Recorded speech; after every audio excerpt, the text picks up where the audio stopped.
a great player to just being almost like figurehead. Oh, he's got another. First ball. Atkinson's on a hat-trick. Oh, now then, hang on. He's got him.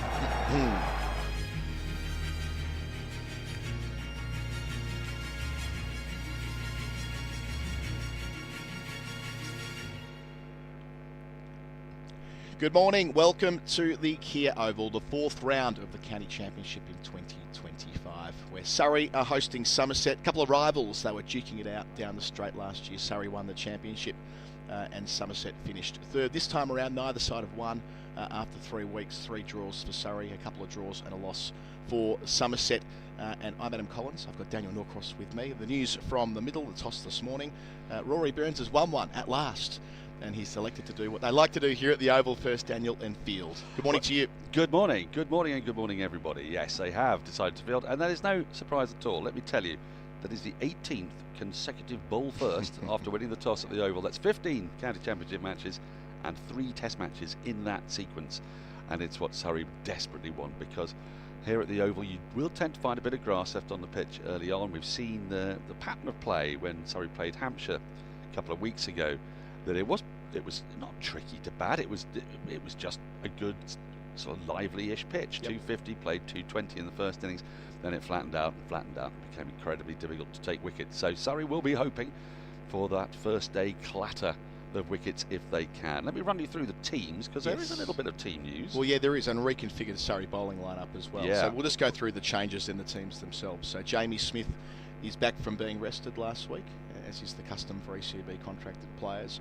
And James Taylor returns. He played in the first week of the season but missed the last couple, and that's at the expense of Ollie Sykes, who's omitted after playing 1 game, and Matt Fisher, who played all 3 of the games. Just a quick note on that. I mean, Taylor has been selected, and he's selected ahead of Roach, and I think it's great for him, because he had to bowl on that absolute featherbed at Chelmsford, where it was almost impossible to get wickets. So this is going to be an opportunity for him on a surface that should be a little bit more helpful. All right, Daniel, with that said, the ins and the outs, what is the Surrey 11? Well, it is Rory Burns, Dominic Sibley, Ollie Pope, Jamie Smith, Ben Foakes, Dan Lawrence. That's a top 6 of England batters, if you like, as well as wicketkeeper. Then Ryan Patel, Jordan Clark and Gus Atkinson. They've got a test century batting at number 9. James Taylor, and then Dan Worrell in at 11. Okay, getting the chance to bowl first and getting to do as they wish here at the Oval, on a pitch which is more central than it tends to be for championship cricket at this time of year as well. So the kind of pitch you might see for like a one-day international or something like that. I would think so, yeah. I would say we're about 7 pitches over from where we were against Hampshire. So there isn't quite such a short boundary. The shorter side is still the gas holder side. The longer side is still the Archbishop Tennyson side, but the difference isn't quite as marked. And as for the visitors, Somerset, one change for them. Their captain, Lewis Gregory, is back, missing last week at Hampshire with an abdominal strain, and Oakbourne's making way for him. So the 11 there is Archie Vaughan, who was the destroyer with the ball on the final day against Surrey at Taunton last year. He'll open with Sean Dixon. Then we've got the Toms, 3 of them. Lammonby, Abel and Banton, the engine room for Somerset, all sharing that name. James Rue, the wicketkeeper, at 6, who captained last week. Then the aforementioned Gregory, the all-rounder, the captain at 7. Casey Aldridge, another all-rounder at 8. Plenty going on with young Casey Aldridge. He is one to watch. Craig Overton, the experience, at 9. Miguel Pretorius, who is the overseas this year from South Africa and will take the new ball. And Jack Leach, the ever-reliable, at number 11. I mean, we say that Surrey bat deep, and so do Somerset. We've got Craig Overton coming in at 9. Miguel Pretorius as well. We saw him last year. The game here, it was a Kookaburra ball game, wasn't it? Yeah. And it was an absolute thriller. I mean, I think if there'd been another half an hour left in that game, Surrey would have got over the line. But I don't know if you remember, but Surrey was set 220 off 20 overs. They bowled Somerset out, gave themselves just a chance. Jamie Smith went absolutely berserk. It was kind of at that moment, we've all seen plenty of Jamie Smith, but it was at that moment you realised the difference in class between him and basically everybody else that was out there on the pitch, because he was hitting the boundaries, he was finding them with 9 men out on the boundary. For a while, for 10 overs there, Surrey were up with the rate. It was just not sustainable over the full 20 overs, but it was a very tight game. And then in the reverse fixture, of course, that's almost like the Adelaide 067 for Surrey fans. That moment where there was just 1 ball to go before the last hour. I think folks got out. Yeah. They didn't shake hands. They didn't shake hands. They were going to shake hands, and then Well, it went right down to the wire, and it was that brilliant photo. Is that photo the one Wisden photo of the year? No, it was the Wisden photo of the year was the front-on angle before the leg before decision at the MCG. As opposed to the photo that was taken after the decision was given and the umpire's finger was in the air. That one didn't get shortlisted. There's a very, very similar photo of Jack Leach taking the last wicket. There was, with men around the bat, with fielders photo. kneeling and that type of thing. Last time here at the Oval, it was the first game that Surrey played here last year, and it was the only time they played at home and didn't win. Every other time they played here, they were able to get full points, but rain interrupted that game. And in fairness, Somerset, batting first, did admirably, getting 285 on day one. Tom Lammonby made an even 100 before getting run out. And then after that, it was Surrey who took a convincing first innings lead thanks to a Sibley 100. And Somerset, the second time around, they didn't fold. They got to 351, which meant that with time out of the game, there wasn't enough of it for Surrey. Dan Worrell, who's picked up only 5 wickets so far this season, had a busy week being named one of the Wisden Cricketers of the Year for 2025. He'll get us going from the Vauxhall end, as will Daniel Norcross on our Surrey stream, surreybroadcast@gmail.com. Stay in touch with us through the game. Here we go, first ball of the match. And a solid forward defence to start from Dixon, a man with a triple hundred. First class triple hundred to his name. Tom Banton's got a first class triple hundred. There's two triple centurions. Can't be too many teams that you can play at the moment that have got 2 triple centurions in their side. Do you know who'll be listening and can tell us that information almost immediately? Andrew Sampson. Yes. Yeah, which current county has got 2 triple centurions? Well, in their named 11 today. Glamorgan might be in with a chance, because not just Sam Northeast, but is it Chris Cook or David Lloyd or someone? Lloyd's got a triple, doesn't he? So, he's got a very high. I've gone out there already, haven't I? Glamorgan might be the only other team with 2 triple centurions inside. Dixon made an unbeaten 77 in the second innings last week in a match that was interrupted by rain as well. Other than that, not much going on. He's missed out 3 times so far in 2025. So runs that he really needed last week coming into this blockbuster fixture. 3 slips in place, a deep third and a long leg. And look, I say blockbuster fixture. Rather, as the first run of the game is collected here to third man. It is of note that Surrey haven't won yet this season. 3 draws, 2 away from home. And rain was a factor last week as well. A flatty at Essex, and then between times here at the Kia Oval, not quite being able to burst it open on the final day. Well, I tell you what we're seeing a pattern, and this isn't in any way a criticism, but when Surrey arrive at a ground, it can sometimes be a little bit flatter, the pitch, than it is in other matches that are played. So I think particularly of Chelmsford, where traditionally you get wickets flying, don't you, on the first day at Chelmsford. That tends to ease a little bit like the Oval does, and then brings spin into play towards the back end of the match. But when Surrey arrived, it was such a featherbed. Essex got 560 odd. Surrey's splendid seam attack was unable to make inroads. Similarly at Hove, where there's been a little bit more in the wicket of late. Certainly it's part of what helped Sussex to get promoted from Division 2 last year. Surrey arrived, and it was very flat indeed. And there's nothing wrong with that. That's what home advantage is all about. But Surrey will have to expect that wherever they travel, I fancy. And that's borne out in the early season stats. So no fifers for Surrey as yet across 3 rounds. They've made 4 centuries, so very healthy batting numbers. But with the ball, the bowlers who have done superbly across the last 3 seasons, you look at their numbers so far. This year, Clark 6 at 42, Fisher 6 at 43, Lawrence 6 at 61, Worrell 5 at 40, and Roach 4 at 53. So all high quality match winning bowlers there, perhaps with the exception of Lawrence, who isn't quite so much a front liner, but more just that as the first over's complete, 1 for none. That the group who have been able to take their wickets at sort of 20s, or in Worrell's case last year, 52 at 16, are yet to really get their teeth into the season proper. A part of that is April.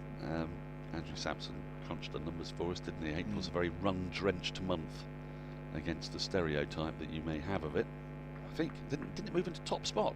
I think when we took something like the last 10 years or something of that ilk. It was very exciting when that happened. It was a punch-the-air moment. This will be exciting as well, seeing Gus Atkinson, who returned to Surrey's ranks last week.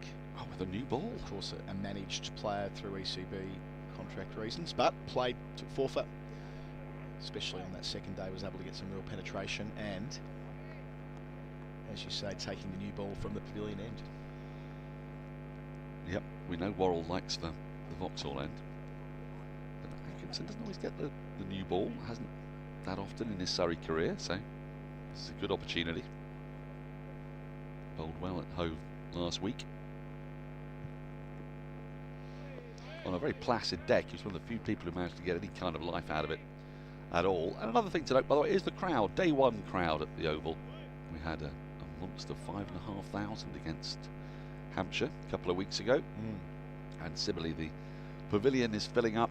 I got a buzz, there was a sense of buzz at Oval Tube Station this morning. And it's filling up away to our left. Peter May stands. So get down here while the sun is shining. Weather is pretty good for the whole match. Or at least, oh hello, there's been a pop there. Little life, little bounce. Which slightly disconcerted Dixon. Yes, the forecast for this game is good. A little bit of cloud coming in later today. We're expecting it could be a trifle murky, but we're hoping there won't be interruptions tomorrow. We're later on in the season, so bad light should become less of a factor at the end of the day. And then it's supposed to really warm up Sunday, Monday, and all through next week. Might be time for taking an impromptu break from work. And it's got early summer. It's got the spring heat wave written all over it, doesn't it? So when you get to above sort of 26 in April. 26? Yeah, there are talk of 26 one day next week. Oh, that could be astounding. Yeah. Especially because you've still got the fecund leaves, the delicious deep greens that are emerging. The tree pollen, of course, is a thing.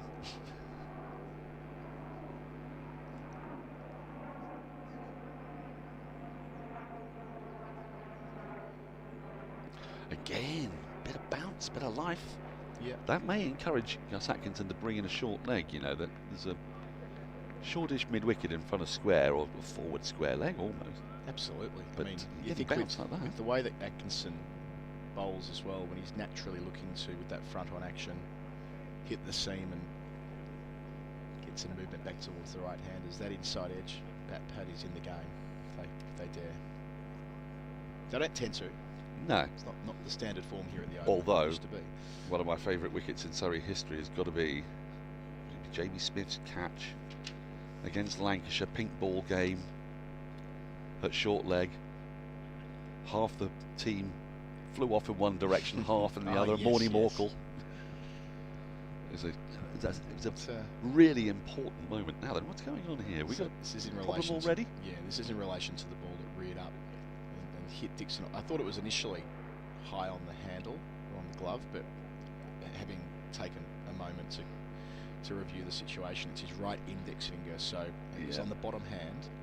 He's going to receive some medical attention inside the first 6 minutes of play.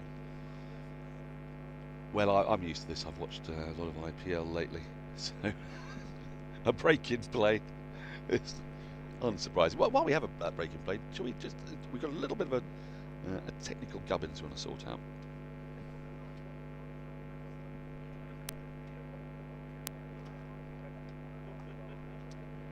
All right, we'll see how we go.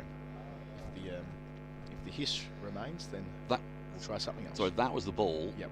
that has caused Dixon the problems. So it's not leapt, but it's climbed, you would say, off the pitch. There'll be a bit of juice in it. There'll be a bit of grass in it. It is the first morning of the first day, so we will expect that.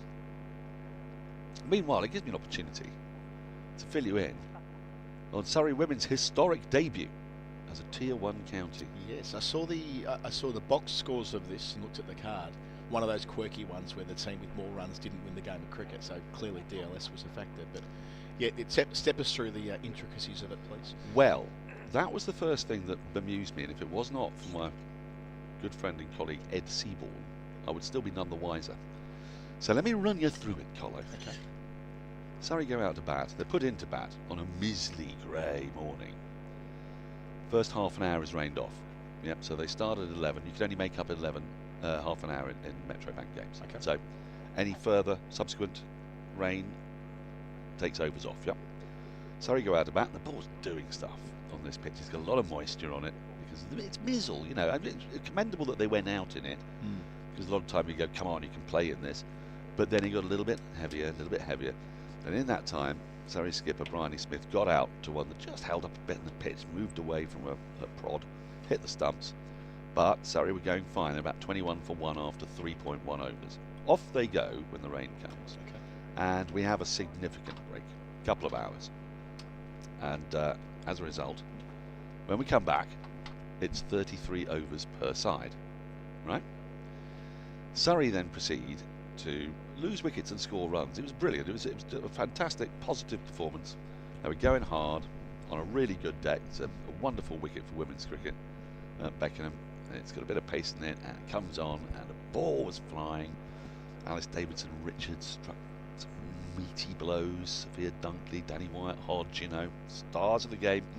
Surrey end up with 243 of 33 overs, which against Somerset was felt to be a little bit too much, because Somerset, though they have Charlie Dean and Heather Knight, don't quite have the depth in their batting. Anyway, brilliant opening partnership between Emma Corney and Heather Knight gets Somerset off to a fine start. They're 107 or so, and it's about this point I come to realise that the winning target is actually only 238. And I think, hang on a minute. Just to clarify, so 243 for 7. Yeah, and it goes be the down. Same number of overs. Same number of overs, and if anything, Surrey gained no advantage from going out to bat. If you go out to bat for 3.1 overs, you're thinking you're getting 10 overs of power play. I thought, if anything, their target would be bumped up, because their situation changed from what it was when they first went out there. You get me, Colin? So, you know, I do. And that would be how it would normally happen, because you know, not by much. Not by much. Normally, if the game is reduced, it means that the team batting second end up with more runs to chase. That's right.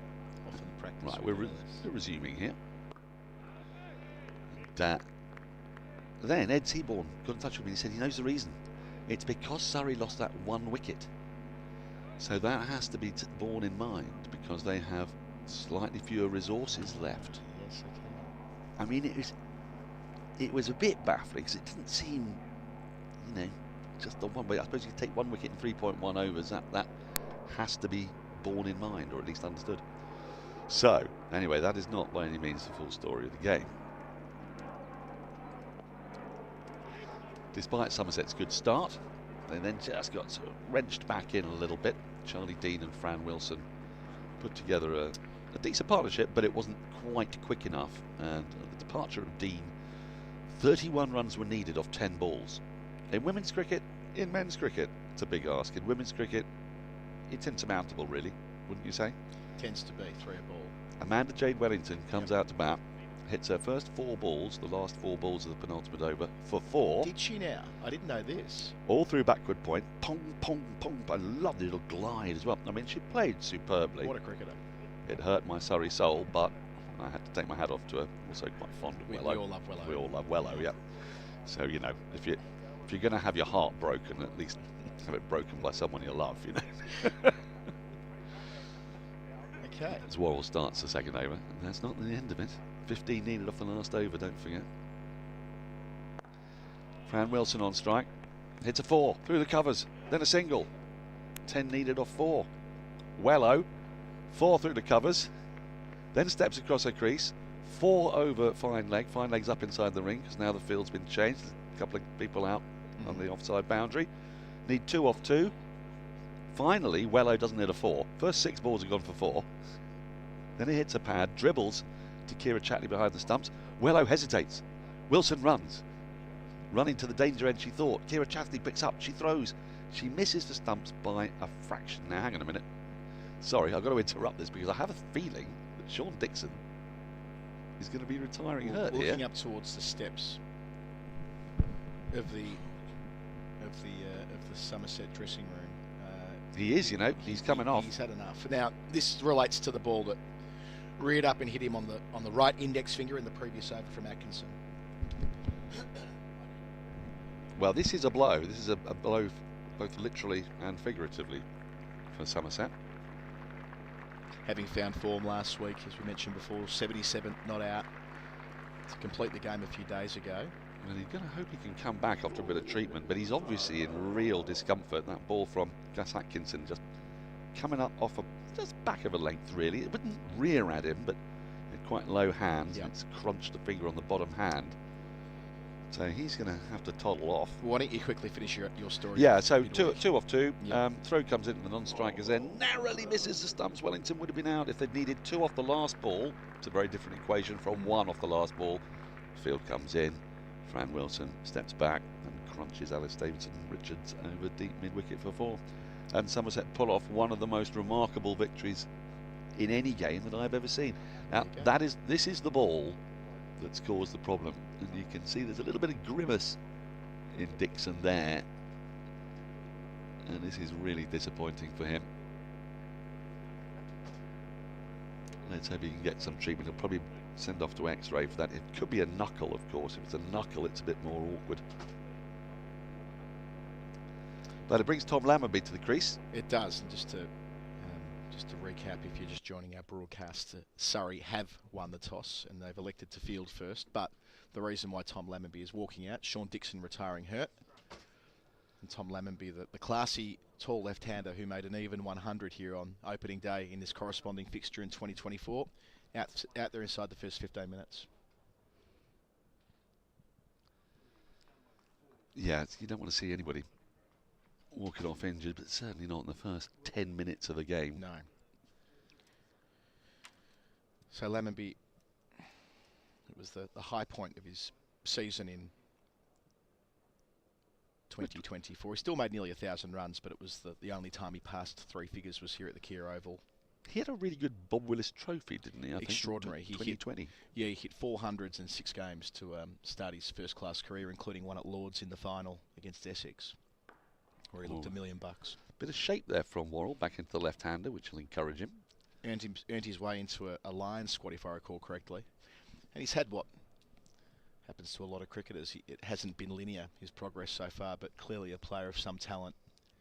And the first of the 3 Toms in the Somerset top 5. So Tom's knocking about. We just come from Hove, where there was a plethora of Toms, Allsops and Clarks and... I think it was 6 a couple of weeks ago. Then in the. Well, Somerset played Sussex, didn't they? Ah, gosh, there you go. In a Tomfest. Shot. Again, a little bit of movement though. A little bit of swing, but nicely clipped away. Yeah, well played, Archie Vaughan off the mark. No return for 3 as well. Yeah, it's been a stop-start first 16 minutes or so. So Vaughan's got a couple of starts last week down at Southampton at 29 and a 24. His best scores across 3 games so far, opening the batting. Of course, last year it was with the ball that he made such an impression. 11 wickets against Surrey, which proved defining. 5 for 38 on the final day after a 6 for to get them up and about to knock Surrey over the first time. Well, when you play at Taunton, you've got a fairly good chance, if you're Archie Vaughan, of opening the bowling and opening the batting, which is every young man's dream, isn't it? It is indeed. It'd be difficult to manage in a Sunday team. What are you going to do? Bat or bowl? What do you pick? Just on that, I was speaking of the Wisden Cricketers Almanac with Dan Worrell. We're going to have Lawrence Booth joining me at the tea interval today to talk about the 2025 edition of The Good Book, which was formally published yesterday. And we've got 2 Wisden Cricketers of the Year opening up for Surrey. One of them here. And down the other end, Gus Atkinson, who was also a recipient. I can tell you there's... And the third is out there. Jamie Smith returning today, yeah. Indeed. But just on the disposition of the 2 of them, 3 overs gone, 7 for none.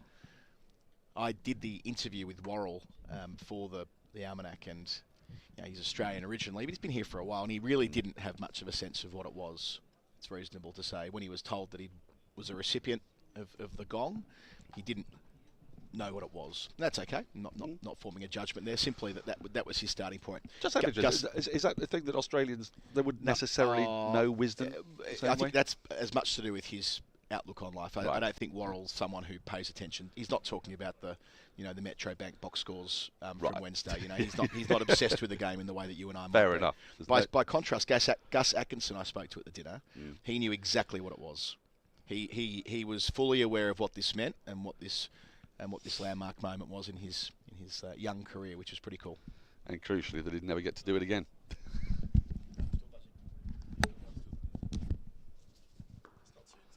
That's beautifully played by Lammonby.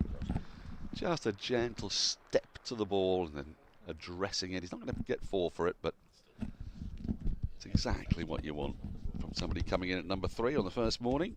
Full face of the bat. Picks up another couple.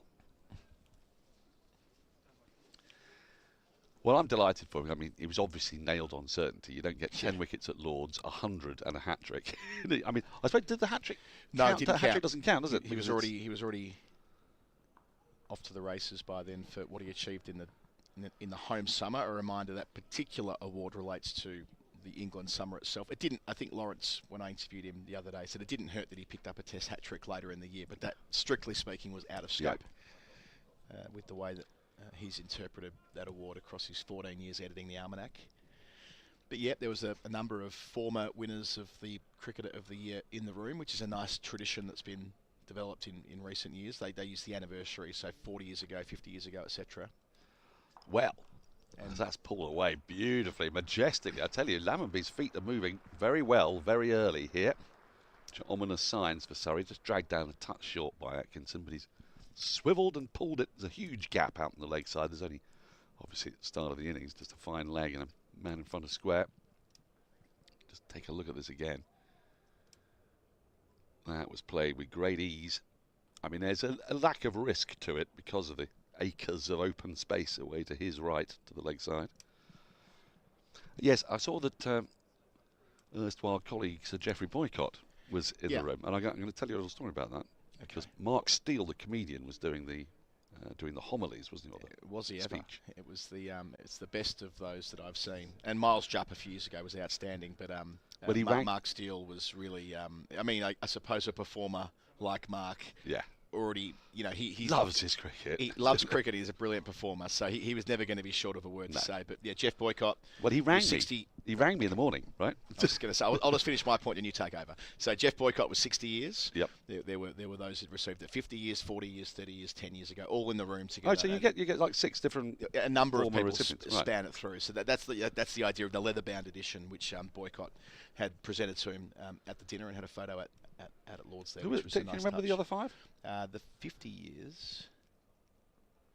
I think actually there was 50 one of yours. 1975, One of 85. yours was there. I think Jeff Humpage was. Jeff Humpage. He was there. He could have been a 75, could he? I think he was. I think he was either a 75 or an 85. Wait, did he get a triple hundred in 1984? Yeah, because that would be what it was. So for. he was one of the anniversary years. I can't quite remember who the 50 years were, but still, that was the flow of that part of the evening, which I thought you would have appreciated. Well, I would have done, but I'm going to tell you the tale of my morning of that day, because the phone rings and it's Mark. And Mark and I have a sort of relationship with this sort of thing can happen. I remember his panicked conversation, 13 without loss after 4, when he realised he had to select his desert island discs and he had about 2 days to go. We stayed up till 2:30 in the morning, running through about 14 or 15 different songs. I remember that. That was a Surrey narrow week. Down. It was That was a Surrey week, and you hadn't had much sleep. And I'm like, "What have you been doing here?" Well, I've been up all night talking to Mark about desert island discs. About desert island discs, yeah, chubby, cheap. It wasn't that, but it was. There was a particular song I forget that he had to have in there because it's the first one he'd ever. My Guy Lollipop was one I thought we might have been able to discard, but he kept it. Otherwise, an excellent selection. Anyway, he rang me and said, Dan, I'm doing this Lord's dinner tonight. I'm not going in. I said, no, I'm not. No. So anyway, I thought you'd like to know I've got this email. And it's, I think I've got a tie. I think I can do that. And I found a jacket. I said, shoes? Have you got proper shoes? He says, oh, I'm all right for shoes. I'm all right for shoes. So we should be fine. They said, well, yes, he said. Except that I've written the speech And I thought I'd start with my Geoffrey Boycott impersonation, you know. It was quite good. That's what the time your lad Elliot met him when you were doing View from the Boundary. He met Geoffrey and he introduced Elliot to him. He was about 11 at this point. Geoffrey said, "What do you do, bat or bowl?" As if there is only two categories of human being that exist in Geoffrey's mind. That was the opening gambit. Opening bit. Yeah, not even hello, I'm Geoffrey, or what's your name? Well, no, I'm talking about Mark the other night. Was that? Mark right. opened with that anecdote. Well, he told me he was going to start with the Geoffrey Boycott post. I said, yeah, that sounds good. He says, yeah, except I've just found out I'm sat next to him on the table. So I'm glad that he followed through with it. No, he nailed it. It was a tribute to Boycott's personality more than a criticism of it. The way that he presented it was excellent. Well, I saw Geoffrey was wearing his medals. He was. Yeah. Yep. I mean, he's got a few of them these days. A proud man, deservedly so. 1965, getting that award. We had a good season against South Africa in '64, didn't we? When did he get that 146th in the Gillette Cup final? Was that? Well, that was the first Gillette Cup final was '62, wasn't it? So it could be in scope if what year that was. But yeah, it was a great night. So Surrey well represented. In addition, and also another lovely part of the evening was that Alex Stewart was called upon to present the leather-bound almanacs to both Worrell and Atkinson. Jamie Smith wasn't in the room, sadly, but the Surrey through line there with Alec. Oh, that's genuinely beaten the bats. First time that's happened this morning, and that has gone. It's swung in a touch, and then it's flown away off the pitch, and it's taken very well by folks. Well, that's the classic Worrell, and this is what Worrell's been craving. The chance to bowl here at this ground where he just dominates. You see there, that's the quintessential Worrell channel, isn't it? Moving it in and shaping away and making life an absolute nightmare for left-handers and right-handers alike. Yeah, but he's not really had this chance through the season to do what he's done so often through the last 3 championship winning seasons. Oh, and he fishes again. Suddenly, Lammonby's footwork, which looked so assured just 5 or 10 minutes ago, now questions are being asked. And you know, it's a little bit like the phony war is done. You've got to get the lacquer off this ball, haven't you, Colo, before it really does stuff. Time and time again we see this at the Oval on the first morning. You think, there's not much going on here for the first 20 minutes. And then that ball just starts to talk. And it can get extremely garrulous. Well, so Worrell didn't play on the flatty at Essex, but he did play last week. Indeed, he finished up as he completes his over 14 for none, the best yet of the morning session, bowling leg breaks, which was part of the conversation that Worrell and I had about his earlier life for the Almanac. It was, his life was a lower level club cricketer in Melbourne, bowling leggies and opening the batting, would you believe? And then he kind of realised, he kind of happened upon the fact that, I've grown a little bit, I'm not a bad seam bowler, ended up playing first grade, but didn't really have much of an emotional investment in it. He said he skipped training as often as he went. He was a delivery truck driver at university. Yeah. He said he'd often play golf or go to the pub instead of going to training. Somehow found himself in the South Australian system, was playing Shield cricket right away after making the move to a different state. And within a couple of years he was playing for Australia, albeit briefly. Had a terrific Shield season in 15-16. And the whole story, as short leg goes in now for Atkinson, the whole story evolves for him, and of course the journeyman that he's become. He went over to Gloucestershire, played some league cricket in Birmingham, series of injuries. Australia never really turned to him to play Test cricket, despite being fairly close to the top of the pecking order in 2019, but then picked up a poorly timed injury. And as we know, a couple of years on from that, so I've got this British passport. You know what might work well? He bowled with the Duke's ball in league cricket, and he bowled a little bit in the Sheffield Shield with it. That's nicely tucked away. So they used the Duke's ball for a couple of games in the Sheffield Shield, and he played league cricket. He's like, this is extraordinary. This is like a ball that's designed for me. And I think the best line in the piece, or in the interview, was when he... so we did this interview back in November, so I'd kind of forgotten what was in it. He goes, yeah, I played my first few games for Gloucestershire at Lords and at Hove and at Canterbury, which have all got slopes. And he goes, have they even surveyed these grounds? How do they let you play on these grounds? I'm given a Duke's ball and the pitch is slanted one way. And he's like, this might be a good idea for me to play over here full time. And, well, the rest is history. You get the feeling with Dan Worrell that his story is more fascinating to us than it is to him. Somehow. He's very relaxed about it. Whereas, you're right. I think that we are like, this is one of the great modern cricket stories. But there's that nonchalant way of, this Duke's ball, this is great. Why don't I try and bowl with it all the time? And it didn't take long before he actually left Australian cricket because in the pandemic, he was jack of the fact that there was not enough socialising anymore. Oh. So he'd grown conditioned to the process of playing Shield cricket with his generation of lads who are fairly lively types and in really enjoying themselves off the field. Then COVID kicks in, they're moving around in bubbles, and his view was that Uber Eats, which is, I guess, Deliveroo over here, same process, same practice of hitting your phone. He goes, all the lads got used to ordering food in. They stopped going out after play, and he's like, I don't fancy playing Shield cricket anymore. So it came down to him not having the work-life balance that he'd curated earlier in his career, which does still exist over here, of course, more social environment. Well, I think that is as good a reason as any to play cricket, for the actual pleasure of it, the camaraderie, the fun. But this is what I mean about Worrell being a throwback in many respects. Like, he isn't a badger. Even the angled run-up, it does, go takes you back a bit. But that's because he's a bit homespun. It's organic, and there's a lot about him that I think does appeal to those of us who really do love the stories of the game. He's one of them. Oh, my word, that's a good leave. That is a very tight leave from Lamby, and a good over from Atkinson comes to an end. Somerset, first half hour done. They're 15 without losses. Just take a little look at that. Just narrowly misses the off stump. Now, I did say earlier, I put the question out there about triple centurions. Samo's come back with the answer. I'm going to leave Yas Rana to give you all the deets, and I wasn't far off, by the way. I'm excited by this. Thank you, Daniel Norcross. Half an hour into play, 15 without loss. However, Somerset have, for the time being, lost Sean Dixon, who had a ball rear up and hit him on the right index finger. Extra pacing Gus Atkinson's first over. So it's Vaughan and Lammonby, the latter batting at 3.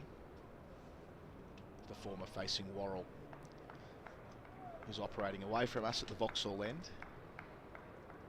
On a lovely morning for bowling.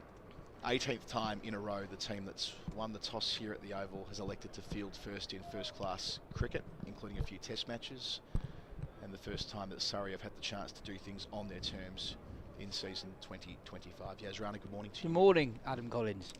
Yeah, I wonder if home advantage is something we don't talk about enough in the County Championship. I saw a couple of stats on Twitter today from a guy called Dan Kingdom, who said that Somerset haven't won here in a County Championship game since 1995. Yep.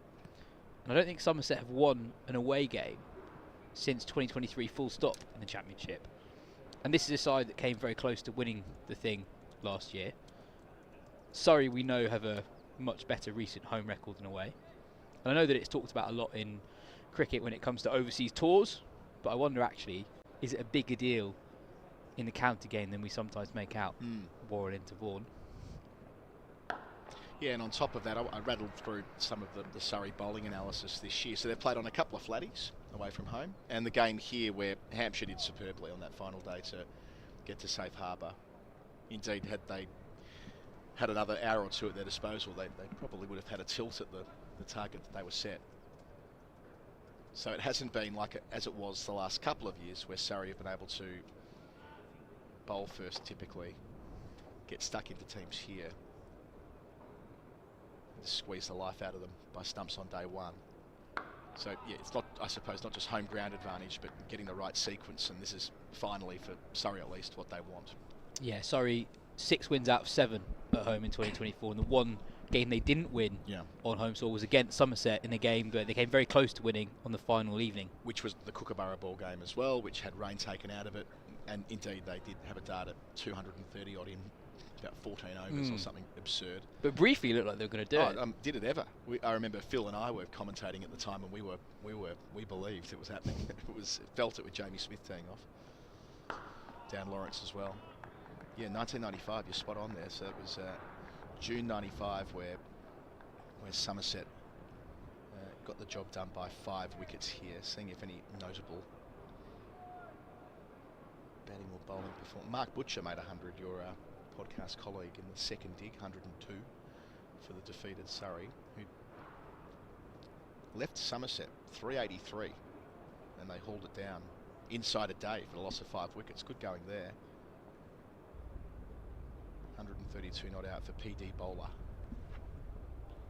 Short, and Vaughan directs the ball to the man at deep third, picks up a single, keeps hold of the strike, ends the over. Somerset 16 without loss after 7 overs. Just 7 overs bowled so far today. We had a bit of delay after Sean Dixon was struck on the glove. He had to retire hurt, so that's why you see Tom Lambie, Somerset's number 3, in at the moment without a wicket falling.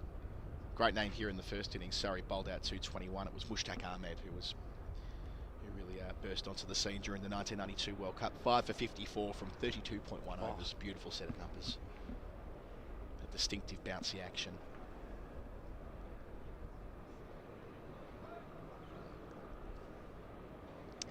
Atkinson continuing from the pavilion end. There's a man in under the lid at short leg. 3 slips waiting behind the bat. Another run to deep third for Archie Vaughan. So Atkinson played last week, missed the first couple of games. Of course, they'll manage him to within an inch of his life, won't they, the ECB? But looking through what Surrey have to come after this round, they've got the bye next week, so it's the perfect time for him to play 2 in a row. Then they've got games against Warwickshire, Yorkshire, and I think Essex comes in the next block. But either way, he might play 1 or 2 more before they start thinking about that test match at Trent Bridge, which you would assume he'd play against Zimbabwe. Then into 5 in a hurry against India following that. Slightly different angle for Atkinson to the left-handed Lambie. No short leg, extra man in the cordon. Rory Burns at gully. Yeah, I think Atkinson's a shoe-in for that first test of the summer. And then the way it all works these days, they tend to have a fairly long period as a group before that first test of the summer. So it's not like it was in the 90s or 2000s when they're probably playing for their county up till 2 or 3 days before. Yeah, day before you.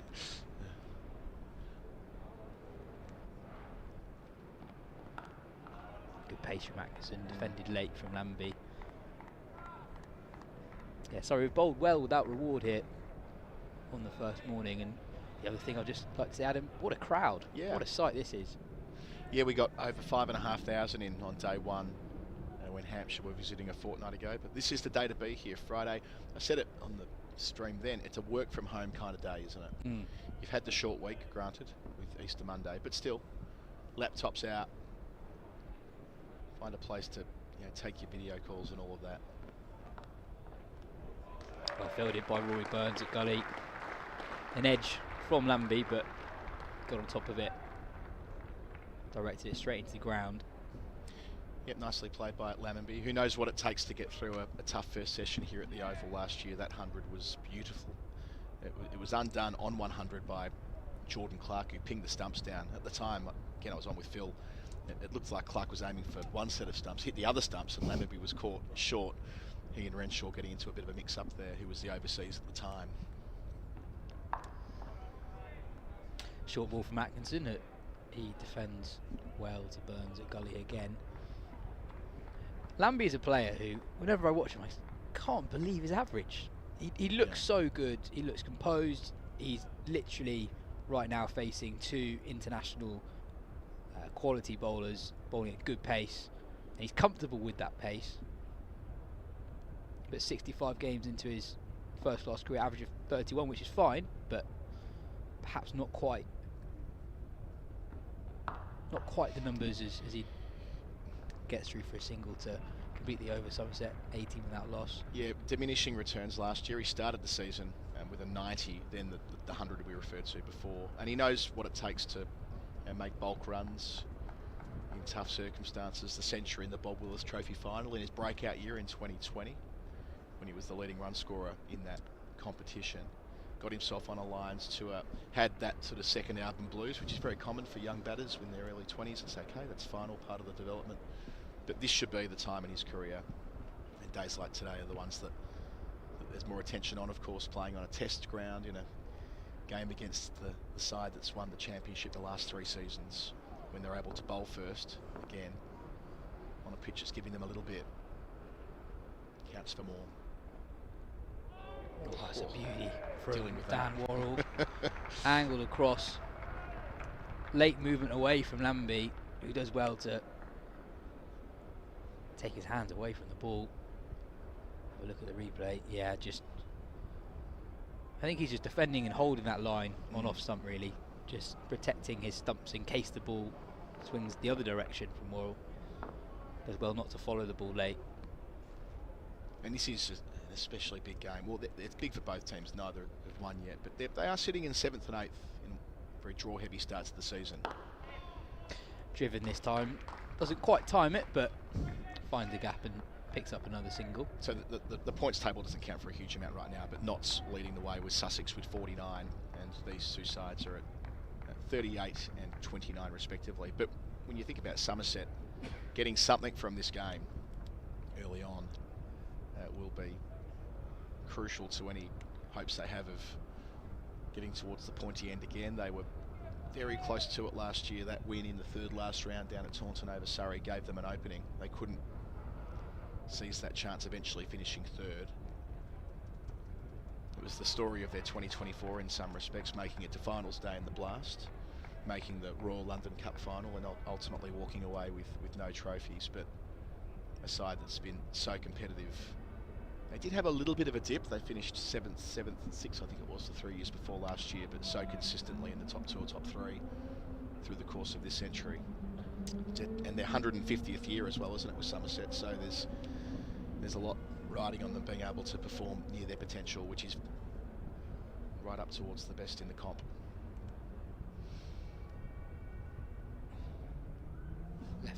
Left alone again from Archie Vaughan. Yeah, I think even when they struggled for runs, Somerset always had a bowling attack that was capable of winning them enough games to always stay up. And what changed last year really is they had a really solid top 6, top 7. James Drew's obviously been revelation really since breaking through into the team in 2023, but Tom Banton had a real breakout year in the championship last year. Obviously got Tom Abel, Tom Lambie, as you said, had a good start to the season. So with more consistency in the batting department, they were a much more solid side across the whole season. Another ball outside off stump that swings away from Worrell. It's left alone. Not far from a change here. You can see Jordan Clark beneath our commentary position, not only warming up but doing proper run-throughs on one of the pitches alongside the surface they're on today. So it may well be that we see him replace Atkinson after 4 overs.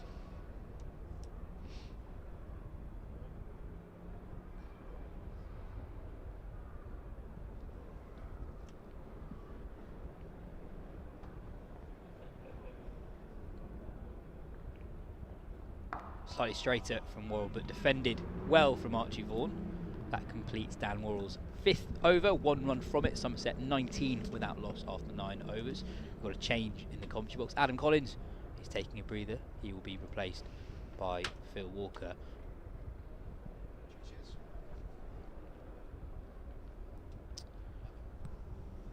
Dan Norcross asked a few minutes ago about county teams having multiple triple centurions in the same 11. And Samo, who's not with us in person today, but he's got in touch and told us that Glamorgan had 2 in 2023. But David Lloyd has moved to Glamorgan. The most in a county team is 3, most recently by Lancashire versus Yorkshire in 2007, when they had Yas Rana, Mal Loy and Brad Hodge. We've got a change of bowler. The change of bowler brought to you by SSE Energy Solutions. From the first ball to the final over, let's power change together. Jordan Clark with his first bowl of the morning. Good morning, Phil. Morning, Yazine.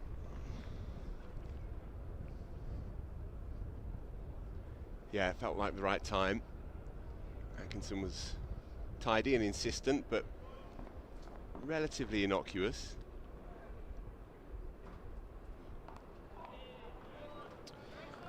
Seen a few runs already this morning through vacant short third man area. Both batters getting right back deep in their crease and defending the ball late. Yeah, they've played it quite tidily up until now. Obviously, the scorecard tells us none down for those coming to the stream around about now. Sean Dixon wrapped one on the thumb by the looks of it, and in some discomfort had to retire hurt, so we hope that he can resume his innings later on in the piece. So these two have negotiated it pretty well up until now. Oh, that's a lovely shot from Archie Vaughan.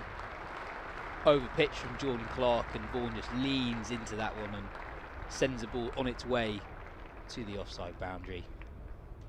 That's his first boundary of the morning, and he moves into double figures. Yeah, lovely shot.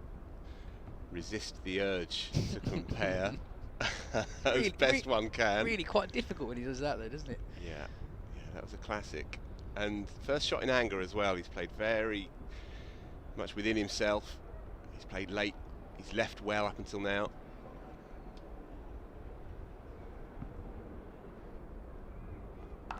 Width again, but this time short, and the result is the same. 4 more to Archie Vaughan.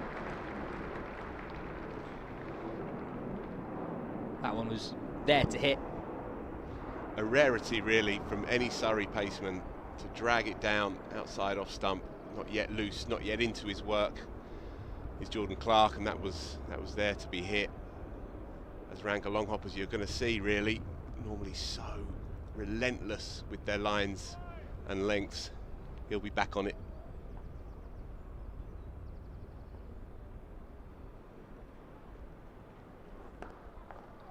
And that'll be 4. No, that's well fielded on the boundary by Dan Worrell. Slightly straighter this time, and Vaughan flicks it off around middle and leg stump and picks up 2 into the leg side. So a very profitable start to this over for Somerset. 11 runs already, 10 of them to young Archie Vaughan, who I think's been really good around what he's left today. Yeah. It's been really clear what he's not interested in.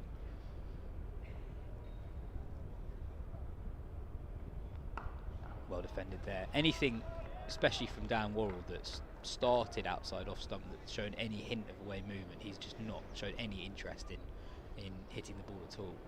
But you can see why they like him up top, because, as you say, his judgment has been sound outside the eye line on 5th, 6th stump, knowing that Worrell's natural angle is to obviously seam it away, swing it away from the right-hander, but also he defends with the inside half of the bat when it is in his area, which is the way you want to do it. Full again, but Vaughan misses out on this occasion, driving straight to the man at short cover. That ends Jordan Clark's first over. Somerset 30 without loss after 10 overs. Good start for the visitors. Yeah, put in as well. Predictably enough, that's, I believe, 18 times now in a row on this ground that the side that wins the toss chooses to have a bowl first. The record, Yas, according to the maestro, Andrew Sampson. Have you read this? No. 55. 55? At the Basin Reserve, obviously down in Kiwi land, from 2011 to 2024, a sequence which ended last season. So there you go, it must have been a flat one. Worrell into his 6th over of the morning. It's helped. On its way, allowed towards deep fine leg. Lambie moves on to 12. Yeah, he plays the short ball nicely, does Tom Lambie. He's always looking to get onto that pull shot. It's a very natural shot for him, and I think it comes from his setup as well, which we'll come back to in a moment. He already played a beautiful pull shot in front of square against Gus Atkinson early in the piece. Another tidy shot off the hip there. The cross-bat shots come very naturally to him.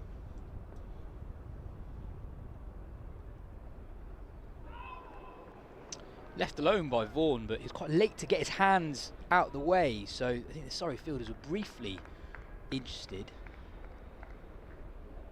just in the possibility of the ball catching the glove on its way through. Yeah, bat even. That's the area that Vaughan's been very decisive in, showing minimal interest in. And on Vaughan, actually, obviously his off-spin helps, but it's a difficult Somerset team to get into. There's real pressure. They've got a very good squad. Andy Umeed's averaging more than 100 in the twos at the moment. Driven again nicely, but well fielded by Jamie Smith at point. Yeah, Surrey won't mind that shot, Yas, because it's probably the first time against Worrell that Archie Vaughan has gone looking for the cover drive, and his feet weren't quite there to it. The balance was slightly after the event, so you could hear the strangulated cries behind the stumps. But it's one of those, do you play the ball or the man? Because it was Fuller, it was there to drive. Inviting boundary as well, of course. I would say at this juncture that's more like it. As I say, inside half of the bat. If you're defending to extra cover against Dan Worrell, then you're in trouble. Try and defend to mid-on as much as possible in the first hour. Why is that? Why does the angle at which you're defending the ball make a difference? Well, firstly, you have to be mindful of the inducker, okay? And plenty of players have lined Dan Worrell up thinking he's an away swing bowler, and he is, by trade. But like all the best tradesmen, he has other options as well in his toolbox, and so you have to be mindful of that. Edge, dropped at slip, third slip. That went low and to the left of, I think that's Dan Lawrence at third slip. It is Dan Shelled Lawrence. a chance. It was a difficult chance. It was very low, but definitely reached him. That's the first real wicket-taking opportunity Surrey have created this morning, and it's gone down. Yeah, and it's a beauty.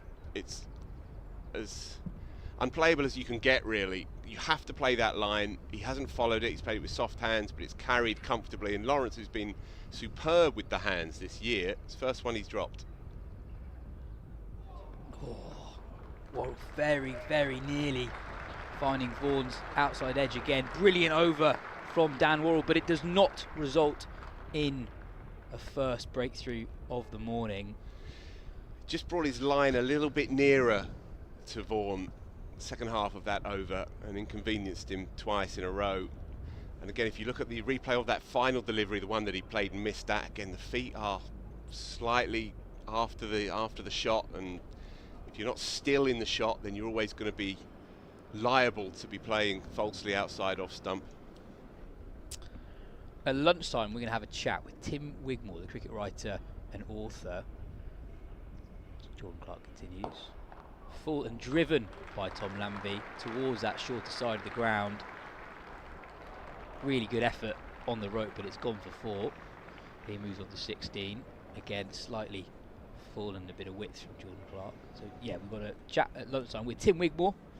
He's written a book that's literally about the history of Test cricket, which is quite an ambitious project, but I've read it and it's a really quite brilliant piece of work, so you can hear more about that over the lunch break.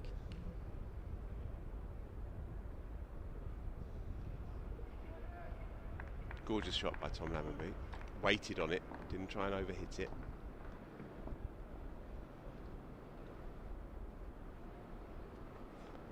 Oh, that's a beauty from Jordan Clark. That's more like the Jordan Clark we've come to expect to see from Surrey over the last few years. From around the wicket to the left-hander, angled in, just moving away at the last moment. Far too straight for Lambie to consider leaving the ball. Not a lot he could do against that one. Yeah, and this is Jordan Clark's speciality, isn't it, to the left-handers. Comes round the wicket routinely now, stands the ball up, and it's nigh on impossible to play when the ball is at least talking for him, as you'd expect in the first hour or so. Lambie hanging in there. Fascinating player to watch, he is.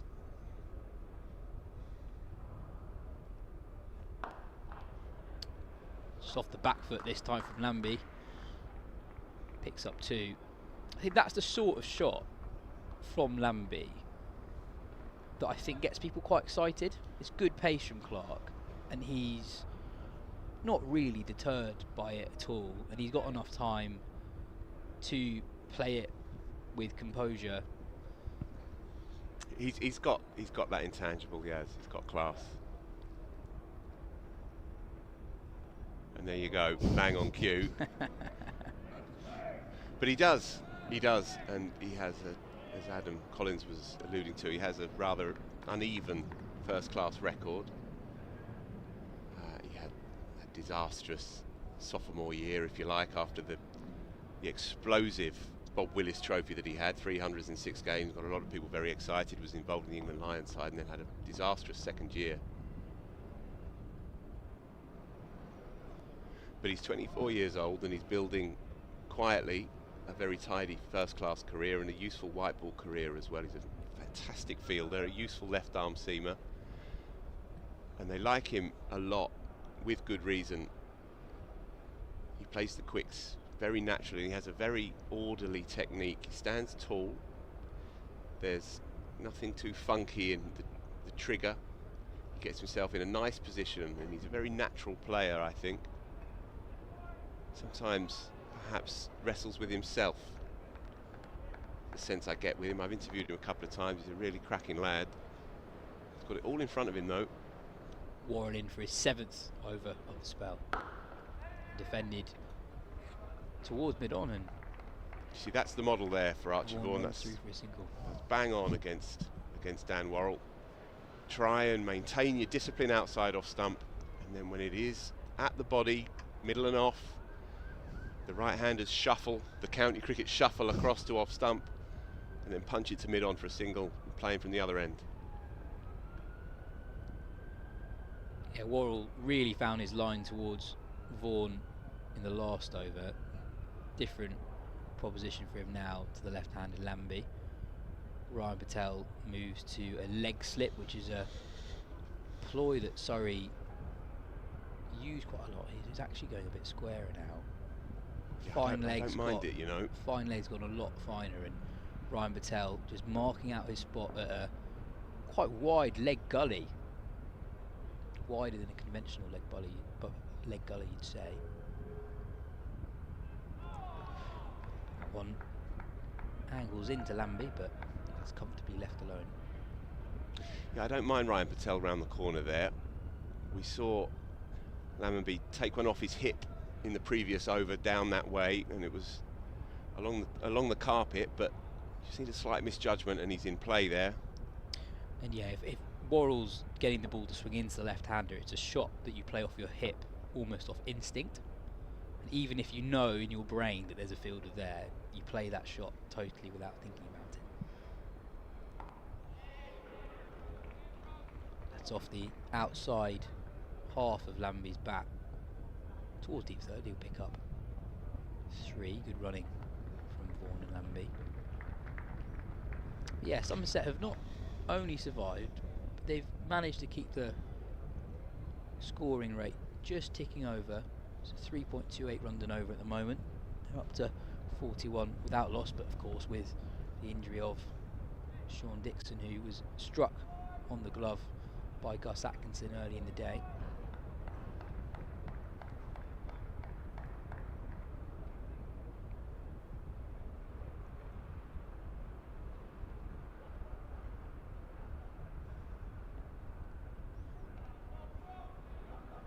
Those are the balls that Vaughan been very comfortable in leaving alone. It's those deliveries from Worrell that start on middle or middle and off stump that have been causing the biggest problems today. Because with the angle that he has, that gets the ball to move away and late from the right-hander, the right-hander has to cover his stumps, but then when he gets that late swing, there's always a danger the ball kisses the outside edge of the bat. He sets such inordinately high standards, does Dan Worrell. There's nobody better in the English game at the moment. But I think he'll be slightly disappointed with his opening spell up until now. Induced the edge in the previous over with a Jaffa. But I would say generally, if he could have his first 6.5 overs again. He'd just be looking just to try and bring that line slightly nearer to the right hand and make him play just a few percentage points more than he has done. It's always there though on the edge. Left alone again. That completes Worrell's 7th over of the day. Somerset 41 without loss. Worrell obviously named one of the 5 Wisden Cricketers of the Year earlier in the week, alongside Jamie Smith and Gus Atkinson. But yeah, slightly difficult opening spell last week as well for Worrell at Hove. 3 overs for 27 before being taken out of the attack earlier than we usually see for Worrell. I was chatting to John Simpson, the Sussex skipper, about that game and various other things, but that game last week at Hove, which looked like a high scoring draw in the end, only 20 wickets taken across the whole game. Come back to that.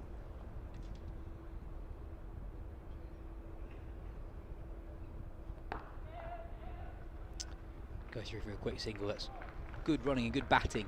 I think with Tom Lambie, we've both been really impressed by some of his shot making this morning, and I suppose the real challenge for a batter like Lambie is going from a batter who's capable of really good moments to being a batter who constructs really good and meaningful innings, and pinching the odd single like that off a good ball is all part of the game. I think the reason why I like Lambie, he reminds me of an Australian left-hander. Tall, uncomplicated, good off the back foot. I'm trying to work out all morning who he reminds me of, and he sets up, his stance is very much Simon Katic, and that enables him to play those cross-bat shots. Stands quite tall in his stance, very uncomplicated.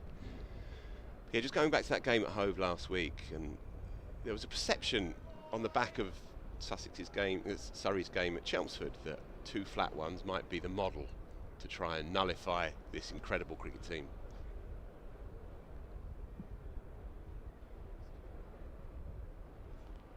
And it's true that both pitches were flat.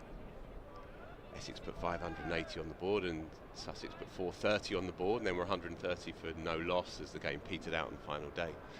And I asked John Simpson about it, and I said, did you sit down with VAR Brace, the coach, and the groundsman, and make a plan to try and deal with this juggernaut? And he said, no, not at all. He said, we were actually quite disappointed. He said, we've had good results there. We've had good results at home for the last couple of years. We feel like we can get it done against anybody if we play our cricket, and so on and so on. And they were really quite disheartened by the track, actually. There was quite a lot of copy written about, well, suggesting that there was method in it. But he refutes it. Driven firmly by Vaughan, but really well stopped by Jordan Clark, diving low to his right.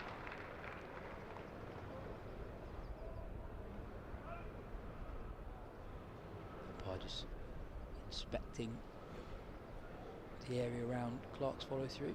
I think one thing we can say, three games into the season, is that this unprecedented 4th championship won't be handed to Surrey without one hell of a fight. Teams have improved. The standard is good. Top half of the first division, the standard is good.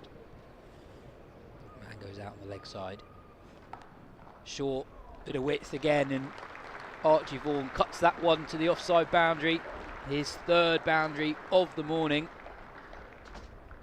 He moves on to 22. Somerset 46 without loss. I'm going to make way for Daniel Norcross. In the meantime, Phil Walker. Gorgeous shot there to hit. Sat up and begged, in truth, but it's a sign of how comfortable Vaughan is now in his innings. He doesn't try and overhit it, plays it with a straight bat, kind of willowy elegance. I know what you mean. I know what you mean there, Phil, but I've got to tell you that I am on a bit of a mission to try to eradicate the phrase "try to overhit it," because obviously nobody tries to overhit it. They may lose their shape and go too hard at the ball. Yeah, fair, yeah. You know what I mean? Change bowler, by the way, with SSE Energy Solutions. Taylor into the attack. James Taylor, who Played the first game of the season for Surrey at Chelmsford. I know it's a pernickety point. It's No, up, no, it's up there with maximums. It's rock solid. It's a rock solid point. He's replacing Worrell, who's bowled unchanged this morning from the Vauxhall end, and starts with a bit of a gift on the pads there, nicely tucked away by Lammonby. So there's been a life for Archie Vaughan. There's been a couple of balls that have beaten the bat. There's some encouragement out there for the seamers, but this has been a really good first hour for Somerset, notwithstanding that Sean Dixon had to go off after being struck on the hand by Gus Atkinson. We don't yet know, obviously, the severity of that injury. It happened very early on today, and just the second over of the morning.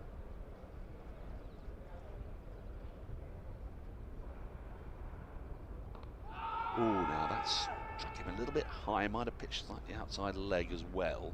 Sorry, I'm just going to move, if you don't mind, so I can... The 50's up. There you go. Take a look at this again. I think you'll find that, yeah, it's pitched outside leg. It's an easy decision for the umpire. Just 2 slips in place now. Surrey going a little bit more defensive, having won the toss. Elected to bowl. The 18th consecutive first-class match at the Oval in which the winning skipper at the toss has elected to bowl. Providing us with our first record of the day. At least it's an English record. When you've got Samo in the house, basically every day he's got some kind of a record, isn't it, Phil? Well, he's proclaiming from WhatsApp, isn't he, this week? So, but he's still already dropped a couple of perlers into us. Yep. 55 win, toss and bowls at Basin Reserve, so only 37 to go to get up there. How long does that take? Yeah. That's about 5 years, isn't it? Near as. Oh, now then. Well, umpire's not given that. Thought there might have been an edge. Maybe that's just come off the pad of Lammonby. We need to take another little look at that. There was definitely a noise. It wasn't actually the most convincing of appeals from the bowler as much as anything else. Yeah, I think that might have struck the back pad. You can see that's almost a query from Taylor. More interest behind the stumps than from the bowler. But that's gone between the inside edge and the pad, hasn't it, I think? It's well bowled, certainly. Important spell and match for James Taylor. He had a tough time of it in Chelmsford first week, but everybody did. Everybody did, yes. Yeah. Well, that was a good game to miss for a lot of bowlers, I would say. Indeed. Yeah, he does a useful job for Surrey as part of their attack, part of their battery, if you like, and steps up usefully when required. But yeah, it's an important spell for him. He's got a relatively new ball in his hand, 50 for no loss up to now. Been a good start. Not too many demons yet out there.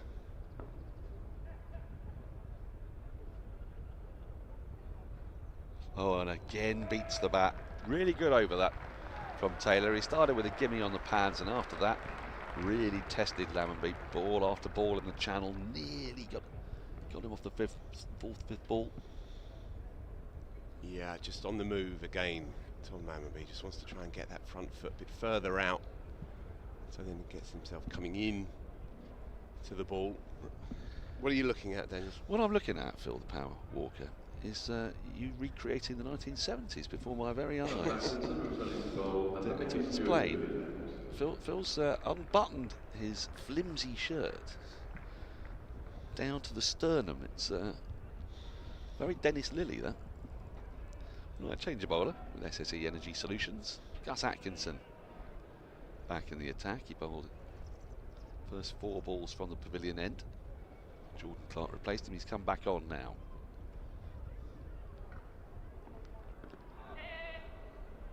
Now, for students of wind, and I know many of you out there want to know the direction of the prevailing wind, ordinarily at the Oval, our weather comes from the west, as it does throughout England, the septic eye.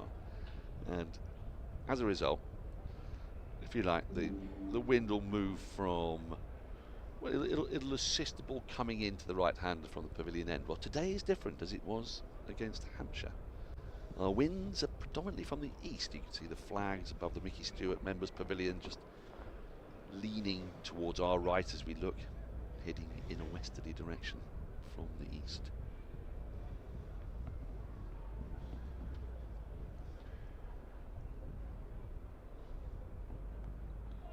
Oh, that's another good ball from Atkinson. He's been a bit luckless so far this morning. He's got a bit of bounce to him, and it was the bounce that did for Sean Dixon. Yeah, that's a beauty, and he has that kind of delivery in his locker, and especially actually when he comes back for a second and third spell. It's been a feature of his career for Surrey. But sometimes he can look relatively underwhelming, self-contained in his first spell, and then suddenly something happens in his second and his third, and he has that natural nip and carry. Well, that's the thing with thoroughbreds, isn't it? You've got to warm them up. I did a podcast with Owen Morgan and Stephen Finn a few months ago, in which Owen Morgan was explaining how the young Stephen Finn was brought through when he was 17, right. 18, 19. And he said, slightly jokingly, but also in that way that batters do talk about fast bowlers, he said, well, he was treated rather like Wagyu beef. He bowled 4 overs and then he'd be taken off the field and taken straight to a massage bench, and then all the knots were taken out and stuck in the sauna, given another little massage around the shoulders and sent out again. That's because fast bowlers are rare and precious things. It's been a feature there. Just saw another leave from Lammonby. It's been a feature of Lammonby's play today. He's left very well. Good judgment of where his off stump is. This time that's tickled fine, and it's going to make it. There is a long leg out there, but got a bit of ground to make. Well, unusual to see Jamie Smith down at long leg. Often you'll find him in the ring. At that time, just straying slightly onto the pads and well tucked away by Lammonby, who's got previous against Surrey. We mentioned that 100 last year here in this fixture.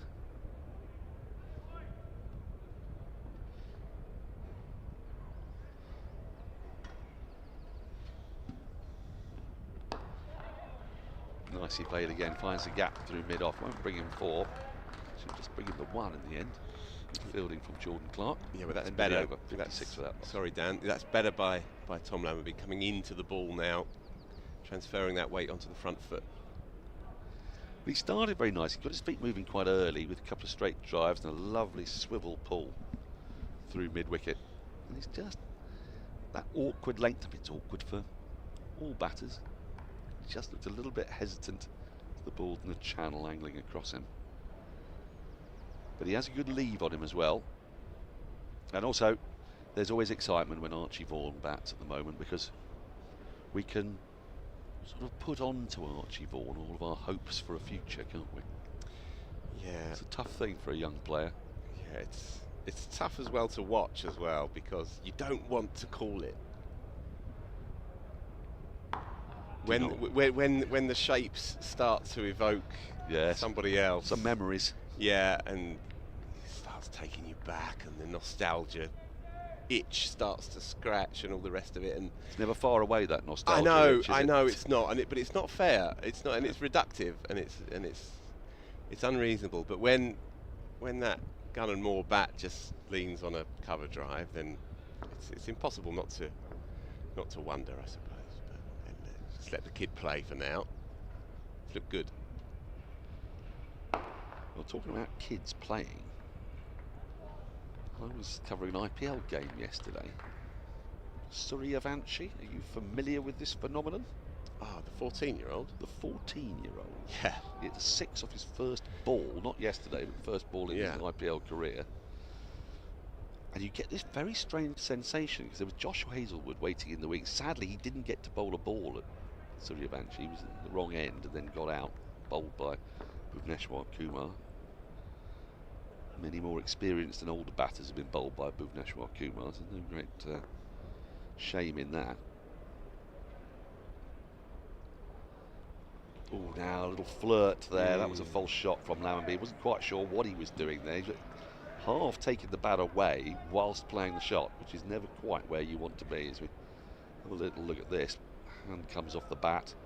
As it, you can say, oh, I don't want to play, do I? Oh dear, what have I done? Yeah, to Suryavanshi. The difficulty I had was that I really wanted Josh Hazlewood to bowl at him. And I really wanted Josh Hazlewood as a mean, broad-beamed Australian fast bowler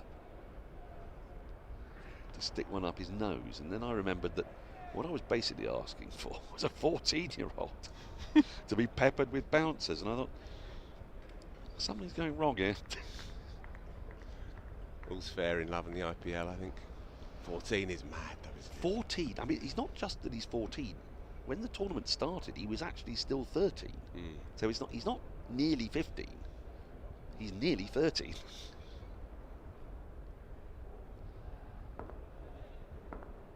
How that happens to him, I do not know. That's nicely pulled away by Lammonby, not with great timing. But he likes that shot. And he'll play it to balls that aren't necessarily as short as you might expect for the shot. Yeah, we were just saying, Yas and I, that it's a very natural shot for him. He stands tall and he keeps his hands quite high as well, and so it's a very natural shot for the left-hander, and he plays it well generally. I think sometimes with Lammonby, as you see with a lot of good young players, it's a question of abstinence. It's a question of what you can hold back from rather than what you can create. And you saw it in the previous delivery where he gets himself into a bit of a tangle and he's playing a false shot outside off stump. Doesn't need to do that, because there are balls available for him and he can create on his own terms. Just play within yourself. He's good enough to keep ticking along. He's already on 30 odd, made a brilliant 100 here, as we've already said last year. There's enough in his game to play on his terms. He's good enough. End of the over 57 without loss. Still Surrey striving for that breakthrough. Lots of breakthroughs elsewhere, by the way. Oh, are there? Take us round the grounds, please, Phil. 38 for 4. Who? Trent Bridge, Somerset, asked to bat first. Somerset can't be, they're here. Sorry, Sussex. I mean, they were also asked to bat first. Sussex, 38 for 4. Sussex are 38 for 4. Yeah. Who's got the wickets Well, there? Josh Tongue has just picked up. Tom Alsop, Brett Hutton picked up a couple early on as well. So Brett 4 Hutton, down. one of your favourite cricketers. Yeah, 4 down, 38.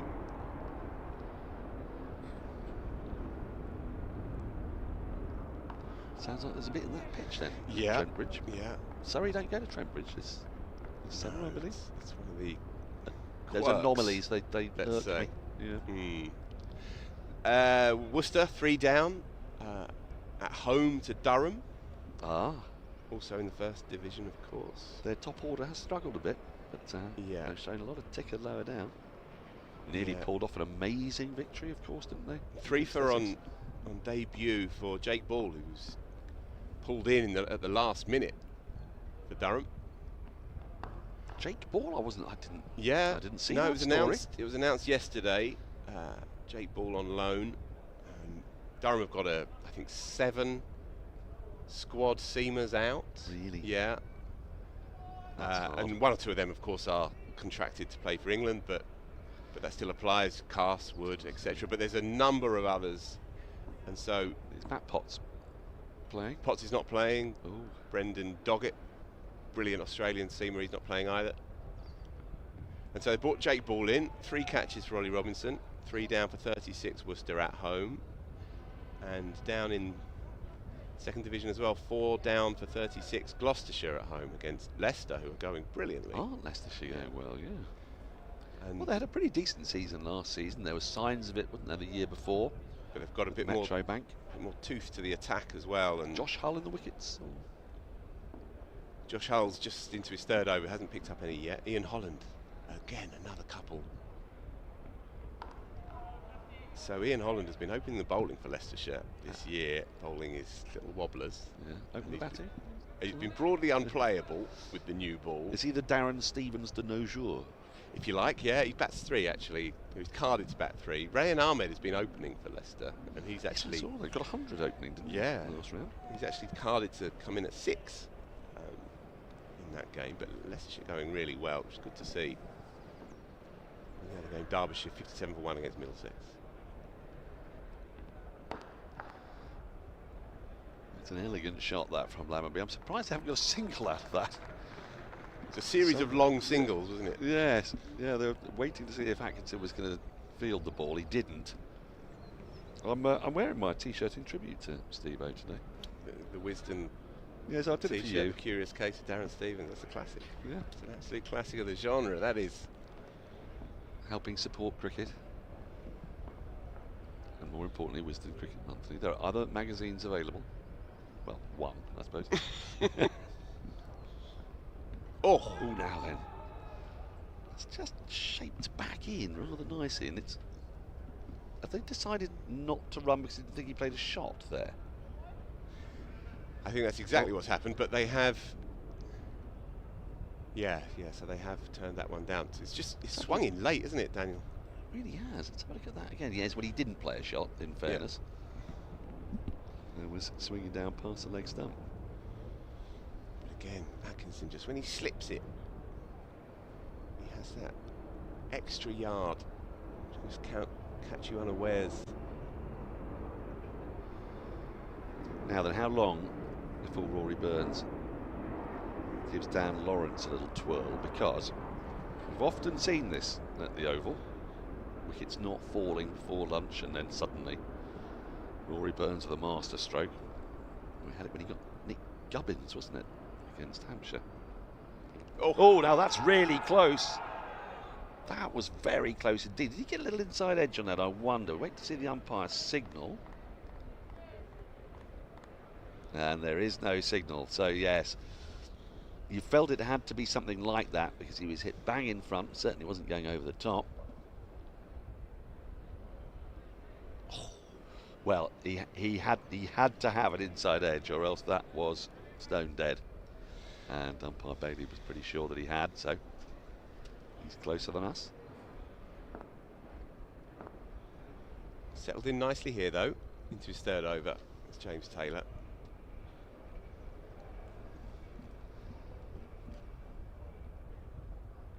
Oh, and he beats the bat again. This has been a really good spell. There was one gimme, his first ball, his loosener, if you like, was a gimme, but since then, he's repeatedly beaten the bat. He asked questions of Archie Vaughan and Tom Lammonby. Oh, that's another beauty. As Phil Walker takes a break. And my partner in crime from Wednesday, from 2 days ago at Beckenham, is back. Had to skedaddle early to make it down to Southampton, and therefore missed the thrilling end. It was quite something to behold.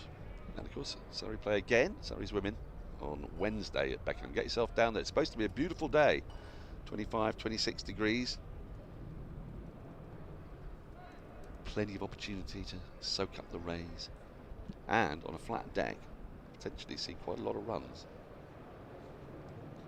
No, it was genuinely remarkable. So I did have to. I don't enjoy leaving games early because sometimes you miss something like what's happened. Yes, exactly. Correct. You do, yes. Like those people who left the Man United Lyon game the other week. They would be doing that. Yeah, so I was driving down from Beckenham to Southampton, and I put the live stream on my phone at the cost of the sat nav. It's not very high tech in my car. No. And I heard you commentate Charlie Dean's wicket. That meant that Somerset required 32 off the last 12. 31 off 10. Oh, 31 off 10. I yep. went to ball early, and I went, Yep. that'll do me. I'll Yep. return to knowing where I'm going. Oh, again, little tentative Lammonby.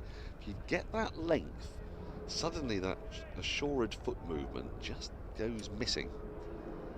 There's been a few times he's played shots of this sort of indeterminate waftage. There's absolutely no foot movement there at all. If you get out to that, you just feel dreadful. You get a little tickle on that. It's a sort of a nothing shot. It's not a nothing ball. I'm asking a question, but he leaves so well when the ball is fuller. Bring the length back ever so slightly. Just gets interested. That's better from Lammonby, but a no ball signalled. I love umpire Bailey. He's like a sort of venerable oak tree. You know, if you have a particular walk, I ended up doing particular walks during COVID. I got very familiar with my trees. They became friends of mine. Did you have a top three? A top three? Yeah, trees? I did have a top 3 trees in Tooting Beck Common. Yeah. And I can actually see the tree in my mind that is to me umpire Bailey. Solid, reliable, and there every year. End of the over, 60 without loss. Surrey still searching for their first breakthrough. 19 overs gone, having won the toss and put Somerset in.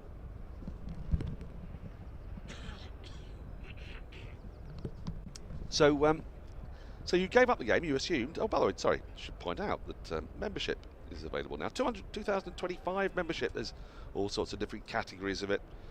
If you are 18 to 23, 24, that is an absolutely brilliant deal. £73 gets you into all county championship games, T20s, 100. I mean, it's an amazing value. As that's driven away beautifully by Archie Vaughan. That is exactly what Phil Walker was talking about, that cover drive that evokes memories. But he's creating new memories, Archie Vaughan memories. It's a lovely shot, just reaching for the ball inside the off stump, not going at it too hard, waiting for it long enough and then caressing the ball through the covers for 4. He's looking a good nick and he's alarming the pigeons, which is what you dream of when you arrive at the Oval. Come to bother some pigeons. I do feel a tad sorry for Archie Vaughan. I'll explain more why after this delivery. Okay, better be good. We don't need such pressure on my mundane anecdotes. No. I'm just trying to work out why one would feel sorry for the man. He's prodigiously gifted. He can bowl both spin and bat. He's at the top of the order in the county side, and he's not yet 20. Well, I think if most you people are, would dream of this. I think if you are a kind of second generation or come from cricketing royalty, where you are attempting to do all you can to distance yourself from your father or grandfather and become your own man.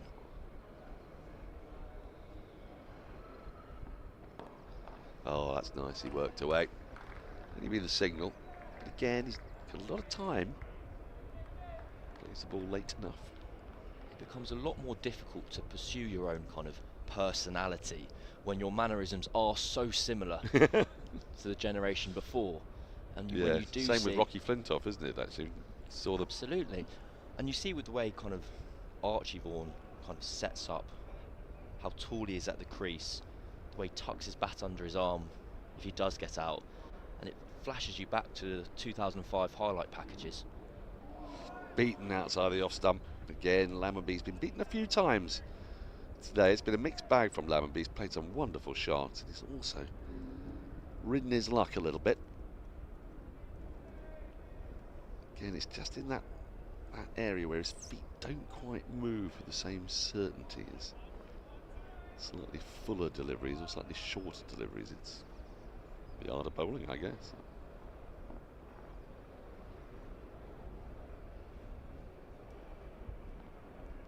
That's a better leave. Yeah, Phil was talking about this.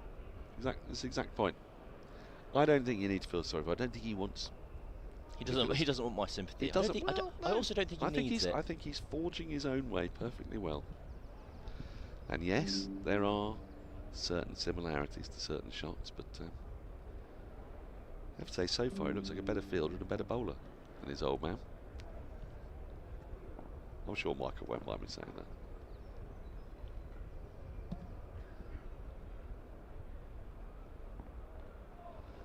That's more like it from Lammonby, just leaves it on the line. End of the 20th over, so he's still searching for that first breakthrough. Somerset 65 without loss. Now you mentioned that kind of Lammonby, when it's just been shorter of a length, it's been tentative in his shot selection, whether he is leaving the ball, having a little bit of a waft. I know Somerset have lost Sean Dixon, who had to retire hurt. But given this is the 18th first-class match here at the Oval in a row, Yes. where the team who has won the toss has elected to bowl, it's a very good effort from Somerset at the moment, where it is the trickiest part of the match to have a bat. So far, so good for the visitors. Oh, so far less good for Vaughan. Caught him amidships there. It's a rare shorter ball, that, from Taylor. He's been up to the bat, certainly caused quite a few problems for Lammonby, and had Vaughan in a bit of bother in the previous over, saved by the faintest of inside edges. It was a loud and concerted appeal, but I think the bowler, Taylor, knew that there was just a little bit of bat in that, because he didn't go up with quite the same enthusiasm as Ben Folkes, who did the double bounce. Again, just falling over ever so slightly here. Vaughan, it's been a good spell from Taylor. At a decent pace, over 80 miles an hour.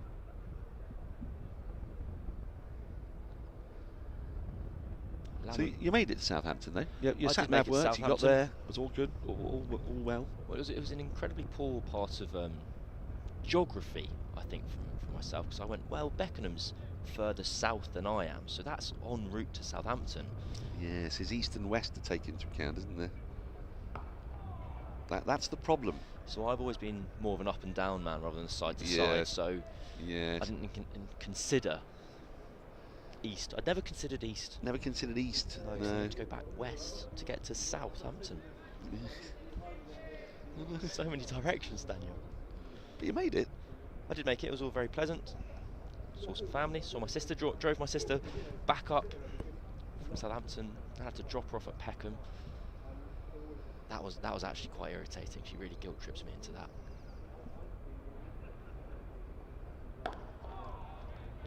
Nicely defended by Vaughan. Yeah, but they can do that. Yes. Well, she did. We drove past where I live. Oh no, that's not right, is it? Yeah, and I don't think she quite realised how close to my front door we were, and I was thinking, well, you've got a trains having at Queenstown Road. Doesn't that go to Peckham, right? It was too late for the trains. And so you didn't want to stay in the house. No, she wasn't staying at mine. No. But I did think we could potentially. I would have paid for an Uber. We could have parked up. I could have made a cup of tea, sent her on our way. Another no ball from Taylor. 2 more to the total. That makes me sound very cruel. That I'm bemoaning. No, it doesn't. Dropping my sister off at. Is your sister younger house. or older than you? Older than me. Well, there you go. You didn't have any choice. They tell you what to do, and there's no way out of it. I have one of those. You just have to take it on the chin. Actually got my sister's birthday this evening. Spending a lot of time with my family this week. Yeah. I should say that in a more joyous tone. Well, I wouldn't if it were me. It's our producer's sister's birthday as well.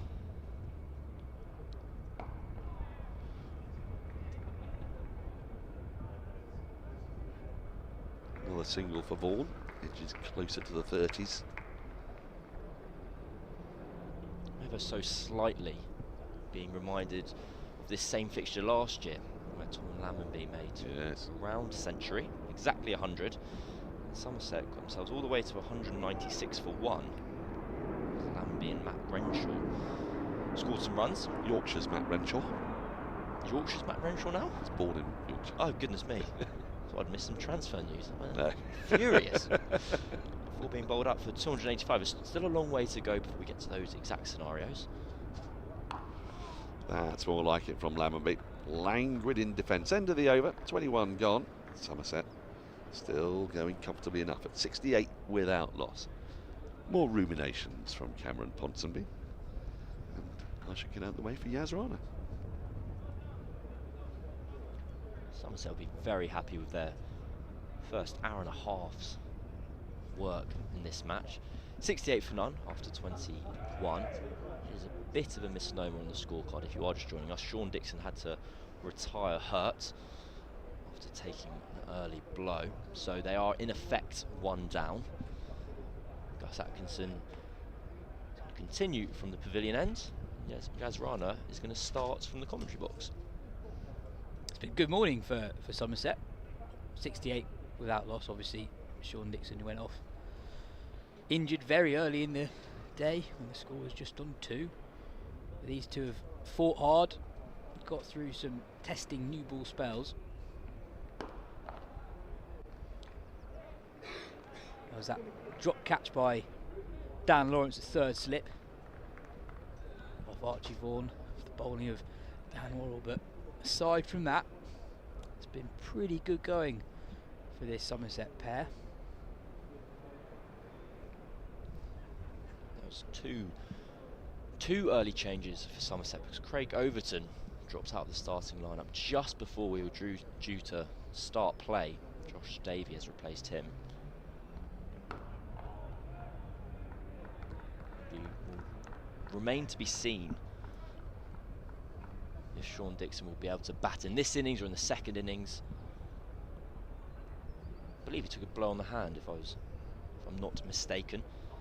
So if that hand or finger is fractured, they don't heal in 2 or 3 days. It might be that he's just gone for some tests and he comes back later in the day, but defended nicely again from Archie Vaughan. I've been really impressed by Vaughan today. He's left well outside off stump, solid in defence when Surrey have been straighter, and he knows his areas of attack well, I think. He's not looked to attack that many deliveries, but when he has attacked, he's done it with conviction.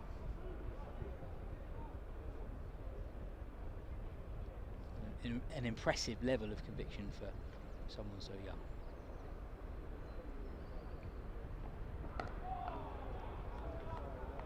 He's had a very understated but consistent start to his first class career with the bat, at least. Only averages 27 from his 13 innings, but he has a high score of 68, and that's his only half century. So in effect, he keeps on getting about 15 or 20, which as an opening batter suggests you've got all the technique and temperament to be able to get through the opening spell when it's hardest to bat. And logic would dictate that the runs would follow from there on.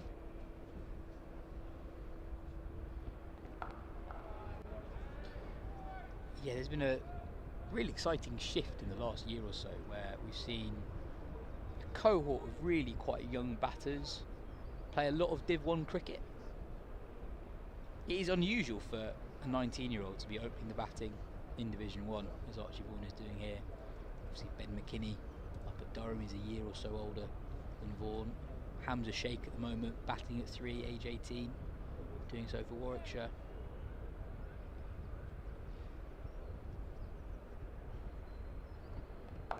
Short, and Vaughan looks to pull it. It's gone aerial, but full safe. Vaughan picks up a single off the final ball of the over. I was saying that Vaughan was looking so good earlier on, but slightly less convincing shot of Gus Atkinson to complete that over. This is such a staple method of dismissal and attack for Atkinson. He gets so many wickets with his short ball. It's the kind of almost cliche associated with him now that he's quicker than you expect. His short ball rushes batters who can't quite pick up the difference in his release point early enough that the ball is going to be short rather than full. Taylor to continue from the Vauxhall end. Oh, that's gone straight through Vaughan. Bit of inward movement from Taylor. Good pace too, 83.5 miles per hour. That's beaten the defence of Vaughan, who's late to push forward. Perhaps kept a touch low as well. Really good bit of bowling from Taylor, and Vaughan's had a couple of wobbly moments in the last 2 balls. It's interesting, you mentioned Hamza Sheikh at Warwickshire. Warwickshire have a new head coach this year, Ian Westwood.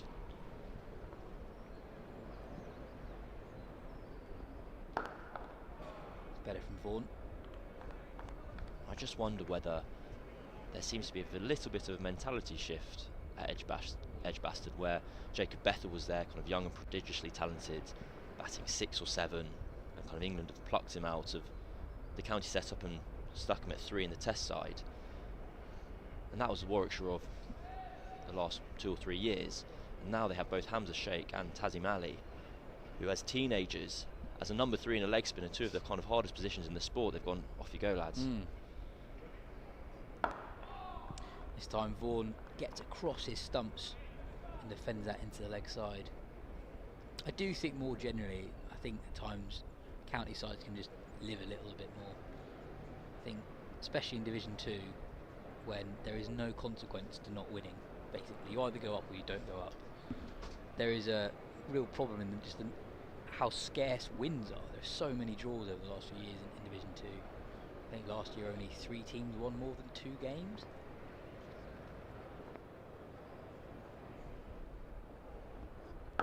And on the Bethel point, obviously it was one of England's most eye-catching picks, picking Bethel in for that New Zealand tour in the first place, but then to actually bat him at 3 when the opportunity came up. I remember recording a podcast and we were previewing Test match, and it just didn't even occur to us that Bethel at 3 was a possibility. But as that tour went on, the question was more, well, hang on, not why have England picked him at 3, is what Warwickshire been doing batting him at 7.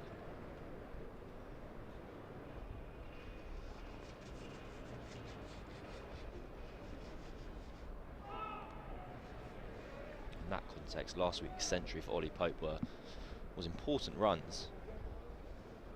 Bethel still at the IPL with RCB.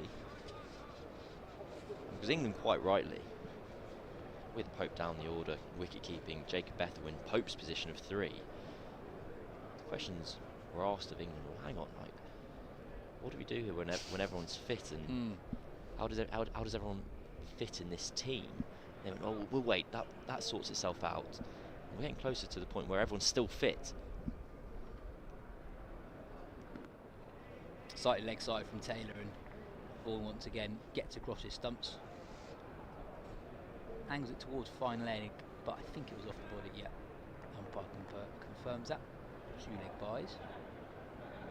Somerset 71 without loss after 23 overs. I've been impressed by James Taylor, who hasn't always been first choice at Surrey over the years, but has been increasingly prominent, I think, this season. We've got a lot of bowlers fit at the moment, and he's been picked for this game. He's bowled at a good pace. We've got another change of bowling. Jordan Clark on the pavilion end, replacing Gus Atkinson. A change of bowler powered by SSE Energy Solutions, your business energy partner, meeting you where you are on your sustainability journey. Clark in to Lambie. Left alone, that wasn't too far away. Lambie's off stump. Good areas from Clark, who's expensive in his first belt, 3 overs for 22. Just inspecting his left boot. It's fine to continue. Slight difference in the field at the moment in his second spell compared to his first spell to Lambie. Just 2 slips at the moment. Dom's Sibley and Ollie Pope, rather than the 3 he had earlier on. Also a man out on the offside boundary as well.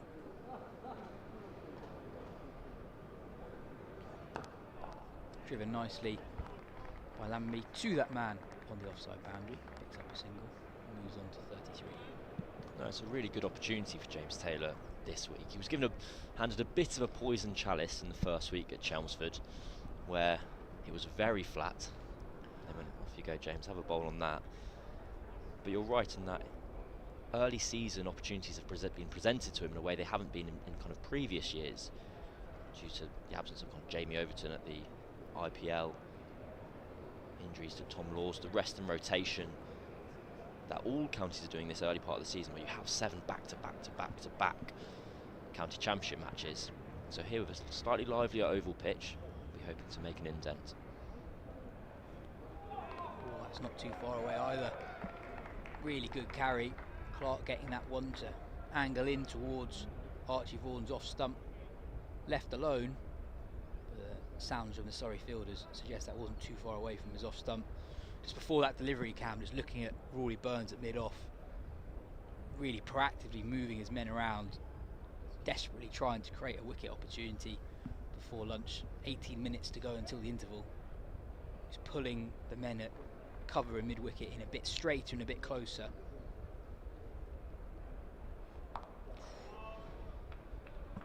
Awkwardly defended by Vaughan. I think quite often Clark to right-handers, when the ball gets a little bit older, tend to bowl very stump to stump. As we've seen those two deliveries from Clark to Vaughan, just back of a length, round about off stump. You probably look to bowl slightly fuller, target the pads.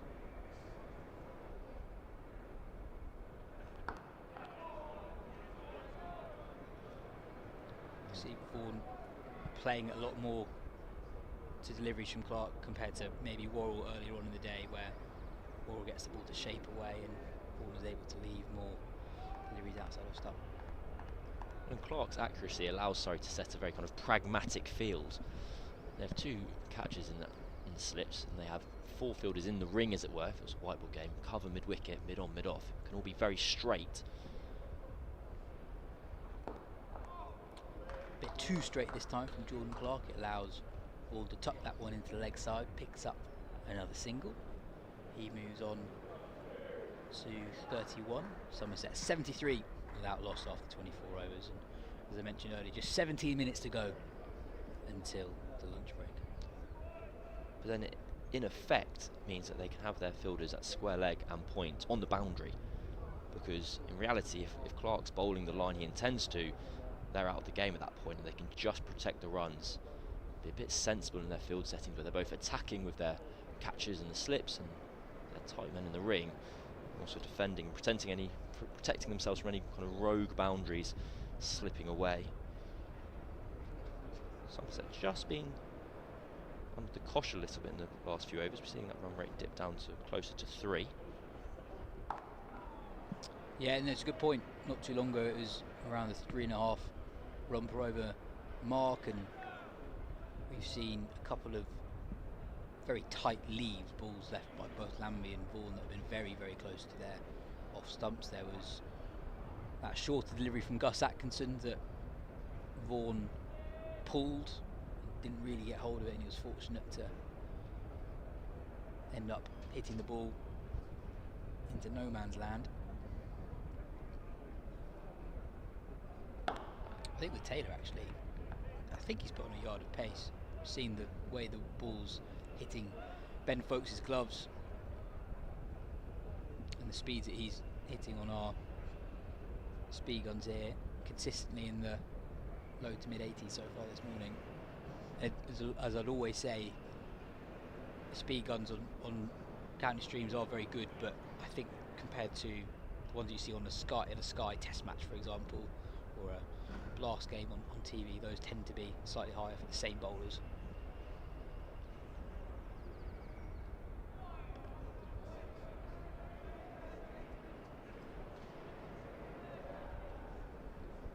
Should we go around the grounds, Cam? Can you tell me what's going on? We can go around the grounds. Take us around the grounds. Wonderful. I can use my NV play login. I'm very smug about this. Ball by ball. Any ball you want to see, I'm your man. Right, we'll start that new road with Worcestershire. Worcestershire is 60 for 3, having been put in by Durham. Down at Bristol, Gloucestershire are taking on Leicestershire, and they've slipped to 75 for 5. Rishi Patel is back for Leicestershire. Defending into the offside. Vaughan will pick up another single. That'll be interesting to see what Leicestershire therefore do with Rayan Ahmed, who had been opening in his place. Rayan Ahmed and Rishi Patel and Sol Budinger could be an extremely watchable top 3. The county ground in Derby. Derbyshire are 76 for 1 against Middlesex. Trent Bridge, where we get to Division 1. Worcestershire Division 1. Tell you what, I'm not happy about NV play. They don't separate it by divisions. We're going back to Cricinfo for the next time. Sussex playing at Trent Bridge are 60 for 4. Extravagant movement from James Taylor. That started fairly straight, but veered dramatically away from Ben Folkes, who did well to gather the ball in the end. Question for you, Cam. Yes, Yas. Take a look at that replay again. Really did move late from James Taylor. You mentioned that Durham score, they're going well at the moment.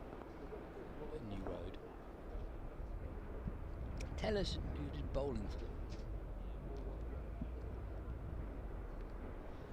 Well, I'm glad you asked, because Durham made 3 signings in the week. They had a series of injuries. So currently bowling for them is Cody Youssef, who I must admit, I'd never heard of in my life until about 48 hours ago. He's from South Africa, and that's as much as I can do you until I put his name into Google again. He's never played international cricket, so he's a SA20 man. Exactly, Pile Royals, which suggests that the Joe Root kind of propaganda train could have been sprung into action once again. Joe Root was able to get a deal for Keith Dudgeon over the line for Kent before Dudgeon went down with injury. Well, I say that. Joe Root recommended him to Zach Crawley, who in turn mentioned him to Kent. I am adding 2 and 2 together and getting 5 by suggesting that because Cody Youssef was at Pile Royals, the same thing had happened again. But it is often how moves are made and transfers are made in the modern day, where word of mouth is still such a powerful kind of bargaining chip. It's a handy person to impress. Someone who scored 11,000. Absolutely. Well, it's the story of how Yorkshire signed Jaffa Chowan. Jaffa Chowan, who found himself in some of England's white ball squads over the winter and with a big bash deal. Had been at Middlesex years ago, was released, went through the Saka pathway. I think he was net bowling to Joe Root at Yorkshire or somewhere across the country. And Joe Root's kind of come up to me at the end of the net and gone, "Who'd you play for?" And he's gone, well, no one. Root's gone, "Well, give me your number and I'll make some texts." Sure enough, not too long later, after Joe Root said to Yorkshire, "You should have a look at this lad," Yorkshire signed him. And the other part of that story, I believe, was Darren Goff saying his son played against him in a second 11 county game and said he was brilliant, said he couldn't pick him. I enjoyed that story from Darren Goff because he also mentions that his son gets 100, which is very important. Which isn't strictly relevant to the overall story, but an appreciated detail. Absolutely. I also enjoy when someone scores 100 and goes, "God, they were really good today. Those bowlers are excellent." Defended again from Archie Vaughan, Jordan Clark bowling very straight to the Somerset opener, and we mentioned it an over or so ago, the runs are not coming at the rate they were. I think at this period of the morning session Somerset will be okay with that, just 10 minutes to lunch, and what a first session it could be for Somerset if they get through to the interval without losing a wicket. We'll try to keep you updated with information around the severity of Sean Dixon's injury as soon as we get that information to you, but at the moment no wicket for Surrey this morning.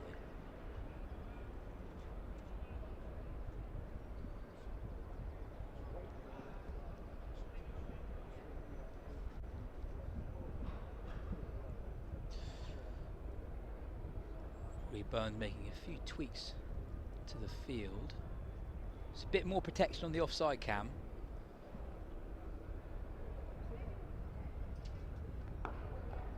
The angle of the attack is the same for that delivery. Fired in straight again and defended to short mid-wicket. Got some exciting news about a presentation that's happening during the lunch break, Cam.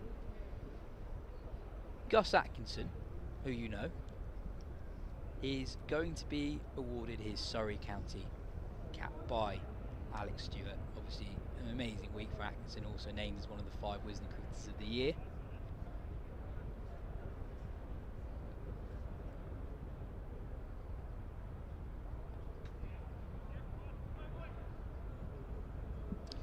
Left alone from Archie Vaughan, that ends the 26th over, Somerset 74 without loss. So we've just had a note that Gus doesn't know that yet. So is this a secret? Are we allowed to talk about any more? If you are listening to the stream and you're in the ground, please do not shout out to him on the boundaries edge. You'll ruin the surprise.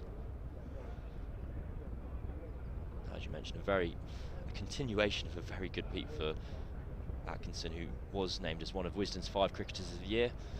Was there at the Wisden dinner on Tuesday to collect his leather-bound special edition of the book.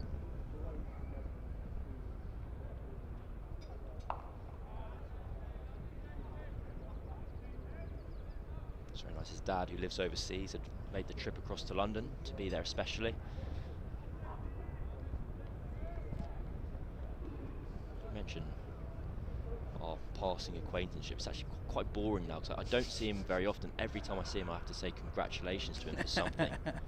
And every time he sees me, he just has to say hello. But there we go.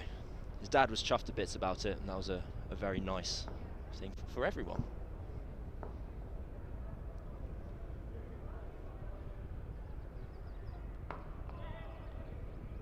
Defending into leg side, and Lambie pinches a single. James Taylor bowling around the wicket to Lambie, operating quite a similar style to Jordan Clark at the other end. Bowling very stump to stump, forcing the batters to play at pretty much everything, but so far Somerset have held their nerve. They've not been drawn into doing anything rash. Played with a straight bat, literally. Kept the Surrey seam attack that's had so much success here over the last 3.5 seasons, kept them quiet. Driven by Vaughan. Not a lot of width, but leans into that one, picks up another single. It's quite remarkable that Atkinson has made his England debut, scored a Test century, 5-wicket haul at Lords, Test hat-trick, Wisden Cricket of the Year. He must have been the ICC Test Team of the Year as well, or something along those lines. And all those accolades came before the domestic cap. It kind of speaks to this.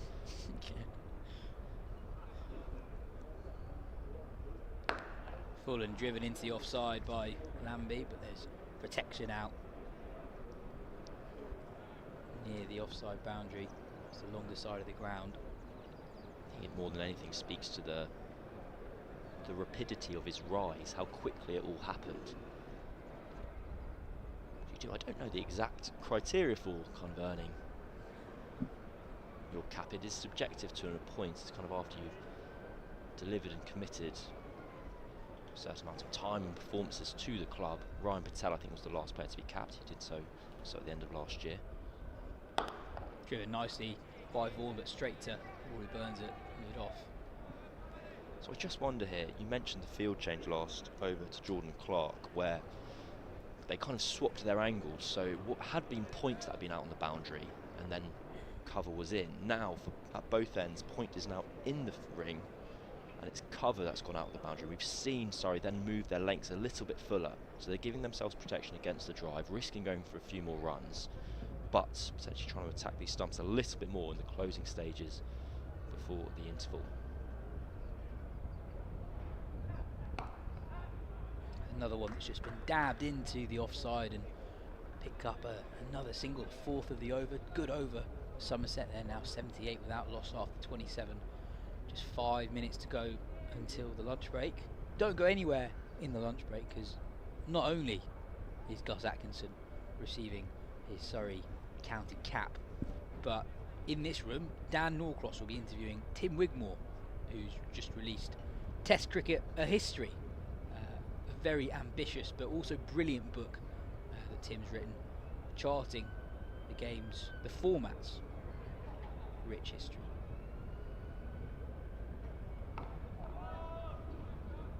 Clark continues, and once again Archie Vaughan defends. It is remarkable, the names that Tim's been able to speak to for that book. They are genuinely all the heaviest hitters in the history of cricket. He got Sachin. And then, well, if you get Sachin, you get the rest, I think, is how these things work. I think Tim Wigmore's phone book is a lot more lucrative than it was about a year or two ago. Fuller from Clark, and it's another one that Vaughan leans into. Surrey at the moment just trying to dry things up a little bit. There's a lot of protection on the boundary, so those sort of deliveries from Clark and Taylor that are a little bit overpitched, that are drivable balls, they're less likely to go for 4 with men out either side as they're doing at the moment. I think that's kind of Surrey's point, is that they're happy to attack. They're basically giving themselves the protection to hunt wickets in these closing stages. So yes, you can look at the previous over, and Somerset have got 4 singles. You see there Clark has arguably missed his length too full, and they score or take another run into the offside. But I think that's kind of the deal, the devil that Surrey have done. They could kind of continue in the way they had been in the previous half an hour, trying to dry the runs up with kind of hitting a hard, heavy length. But with Lammonby and Vaughan in kind of survival mode for the closing stages, just making them twist and play a few shots is no bad thing. Left alone by Lammonby. I suppose there are different ways of drying things up, right? You can dry things up with the field and that not be your primary intention. It just looks like you're offering more protection. Or you can do it with your lengths. If you drag your lengths back a little bit, you bowl slightly more defensively. That's another form of doing it. And actually what you're saying is Surrey are actually with the ball trying to be a bit more attacking, and this field almost gives the bowlers a bit more freedom, a bit more of a license to really push the ball up there. It's another ball that's really swung late after it passes the batter, really. It's an awkward take for Ben Folks, who does well to prevent the ball sneaking past him. You hear spinners talk about it quite often, about using boundary riders as attacking field placements. Say for instance you're an off spinner and you kind of have cover points out, and you're leaving a gap at cover, or you're leaving points out and you're encouraging the batters to kind of open the face of their bat to try and dab the ball into an area they don't want to. That brings about risk, that brings about angles for the ball to potentially sneak in between bat and pad or take an edge. It's another single for Tom Lammonby. He moves on to 36. Somerset 80 without loss after 28 overs. We've got 1 minute before the lunch break, and it looks like we're getting in our customary 1 over burst of spin before the lunch break. Dan Lawrence marks out his run out. Change of bowler powered by SSE Energy Solutions, providing the energy needed today while building a better world of energy for tomorrow. And like he did to Nick Gubbins 2 weeks ago, Dan Lawrence is bowling to a left-hander here, spinning the ball away from him. He's not got a slip, but he's got a leg slip. It worked against Gubbins. Will it work here against Lammonby? Slightly short, and that's cut firmly behind point from Lammonby. They'll come through for a comfortable 2. Noted Jamie Smith, who just fielded that, has a change to his name on the back of his shirt. Now he's now J. Smith, not just Smith, because of the imminent arrival of Nathan Smith. And I enjoyed working that out about 20 minutes ago.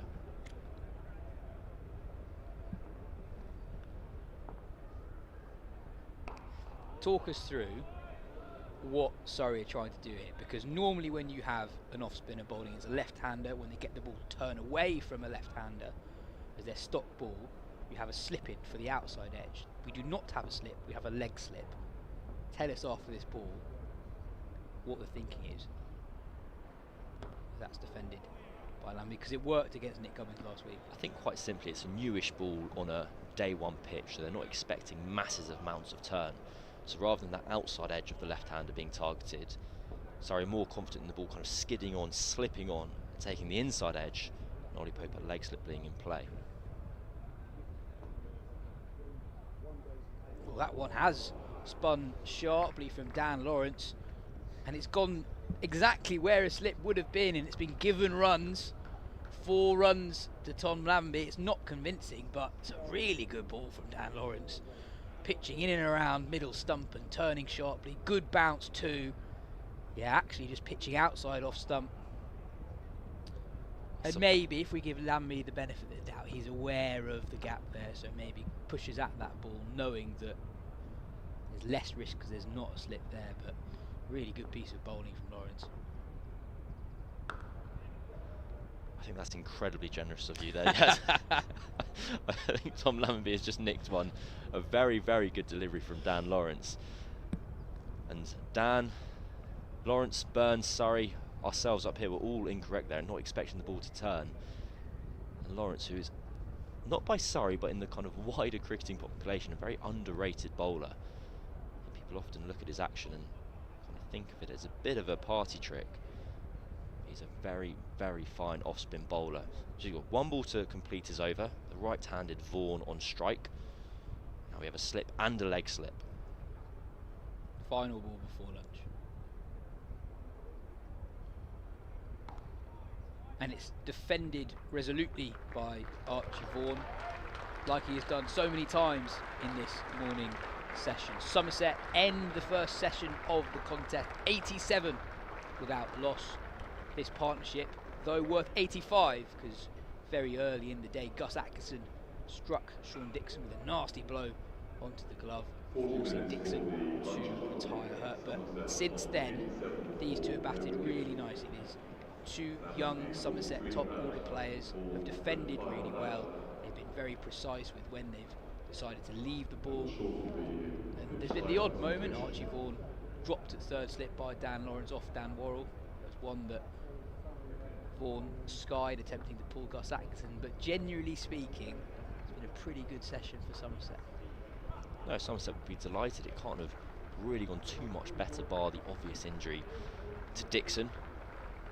We saw Dan Lawrence getting a really good ball to really spin in that final over, which, without wanting to read too much into a single event, could speak to the rest of the match. And here we have the presentation.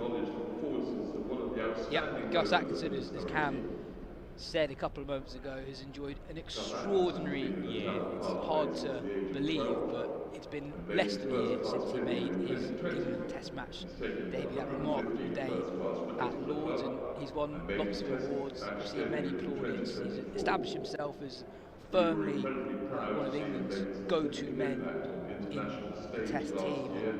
Here, after all those awards that he's won for his work for England, here he is recognised for his work for Surrey, receiving his county cap in front of the dressing room, in front of the pavilion. Really helps the crowd in today, and receiving it from a true Surrey great in Alex Stewart. A lovely moment for Gus Atkinson. The second presentation between those of the week, it was Alex Stewart who gave both Atkinson and Dan Worrell copies of the leather-bound Wisden Almanac, so signify they won Wisden Cricket of the Year. Now we see Gus taking his new cap up the stairs. It's another thing for you to say congratulations to him about. It's too many. Don't like it anymore. Anyway, Cam, I think that's enough from us, but don't go anywhere, folks, because literally right now, Dan Norcross is going to speak to Tim Wigmore about his new book, Test Cricket, A History, which is brilliant, by the way, so tune in. Thank you, Yas. Thank you indeed. Yes, we are going to talk about that very briefly, just to remind you of the match situation. Somerset put into bat for the 18th consecutive time in first-class cricket at the Oval. The side's been put into bat, and they have done very well. They've weathered a few storms. They've ridden their luck as well. They've played some fabulous shots. Archie Vaughan, unbeaten on 35 from 84. Tom Lammonby possibly played and missed a little bit more. Few more false shots from him, but he's also unfurled a couple of lovely tries. Beautiful swivel pull through mid-wicket. The only blot is really Sean Dixon, who had to retire hurt when he was got by one that just popped on him from Gus Atkinson in Atkinson's second over. And in so doing, he's done a bit of a mischief to a hand. We don't know the severity of that. It'll obviously be x-rayed and take a look at it.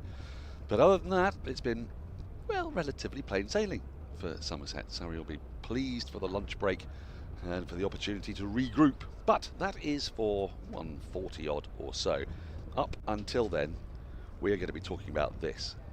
This is Test Cricket, A History by Tim Wigmore. It's got a lovely quote on the front from Jonathan Agnew, a colourful modern take on the sport's most treasured format. I think we can all agree it is its most treasured format. And it is a meaty tome. I'd say it's not for the faint-hearted. I think it's one of those books you can dip in and out of. I've read a fair bit of it. And it's filled with stats and observations and thoughts. And it's a sort of chronological review, but also thematic review of Test cricket from its inception in 1877 through to the present day. How it's developed from really, I mean, it wasn't even defined in 1877.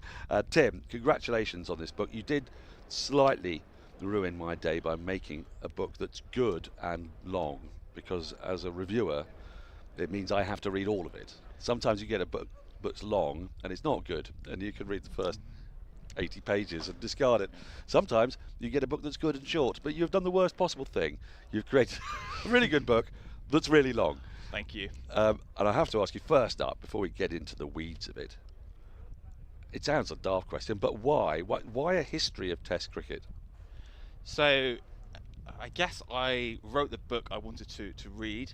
There are a lot of books, especially on cricket history books, especially on England and Australia, and very good ones on various other countries. But there wasn't really something that brings everything together, which is what I wanted to do. And this book was sort of born in slightly cursed circumstances, having dinner with Simon Wilde in March 2020 in Sri Lanka on what would be my only night in Sri Lanka, when we made a very stupid decision. We said we're going to have a lot of very good curry on this trip, so we're going to have a Chinese in the restaurant instead. So I managed to go to Sri Lanka without having a curry, which was and so you left the next day because of COVID. Yeah, exactly. That was the tour I was booked for on Friday morning at 11 o'clock and was stood down from 1:30 in the afternoon. Yeah. But he wrote a very good book, his history of the England Test team, which came out in 2018, and I sort of said, why don't you or someone do that, but for global Test cricket? And he's like, I've come up with doing other things. I'm not mad enough to take that on. And I thought, okay, maybe I'll give it a go. And 5 years later, here we are. Well, it is an incredible undertaking, because I don't even know where you begin when you're trying to unpick Test cricket. Where you have begun, I'm delighted to say, is at the beginning. And one of the notable things that comes out right at the start is that people didn't even know they were playing Test cricket when they were playing Test cricket. Absolutely. So with W.G. Grace, obviously the great cricketer of his period, I think he only plays 2 of the first 15 Test matches because we don't know what Test matches are, and so the word Test is basically used as a marketing slogan, but it's used by lots of people. This is an era; it's such a strange era where you get these parallel tours. You get sort of 2 or 3 England parties going to Australia at the same time. They're all saying England v Australia or England 11 v Australian 11, and they're all saying this can be a Test match. So it's a complete kind of nonsense, and you basically only get 1894. An Australian journalist, quite retrospectively and quite idiosyncratically, he designates which matches count as Test matches. How did he do that? How did he decide? Sort of went through the matches and said if the teams were good enough, they would count as Test matches. Right. So because to be clear, because not everybody may be familiar with the early history of Test cricket, the first Test match is deemed to have taken place at Melbourne in 1877. 148 years ago. 148 years ago, Australia winning by 45 runs. It was against an England side that went out there on tour with 12 players. 12 players. And one of whom, Ted Pooley, was in a New Zealand prison. Exactly, yeah. Because they were down to the bare bed. He was a match fixer, in effect. And we can say this, you can't libel the dead. But he was umpiring a game in New Zealand, and he'd taken a bet on the number of ducks there would be in the match. And when he made the bets, the people he made the bets with didn't realise he was going to be the umpire. So essentially, a little nod to the bowler, appeal, it'll be out. And he argued there was no conflict of interest, which you've got to admire the chutzpah if nothing else. So basically, England are playing the first Test match with the only 11 players they've got available. Ted Pooley was a keeper, so he would have been the first choice keeper. And yet somehow, they go again the following year to Australia. Those are deemed Test matches, retrospectively. 1880 is the first Test match in England here at the Oval. Again, don't know it's a Test match. And you say W.G. Grace didn't play more than 2 of the first 15, and this would be because a lot of those games would have been abroad, and how were they put together? Yeah, traditionally you have, when England do have a thing when they go abroad, it kind of doesn't really count. A bit like Australia now. When Australia lose a series abroad now, it kind of doesn't really count because it's during the AFL season, and it's a bit like that with England early on. Or they send these teams, and to South Africa they deliberately send basically sort of D or E teams because they are sending parties there to try and make it a vaguely evening match. So South Africa are a very poor team in this period, 1880s, 1890s. So they're not sending any of their best players really, and Yeah, and so lots of South African matches. I mean, when people say the sanctity of Test cricket, like lots of these early South African matches in particular, there's no reason for them to have Test status. And of course, England in 1930 literally played 2 Test matches at the same time. So by definition, against New Zealand, West Indies. So by definition, that can't be England's strongest team if they're playing 2 matches at the same time in at different continents. So yeah, very, very odd. And I think it's 1948 is the last time when you have matches get status on, after the event. So yeah, it's a very, very cricket, very kind of bumbling, and no one really knows what they're doing. But here we are. Now, in those early days, it's very clear that the matches aren't put on because there's a schedule. There's no Imperial Cricket Council or ICC as we now know it, International Cricket Council, but very importantly, called the Imperial Cricket Council. And right at the start, these matches are really ways of generating money, aren't they? And we get, because there are themes and tropes throughout the book, but almost immediately, Test cricket has a payment scandal. And I didn't realise, I mean, your book is great with some of the details here. The amount of money that people were actually being paid to tour was really sizable in terms of then. Yeah. So in the 1890s, people were earning more in real terms than they would for another 100 years to come from playing international cricket. And you talked about England being down to 12, really 11 in the opening test. Well, the reason for that was these tours were undertaken on a profit-sharing basis, and so you don't want to take a 13th, 14th, 15th bloke who you're not going to be picking. So you pick as few players as possible, and you share the money between you, which is basically how it works. And you're playing matches relentlessly the whole time. Australia coming here, they would play 40 or 50 games over a summer. And obviously with some test matches and just paying all the counties, often multiple occasions, and various Duke of Norfolk teams and stuff. And come much more frequently as well, Tim. I mean, this is the other thing that's really clear in the book, is that in those early years, from the moment of 1877-8 and then the return tour in 78-9, suddenly the Australians are coming back and forth, and there's even complaints, aren't there, in England? We've got the Australians here all the time. This is absurd, because they're sort of coming almost every 2 years. So is this because very quickly the game became a spectacle that drew enough fans that it was basically a vehicle for money, and this was what was happening? Was suddenly money was being generated in really large amounts, and almost what happens is that the cash cow just gets its udders get squeezed so hard that actually interest starts to wane. Well, basically, yeah, because if you're an Australian player, you earn money by coming to England. You don't really have other places to come, so you want to come here as much as possible. And it's why actually you have the 1890s people 1880s and early 1890s people are saying the Ashes has lost. Well, actually, people don't even talk about the Ashes at that point. But they're saying England Australia is not what it used to be. You know, the old days are never. Yeah. People are just playing for money now. They're not playing for the love of the shirt. So yeah, because cricket has this problem, it has so few countries, which helps South Africa initially. But of course, you mentioned the Imperial Cricket Conference, so that's a big side endorsement. That's formed in 1907, and there was a chance there. Had it not been a run on basically empire lines, you could have had a more inclusive sport. You could have had USA and Argentina, who were both actually very competitive teams at that period. I mean, explain that a little bit more, because it's a really salient part of the book. Is that you just think with very English mentality, oh, the golden age, oh, Ranji, Fry, Victor Trumper, it brings tears to your eyes. I mean, partly Neville Cardus is responsible for this, but also it's what we're brought up on, the canon of it. And yet your book makes it really clear that possibly the best bowler in the world at the time was Bart King, who was an American, came over to England 3 times with the Philadelphia Gentlemen, topped the averages, first-class averages, and it's this link between cricket and empire that snuffs out any chance, perhaps, of cricket being more broad in the early stages. Yeah, absolutely. And there's Clem Gibson from Argentina is one of my great numbers I found. The only person to have been called up for an Ashes tour for England while in Buenos Aires, and he turned it down. 24-25. Exactly. Yeah, he turned it down, and he was a really terrific bowler as well. But yeah, you have cricket is pretty in Philadelphia, really. I mean, they're quite possibly better than South Africa. So they're possibly the 3rd best country in the world at that period. But yeah, the ICC, the early ICC does not want to know, because Abe Bailey is it was quite sinister for it. He's a kind of Anglo-South African mining magnate, and he sees that cricket is an integral way to bring England and South Africa together and to bring the empire together, and therefore he exclude other countries, and that is a sliding doors moment. And if things had gone differently, I mean, Test cricket I don't think would ever have been played by dozens and dozens of countries, but I think we could have had a situation where, you know, say before World War II, we had 7 or 8 countries playing it rather than 6. One of the other tropes that comes through loud and clear is the establishment, and you have to say, I'm afraid, racism, because South Africa comes on the scene quite early, and they do not select any players of colour at all, despite having a really terrific bowler called Hendricks. Yeah. Can't get into the side. Yeah.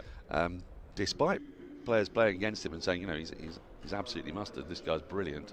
Already you have that. There's a wonderful little factoid that comes through the book as well, that we think of the Basil D'Oliveira affair as having a certain unique significance, 1968. Well, there's the KS Ranjit Singh affair, which is exactly the same, isn't it? That England decided not to select Ranji, and if you're not familiar with Ranji, basically the premier batter of his age in England alongside C.B. Fry, scored 100 on debut.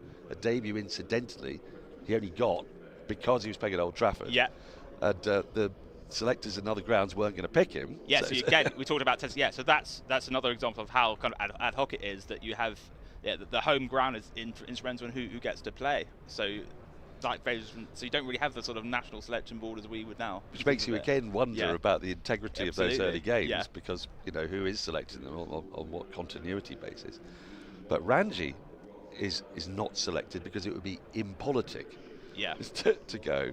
So you then really realise that there's no issue. Cricket has no issue playing against South Africa. England also has no real issue selecting Ranji to play against Australia, but it recognises that it shouldn't select him to play against South Africa. And so these really rather shabby and repulsive compromises are being made at a very early stage. And I want to weave that in with the other trope that comes in here as well, which is, I guess, when I say establishment, the way that all of these countries are run, their cricket is run, is very much along the lines of, right, we have to have the right sort of people in charge. You can have working class people, you can have professional players, but ideally they're bowling, doing a lot of fielding.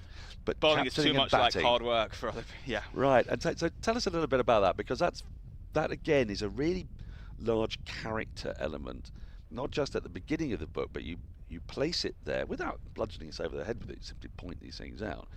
But then it rears its head constantly through the course of Test cricket. You could even argue to the present day, but certainly it's lingering massively into the 50s, 60s, 70s, and it lingers in the formations of pretty much all the other countries. I mean, you talk to us about the West Indies and India when they first became Test nations. They're not suddenly egalitarian and joyful and ripping up the playbook, are they?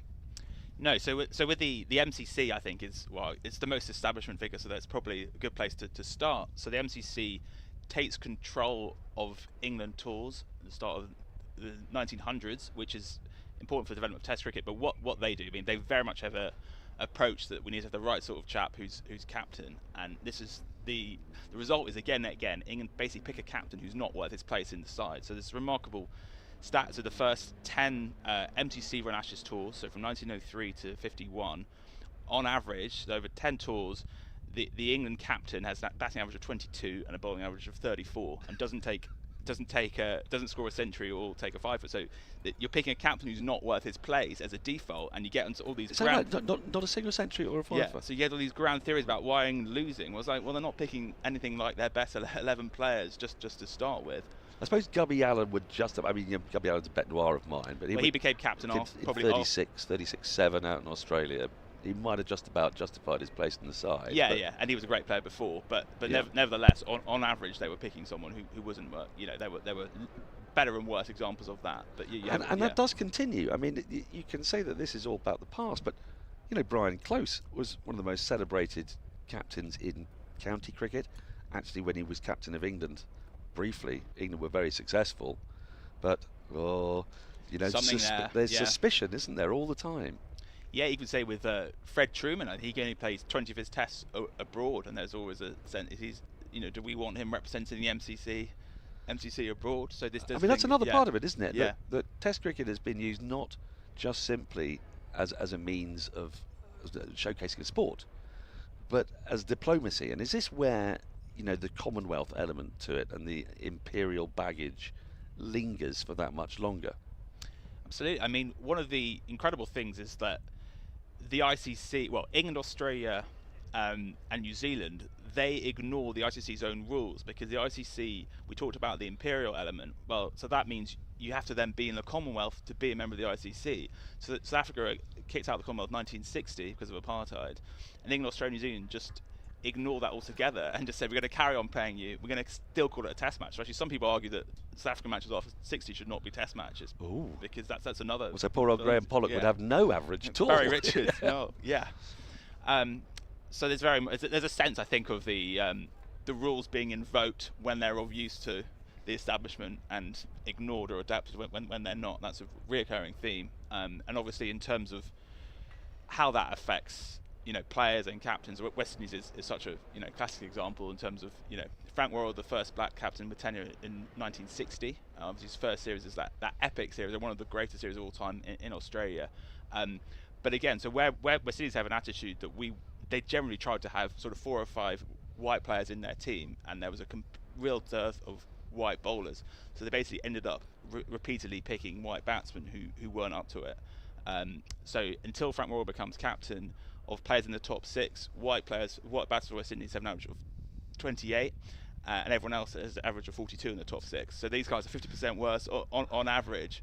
But again, in terms of who controls the power, that's actually the image that they want. I mean, it's quite miraculous that the West Indies were able to hold their own with those restrictions, isn't it? And I mean, West Indies' first home series, 1930, they have 4 different captains, because each home board is picking their own guys captain, and they have almost 30 players in that series. So they're obviously just picking the Jamaica side, and with sort of 2 or 3 guests from the other eye.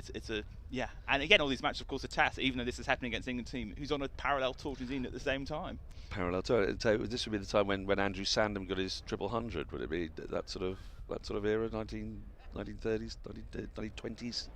Yeah, that was a little before. Yeah. And then but then in 30, of course, and in terms of what counts as a test match, so when Len Hutton he gets the world record in 1938, and here, and he the previous record is Wally Hammond with 336. But if you look at the coverage, no one mentions that. That's a ghost record. They just care he beat Bradman's 334, because there's an approach that actually lots of people there are thinking it's not really a test match unless it's an Ashes match. Right. So that Hammond is not part of this conference, which I'm sure would have made him very angry. But yeah.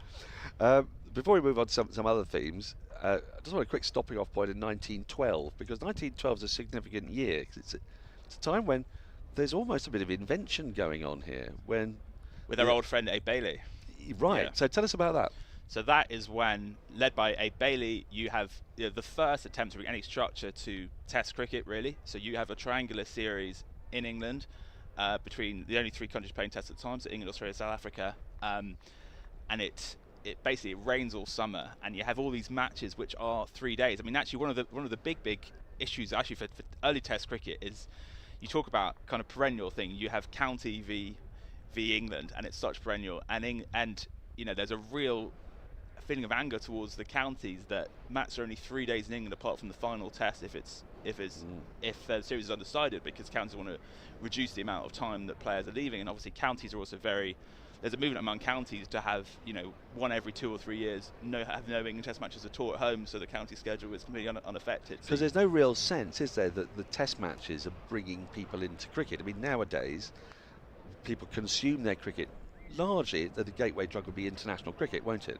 because of coverage and TV and radio and what have you. But in this era that we're talking about, these games are only going to be seen by the people who turn up to the games, and that the vast amount of cricket is still being played domestically. Yeah, A, that, and B, if you're a county and you're losing your start, you're losing Ranji or whoever, suddenly you probably have fewer people coming to your gate, so you're actually getting a hit from England playing. And again, one of the perennials, I think Australia are better at dealing with that conflict. So Australia, they just at every test is a timeless test in Australia. So I think Australia are a bit better at managing that conflict. And Australia are, I mean, there's all these kind of grand theories where Australia are generally the best in Test cricket, and one of the simplest from reading the book is that they are better generally than England and other countries often, but certainly than England, at just picking their best 11 players in their team and kind of worrying somewhat less about all this other nonsense. And best captain as well. Yeah, because they are picking a guy who's in the team. They're not. Yeah. He's worth his place. They're not thinking kind of reverse engineering back from who should be captain, and sometimes having a team with a very strange balance as a result. Well, yes, as you point out, I mean, you've got when India first start, you got the hilarity of the Maharaja of Vizianagram, who really just could not bat or bowl, or indeed captain or field, but taking the similar kind of model to the English model, somebody of a sort of high class, if you like, has to be put in charge, and you've mentioned it with the West Indies as well. So that's a theme that comes through loud and clear, and it can be slightly enraging, but it is just a fact, and it forms a backdrop of Test cricket. I want to move on though, because what your book is actually very good at, I'm an old codger and I love cricket before 1939, but you quite correctly devote pretty much the amount of time to the book as is represented by the number of Test matches played, I'd have to say. So there's an awful lot of your book is about post-war, because that's of course when more countries get involved. With partition, we've got Pakistan and India now playing. New Zealand are playing more regularly, albeit not against Australia because of Australia. And then as we move forward, more and more teams come into the fold. So what were the kind of inflection points for you when you were reflecting on the storied history of Test cricket? What did you think were those moments post-war that really reflect? I mean, I say Test cricket's rapid change. It's up to you to tell me whether you think it's really changed, but it has. But what were those moments for you?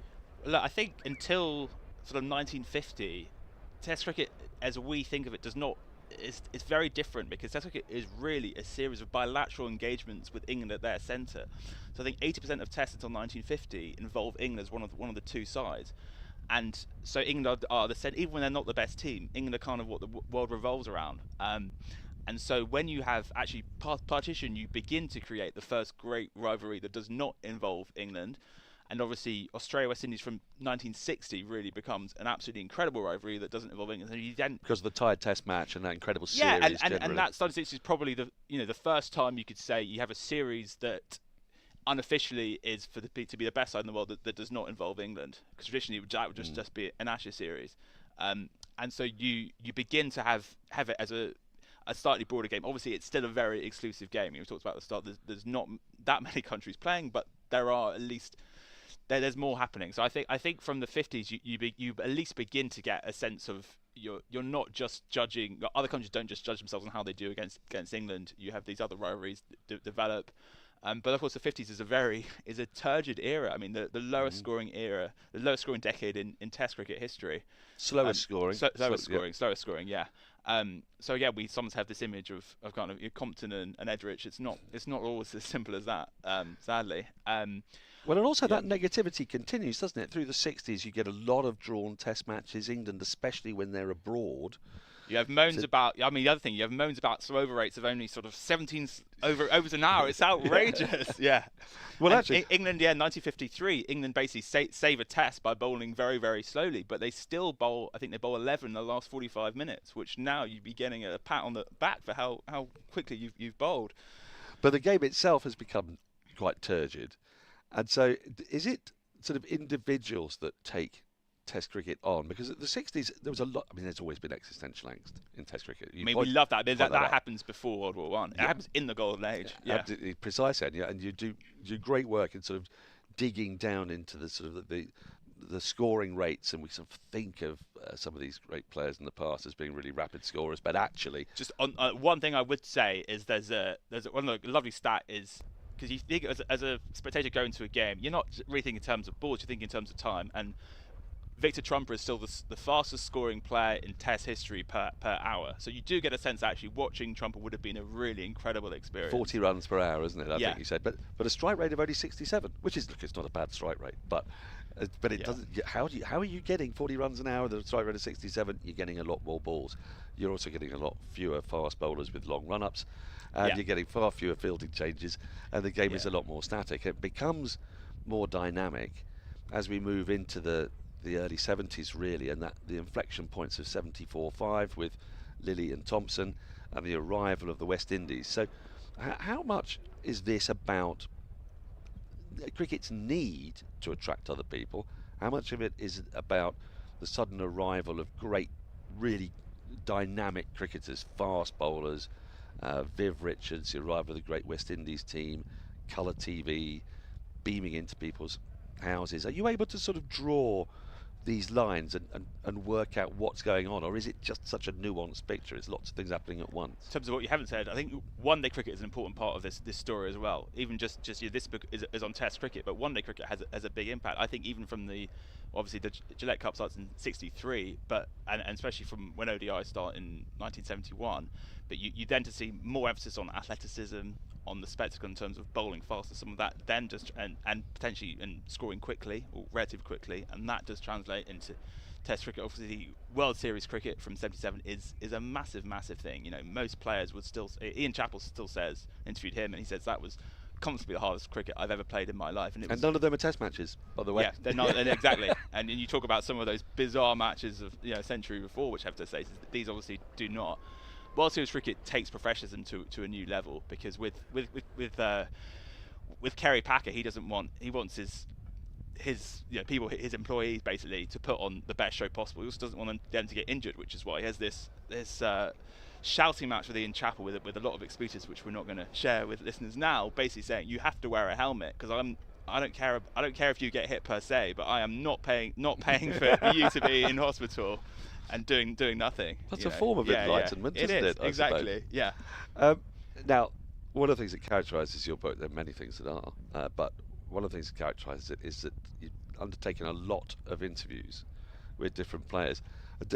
Run me through some of them, and also why you chose those particular players, because obviously they're such a vast. Yeah. I don't know as a writer where you start. Well, yeah, I suppose in the research process, there was more gaps. Well, England, Australia are, as a kind of writer, are very well covered. India, West Indies are pretty well covered. Beyond that, there are gaps. Like Pakistan is there's these two fantastic histories from Peter Oban and Osman Samuddin. There's not actually that much else. So you sort of wanted to not just be reliant on those. And then I was, thinking about what are the pivotal moments. So, I mean, Michael Holding, for example, on the rise of West Indies, and actually the kind of what it feels like to bowl fast was absolutely terrific.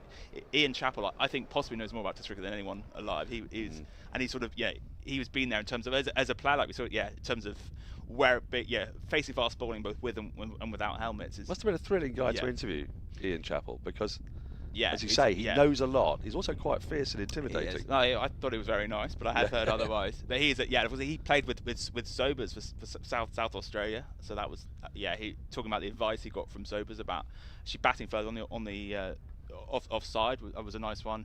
I mean, Sachin Tendulkar obviously fantastic to talk to. One of the things about him I was interested in. Did he hate his teammates for being so bad early on? Because it's incredible to reflect. We India now are so good. I mean, Tendulkar, he won of his first 44 tests away from home. He won a single one. Is that right? Yeah. Just one. And there's a lovely story in Barbados in 1997. He has dinner in one of the many fantastic restaurants right on the sea. India, I think, are 4-0, need 120 to win the next day. He goes. I don't know where this is going to go. Yeah, he goes to the waiter. He says, "Can you pick your best bottle of champagne? I want that chilled, and I'm going to come back tomorrow to drink it." No. The next day, he gets out for 4. India bowled up for 81. He doesn't go to get his champagne. He stays in his room for 2 days, and he's kind of completely despondent. Which, the kind of how really mediocre India are for so long is remarkable. Well, again, because and we think of it now as just they're inevitably the superpower, but it wasn't always that way. But we come back to the same sort of trope that they were often selecting people on the basis of their status in society. That wasn't a democratised game. They weren't reaching out and using their vast resources, were they? And this has been just a constant whine that we have. I don't want to revisit that because the players are going to be coming out very shortly. So I just want to get on now to what you've gathered from reading all this. Firstly, from interviewing so many different players, is it true that they feel that Test cricket is their performances in Test cricket is their legacy, or is that something that we all hope to be true? No, I think from doing these interviews and researching the book, I was generally struck by that, and I think actually, had I said I was writing history of ODI cricket, I'm not sure as many people would have wanted to have a chat. I think there is a sense of they do recognise being part of something, and there is they do feel a connection. Not that they necessarily know all about the history, but they do get a sense. And this is why, if you win in Australia, that people know it's such a big deal because it's so hard to do, and that's a problem because sort of immortalises you, doesn't it? It if does, you've won yeah. an away series in Australia. And even when someone says, it's the first time in 40 years, people do have a sense of that. And they get this, they're also, Dale Steyn was great on it, just how hard Test cricket is just to play. Just as you have every part of you, especially as a fast bowler, every part of you is hurting. It's, late on day 3, day 4, whatever, you're in your third spell of the day. You have to keep on coming back. And I think obviously they're very, very proud to have been a part of that. And they recognise, I think the other thing you do get in Test, you have these great stories of spinners sharing secrets. So Saqlain Mushtaq, he basically invents the deucer, or certainly the modern form of it. Murali plays against him, and he just asks him, and he shares his secrets. And I said, I asked Saqlain, why did you tell Murali that? And he's like, well, it's art, and art is international, and you want to share the secret. And this story was about the googly being shared 50 years before, the same sort of dynamics. So yeah, there is I think such a rapport people have across national lines, and you get these incredible friendships and rivalries formed. I mean, even of course with Kevin Peterson when he was struggling against spin, the famous email from Raul Dravid sharing his tips and stuff. So you do get, and I think there is a sense of, people feel that they're part of something more. So in that sense, I'm optimistic because if the players care about it, others, that does mean something. Yes, I was going to ask you about that. I've got one last question before we get to that.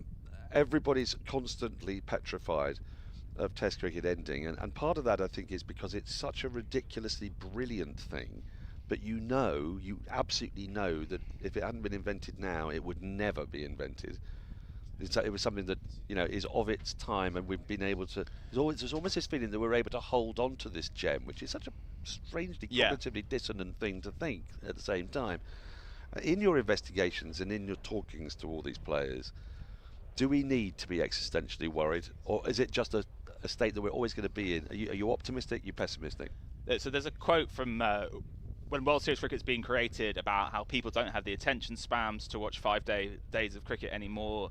No one wants to watch defensive batting and so on. This is 50 years ago. There's all these worries about, in the golden age, people aren't coming anymore. Then, so that's over 100 years ago. They still weren't coming. So that's eternal, which shows it's worth. It has been worth protecting, and in a very perverse way, cricket's always been run terribly, which is sort of a source of some comfort because the current terrible administration is not a new problem. Cricket's always had this problem. But what I would say is cricket does face more competition, both from the white ball formats and from other sports and everything else. So just because it's been run terribly is not a reason why we should carry on and yet for it to be run terribly. And yet in some countries that there's more people attending than ever. I mean, I come to a lot of Test matches in England, and I've been around for a long time. In the 70s, there weren't very many people in them. You look at footage of both of Ashes, there's a Yeah. lot of empty seats there. A lot of empty seats for the most thrilling series until 2005. And that just wouldn't happen now. So that's positive. So I just wonder if we're forever overreacting because we're trying to protect something so precious. Look, I don't think Test cricket is about to die. What I would say, one of the big kind of takeaways from the book is that the game does need more. It needs to be more relevant for countries beyond Australia, England and India, who are going to have their separate series. And actually the World Test Championship, which I argue is actually a very important development, and it's clearly so imperfect and needs to be improved so much. But when people say the World Test Championship, we should scrap it, I think that's nonsense. So for New Zealand to win the World Test Championship was probably the best day in their cricket history. And South Africa could well do it this summer, of course. Because the players are on their way, I've got one last question for you. You've spoken to all these different people. You've made this incredible tome. I want you to single out one interview you did that surprised, delighted and amazed you, and you just punched the air with glee and thought, right, I've got lots that's going in the book from this. Murali was just fantastic to talk to. So many different aspects of his journey in terms of overcoming all the accusations of throwing and that sort of stigma, and I actually think Murali is the player in history who added most Test wins to their country, which they would not otherwise have got. Which is not saying he's the best, but it's saying maybe he was most impactful. Most impactful player. Tim Wigmore, thank you so much for joining us on the Surrey live stream. I'll show you the book. I hope you can see it there. There you go. Test cricket. Oops, there you go. The lighting's a bit better. Available in the Surrey shop now? It's available in the Surrey shop now. Yeah. I've started it. It's really good fun. I'm taking it wherever I go. Hurting your back. Most of the summer. Yeah, well, I said to you earlier, I was thinking of getting in the gym, but I'm not sure I need to if I've got this hanging around. It's a towering achievement, Tim. All the very best. Award season's quite a long way away, and there are a lot more cricket books to be written before it gets judged. Some very good cricket books. But I wouldn't be at all surprised if we're talking about this in 11 months, 12 months' time. It's a tremendous piece of work. Thank you, Tim. Thanks so much, Dan. Cheers. An absolute joy. Right, the players are out there. Surrey in search of their first wicket of the day. They have yet to pick one up. Sean Dixon has had to retire hurt. But other than that, it's been plain sailing for Somerset. Tom Lammonby and Archie Vaughan have taken their side to 87 without loss in the 29 overs before lunch. Gus Atkinson's going to start from the pavilion end. And he gets a play and miss straight away. I'm going to get out of the way. Phil the Power Walker is here. And to take you through the next half an hour, he's alongside Adam Collins. Thank you, Daniel. Looking forward to taking that whole interview in at some stage. Just caught in the last few minutes at the back of the commentary box. Wiggy in good form. And that book, that looks heavy. That's a big old book. It's proper.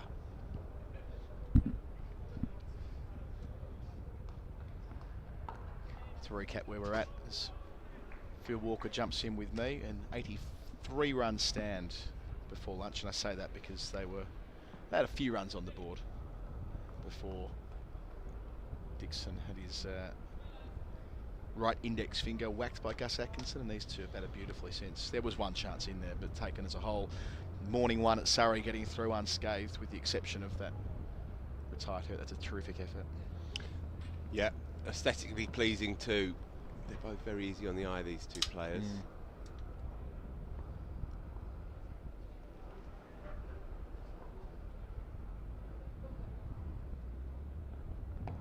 I feel like there's a cohort of cricketers who came through and made an impact, perhaps for the first time, in the period where streaming took over and we couldn't go to cricket games in the pandemic. So this is the half a dozen weeks of the Bob Willis Trophy in 2020, and roughly the first 6 to 8 weeks of the 2021 season. Players that did well there live in the memory. Remember Rob Yates making a terrific 100 against Essex last day on a Sunday afternoon where it was the only game left on. 120 not, fourth innings, massive chase, knocking off Essex, who were all powerful at the time. And another who meets that criteria is Tom Lammonby. The 300s he made in the Bob Willis Trophy, including in the final at Lords, which was a full 5-day affair, wasn't it? Well, you and I were both there. You were working on the telly, and I was among the great unwashed, just doing some scribe work, and we were very lucky, fortunate to be in that ground. It was obviously a slightly surreal atmosphere, it goes without saying, but that was a very special 100 he made. It was only eclipsed by Alistair Cook playing probably as fluently and freely as I've ever seen him play.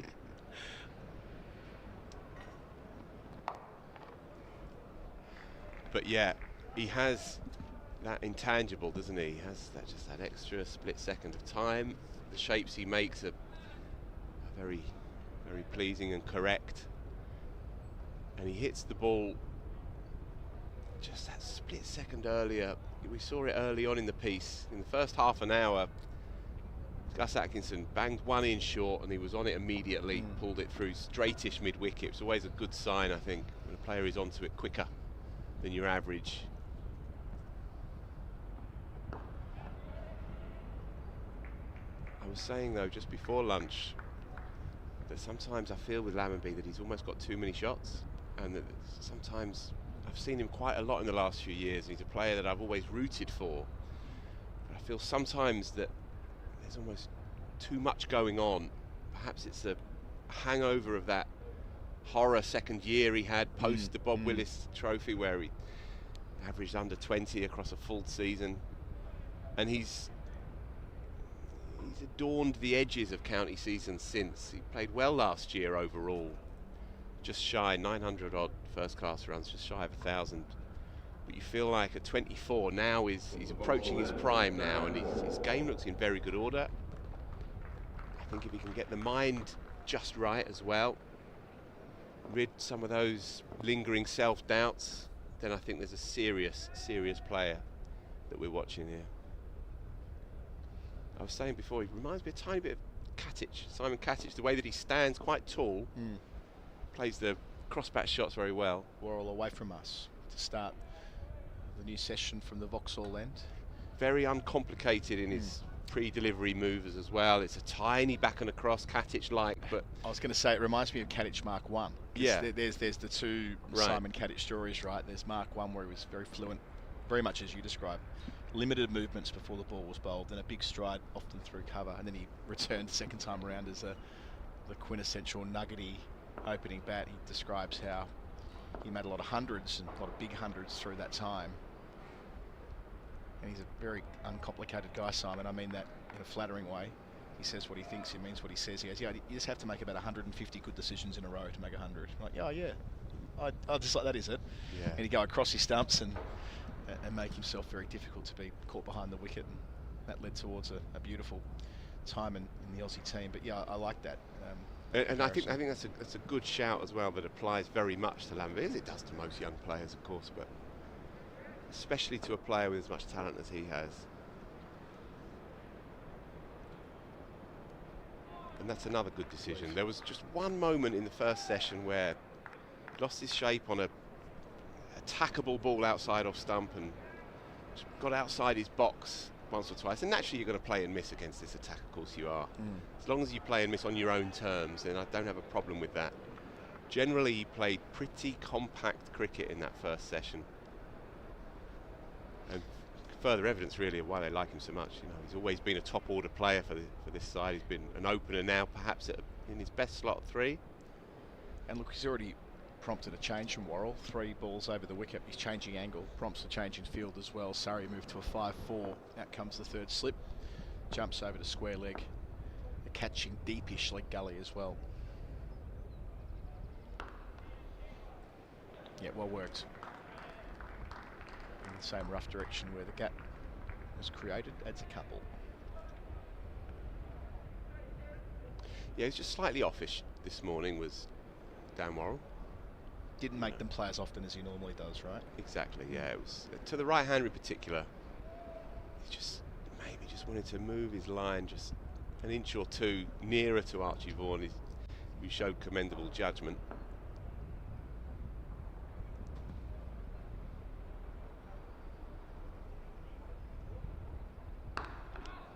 That's set a hit.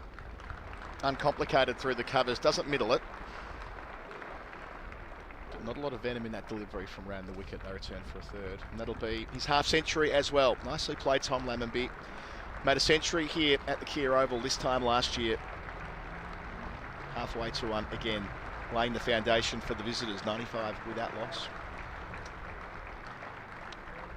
Would have been my fantasy team this morning, Adam. Remembered that 100, an even 100 last year. You mentioned it before lunch. It's a sparkling knock. The kind of player who, when he plays well, it does stay with you, lingers with you. So yeah, I popped him in this morning. Bonus points for a 50. It's getting big, isn't it? The fantasy counties. I've never done it on the basis that I know I can't be relied upon to submit a team. I don't want to ruin the comp. Ends the over 5 runs from it, 95 for none. But for those who are disciplined enough to remember there's a round starting and to spend 20 minutes going through their paces. So there's no fee or anything, is there? You just hop in and do your thing, right? Just get it done. It's still developing. I mean, the app itself is excellent. It's still developing as a movement, if you like. But it's got really good numbers this year. We interviewed James on the first show of the summer. Cricket draft, right? That's it. Yep. Yeah. I'm into that stuff. In the 90s, well, probably into the early 2000s. Remember, as a young Australian, following the championship through scorecards. Really, it's all you had. No streams, of course. No radio either. Played late here. No ball as well, so there'll be 3 runs added to the tally from not the first ball of the new over, because you'll have to bowl it again. But there was the equivalent of Cricinfo doing that. It might have even been called, was it Wisden Cricketer then? Wisden Cricinfo, whatever it was. They had various ownership structures over the journey, and you could, in that rather unsophisticated way, put in a team each week. And that's when I did have the time for these types of things. And you'd always back a Michael Bevan or a Darren Lehman to collect a lot of points over here.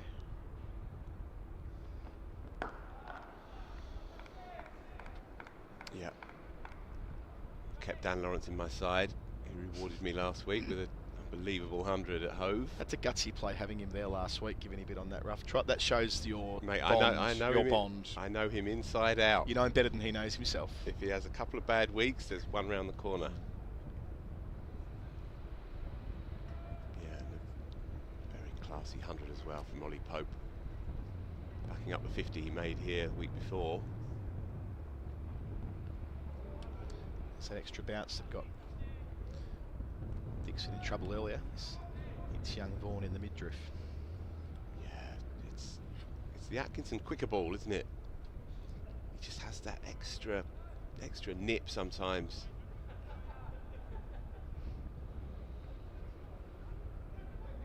He'll be a busy boy over the next 9 months or so, Gus Atkinson. So you won't see a lot of him playing here at the Oval, I wouldn't have thought.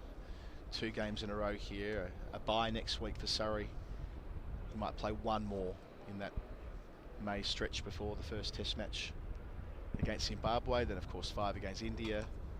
They'll regroup, prepare to fly to Australia, and then the whole thing starts again. So it'll be a big part of the England story. Gus Atkinson after a terrific 2024. Edged and gone. The breakthrough comes.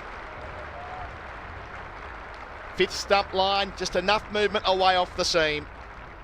And safely pouched by Pope. 98 for 1. Atkinson in the book. Vaughan gone for 36. Yeah, extra nip. Bends his back into it and tentative prod really outside off stump, and that's what Archie Vaughan wasn't doing in the morning session. When he did play off the back foot aggressively, then it was when he was right in position to it, but that was indeterminate. Flew quite sharpish actually. We were right behind it on the line. And Ollie Pope does not really drop them, does he? He's a fabulous fielder behind the stumps. And having survived one nick into the office off Dan Worrell, he perishes to his second. And so a tidy knock, 36. You say he's done his job, and yet he will be slightly cranky. Yeah, on replay, as you'll see it again here, it was a leverable delivery, but such is the penetration of Atkinson. You don't see it on that angle, but there's enough shape in the air, and you just don't know what it's going to do back off the seam. That's where he's been a real menace, Atkinson, in his brief career for England as well, getting a lot of catches behind the wicket as Tom Abel, the former captain, makes his way out to the middle. Yeah, he just hasn't committed on the shot, Adam, that's all it is. And as you can see again, if we show the replay again, he's just moving in the shot again. And he played 2 fine shots off the back foot, forcing in the first session, and he was quite still upon connection. But there you can see the body still just going in the process, in the moment of connection. And that means that your head's not quite balanced, it's not quite still enough. Sharp chance, well nabbed, and Atkinson, this is what he tends to do. His second, third spells are often more potent than his first. He has that beautiful knack with a ball that is 30, 35 overs old, just to come in and change the tempo and direction of a day. They needed it, they really did. So an extra catcher for Abel, his first ball here. Got 96 at Sussex a couple of weeks ago, Abel. His highest score of the season so far. That was in a 4th innings enormous chase. They were set 1 million. They got 334, so it wasn't a complete misadventure. If you set so many that you can't possibly win, getting some runs wasn't for nothing. A couple of starts at Southampton last week, 21 in the first dig and 27 not out in the second. Also got a half century in round 1 against Worcester. Hand off the bat there, extra bounce straight away from Atkinson, hitting the stickers, as they say.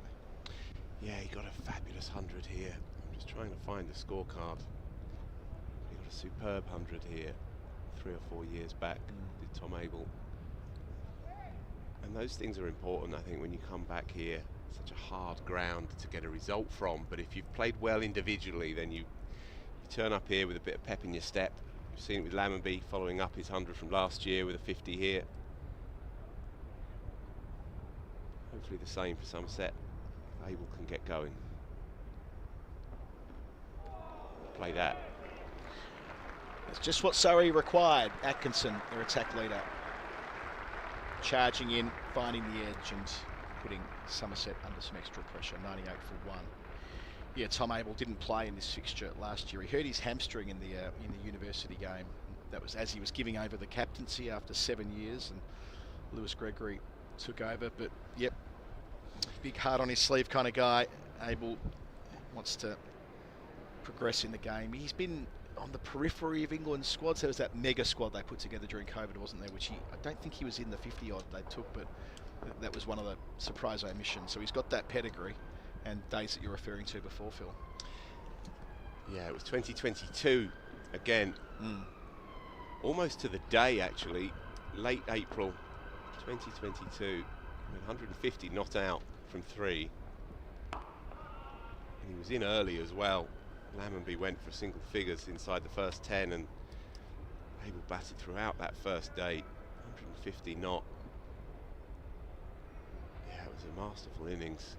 And again, very correct player, very orthodox player, very orderly kind of player.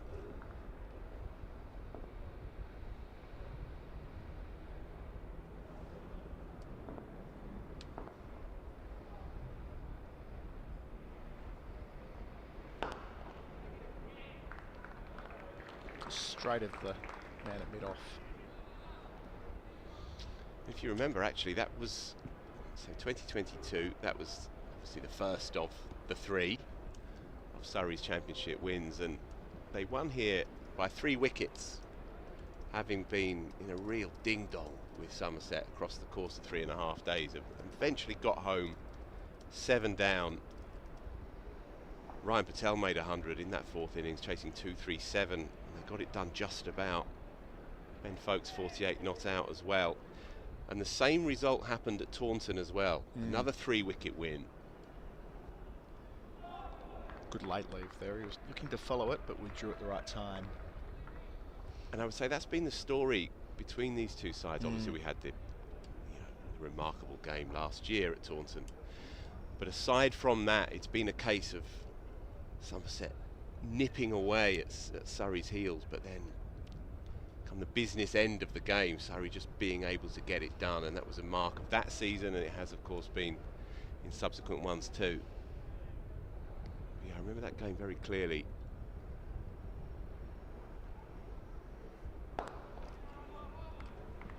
And they tend to bat first here.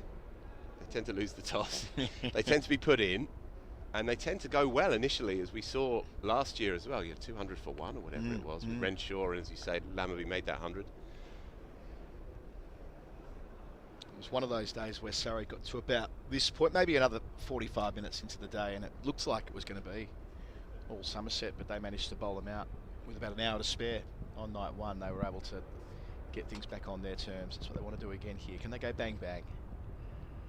A bit wide there to make Abel consider playing.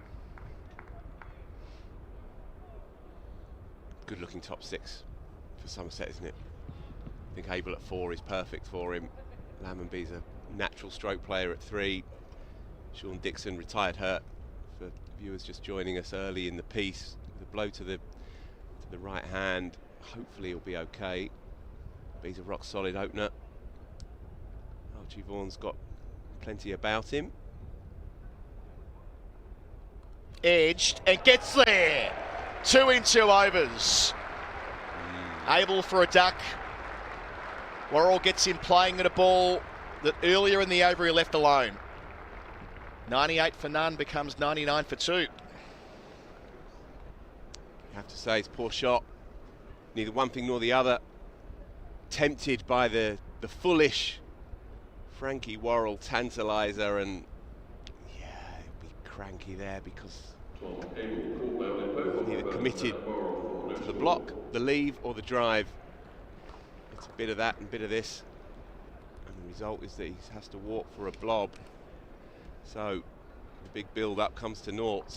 It might have just been half a stump nearer to the off stump compared to the one he left alone 2 balls prior, but that combination of Worrell and Pope at second, how often have we seen it? Just Worrell just in the moment that the catch was taken, might have just pulled up a bit proppy on his right leg. We'll keep an eye on that. He's got the Surrey Medico out with him now. They're walking over towards the gas holder side of the ground to have a quick squiz and make sure he's okay. Looks like he's giving something of a thumbs up to Rory Burns. I'm sure he's fine, but he is in the book. So having done so well to this point, just as it was in this game last year when they lost Lammonby and Renshaw in the space of a couple of overs. Well, today it reads Vaughan and Abel for 36 and 0 respectively. It doesn't repeat at Rhymes history, Phil. No, indeed. Second blob of the season for Tom Abel. As you mentioned, he made that decent 96 against Sussex in the second innings, but began that one with a blob, and another one here, unfortunately. Yeah, inauspicious shot. But it brings the man of the moment to us, Tom Banton.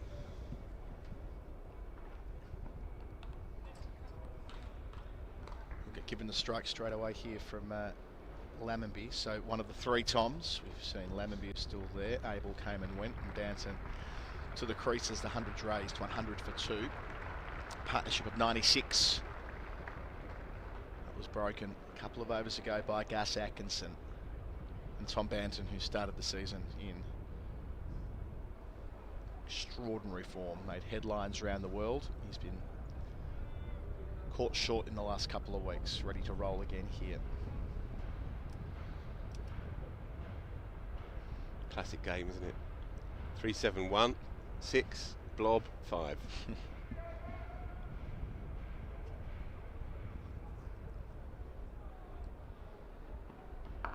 Really admire Banton for the way that he's been able to turn himself into such a dependable player for Somerset in the last couple of years against the red ball. He was not too dissimilar to Lammonby in some respects. Around the same time, he had his dip as well and found himself out of Somerset's first choice team at one point. He's been on the record at some depth in your publications, Phil, about how difficult at times he found cricket through that stretch of time. Said to Kutcher Whitney that he fell out of love with it. Fell out of love with the game. It was just a job, nothing more, nothing less. Well, fends at the first ball, he gets outside the line. Should be leaving that early on, nervous.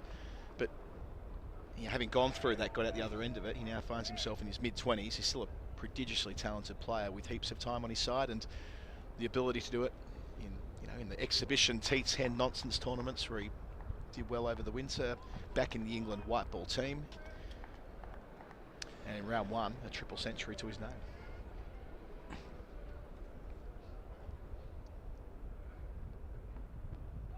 That's better, much, much better. And a magical 100 against this opposition, of course, in that crazy game last September at Taunton. Finished up on one leg, of course, but the reverse sweeping of Shakib on one leg and all, it was so, to do that injured and to have the skill level. I mean, that was the thing when he came through, wasn't it? It was the eye. That rapid 100 he made in the blast, comparisons to Kevin Peterson and so on. Takes some doing. Can he get himself in here? Won't be easy. Tail up Atkinson. He's away outside part of the bat, but along the carpet. Lammonby wants a third. For a moment, it was a bit indecisive from the other end, but the throw would have needed to have been. He's also very quick, Adam, as well. Yeah. And if we can catch him later on in the piece, watching him field, he's one of the best fielders in the English game. Fascinating to watch, actually, because he has his own style. If you see him as a boundary rider, he starts his position. Have you seen this? He starts his position as if he's about to take a 100-metre dash. So he starts side on as a boundary rider rather than chest on. It feels that it gives him an extra half a second reaction time, so he can attack the ball quicker than if you're coming at it square on. 103 for 2 at the end of the Atkinson over. He's also a brilliant fielder in the infield as well. Left arm, underarm flicks, Keith Arthurton style. He's a fabulous, fabulous fielder. He's very, very good cricketer. Bowls a bit as well, of course. I love that that idea of cricketers finding just marginal gains. Yeah. Right. There's one that I'm slightly obsessed with running between the wickets, with the way in which, and Kohli's the pioneer of this, as I'm sure it won't surprise, the way he crouches down to sprint. He watches the ball fiercely out of the hand. He's never going to be at risk of being run out by the bowler, the non-strikers end, put it that way. And as soon as that ball comes out of the hand, he is pouncing like he's Carl Lewis. I tell you, probably the better example would be an 800-metre runner when you start crouch, but you're not down on the blocks. Yeah, got it. Yeah. I mean, if he had his own blocks at the deep point, that would be slightly questionable. But yeah, maybe that's the next innovation. Just over the rope instead of. But he got into the 100 setup for the originals on the back of his fielding, really. And yeah, he's a real athlete.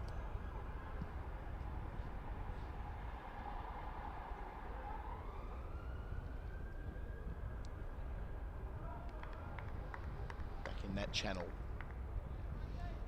Gently away.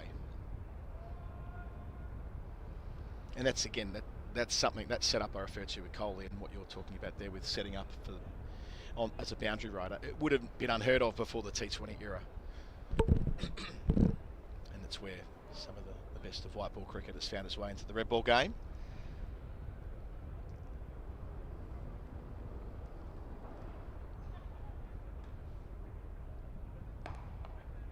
Because there is something to be said for,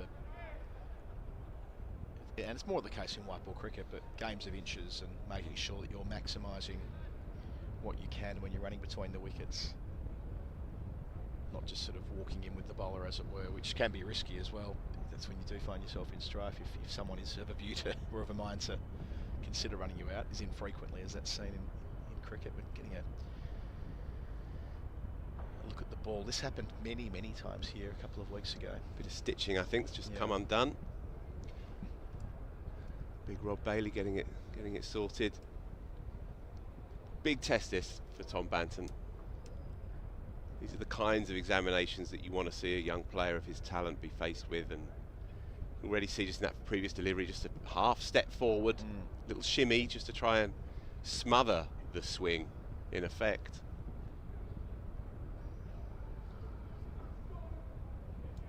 And again. Just checks it through. Shorter boundary, not as short as it was a fortnight ago. Captain with the relays hat. As long as he can maintain his compactness, then I like that as an idea, as a style. Because as we know, Worrell will just live on that spot if you let him. I noted that it's a shorter boundary, but not as short. If you were looking at this from the members' pavilion, looking down the pitch here, it's a bit deceptive here at the Oval. Oh, that's a beauty from Worrell. Yeah, maybe not quite full enough to get into to drive on the front foot, but that sharp movement away. Just pulls his length back, knows exactly what he's doing here. Look at that. But as you look towards the pavilion from our end, it's the one that's dead centre in the middle of the Mickey Stewart members' pavilion signage. You don't actually get that in a test match. In a test match, it's about 5 pitches over, more in line with where we are actually in our commentary position. So it's not the middle pitch, but it's aesthetically pleasing anyway. Edge doesn't make it to third. Took some weight out of the bottom hand. Banton there. Doesn't get to Lawrence. That's why it's such a big test for him, because he's not a natural lever of the ball. There we go, right down the middle between Stewart and members. That's what we like. That's what people, brains hardwired like mine. That's very satisfying. That's a postcard. Good crowd in again. Yeah. I reckon they'll push that 5.5 number from 2 weeks ago.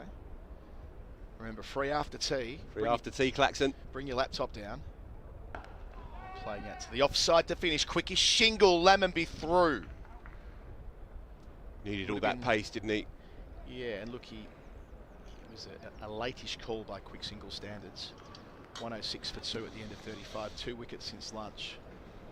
But yes, free after tea, I keep saying it, bring your laptop. If you've got a work from home job, or if you can just kind of blag away and say you're leaving to do a few work from home meetings or whatever it is, there are many people who work beneath us here in the JM Fin stand, propped up on various different benches for their computers, and still get a great view of it. There are lots of tables over in the pavilion as well, if you've got access to that. You can watch out through the window. Best office going. Be here, and let's try and get 5,000 plus in this afternoon.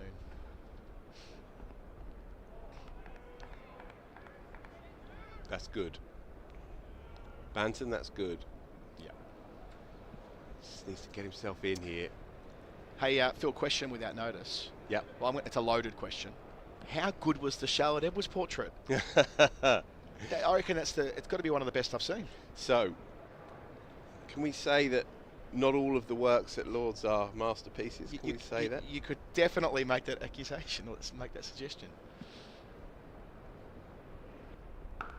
Well, I was given a sneak peek of it ahead of chatting to her yesterday. So I was shown it earlier in the week, and I was really genuinely blown away by it. I thought it was absolutely fabulous, and it's captured her. Whatever it is, it's got her. And she said that too last night, didn't she? She goes, every part of me is in it. I'm like, what a great line. And the woman who she sat for 4 lots of 4 hours, so 16 hours in the end. She didn't have a clue about cricket, this woman. She didn't have a clue. And yet there's a synergy between sitter and painter that captures her in her essence. If you haven't seen it, then it'll be all over the press, right? You know, it was all over social media last night. Won't be hard to find. It's her sitting on the. It'll be in an upcoming magazine, I can guarantee that. Could be I was going to say could be almost cover worthy. It's so good. The way in which she sat there with her batting helmet next to her, wearing a playing shirt from.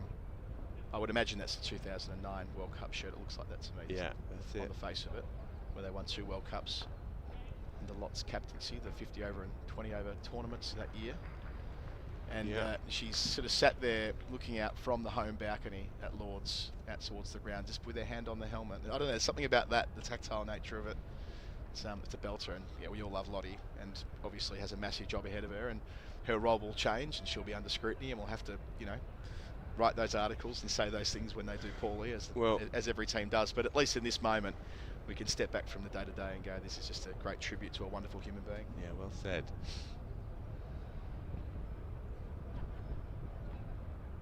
Oh, again. See, that's where you can see, feels like Banton's first instinct was actually leave that. He followed it with his hands. Atkinson just nagging away, just short of a good length. I'm saying he's not a natural lever of the ball. And he's going to need to dig deep here. The ball is doing plenty from both ends. Yeah, just on Charlotte, she gave a typically frank and candid interview to us yesterday, as she did on the Sky Sports podcast as well, and various other places. She's always up front. That's better. Completely over as well, 108 for 2. And I said to her, because I first met her in 1994. Wow. No, maybe 95. No, 95. We played against each other with the same age, you see. We played against each other. And I was captaining the Essex age group team, and she was captaining the Huntingdonshire age group team at the time. And we both batted 3, and I got 0. She got 50, and she popped my mate Jeff into the seats at Valentine's Park for a low full toss at Ilford. And quick single there. He's done that very well actually all day long, as Tom Lamberby has been very alert to that. Yeah, and as soon as I mentioned it, I think I might have mentioned it to her way back when, but as soon as I mentioned it, she said, "Oh yeah, Ilford, Valentine's Park," knew immediately. You think she's played quite a lot of cricket since Essex versus Huntingdonshire under 15s. She's got really amazing powers of recall. Yeah, Charlotte. Yeah. She's a terrific interview for that. Well, for lots of reasons. But one of these cricketers who catalogues it all. She was fascinating actually on those early years and how the team she played for protected her, because it was a curiosity when you'd play a county age group side and you'd be captained by a girl. It was. Edge doesn't get there again. Softer hands from Ben. It was a novelty. Let's be frank about it. And she spoke about how valuable those formative years were coming through. But yeah, I'll never forget it. She was a cut above everyone else on the pitch, with perhaps the exception of James Foster, who was keeping wicket at the time. Yeah. Big job ahead of her now too. So I'm really glad with the timing here that we can kind of do the Charlotte Edwards celebration piece before she steps into the fire of an international job, as she is at the moment. With England's women, that won't be an easy gig.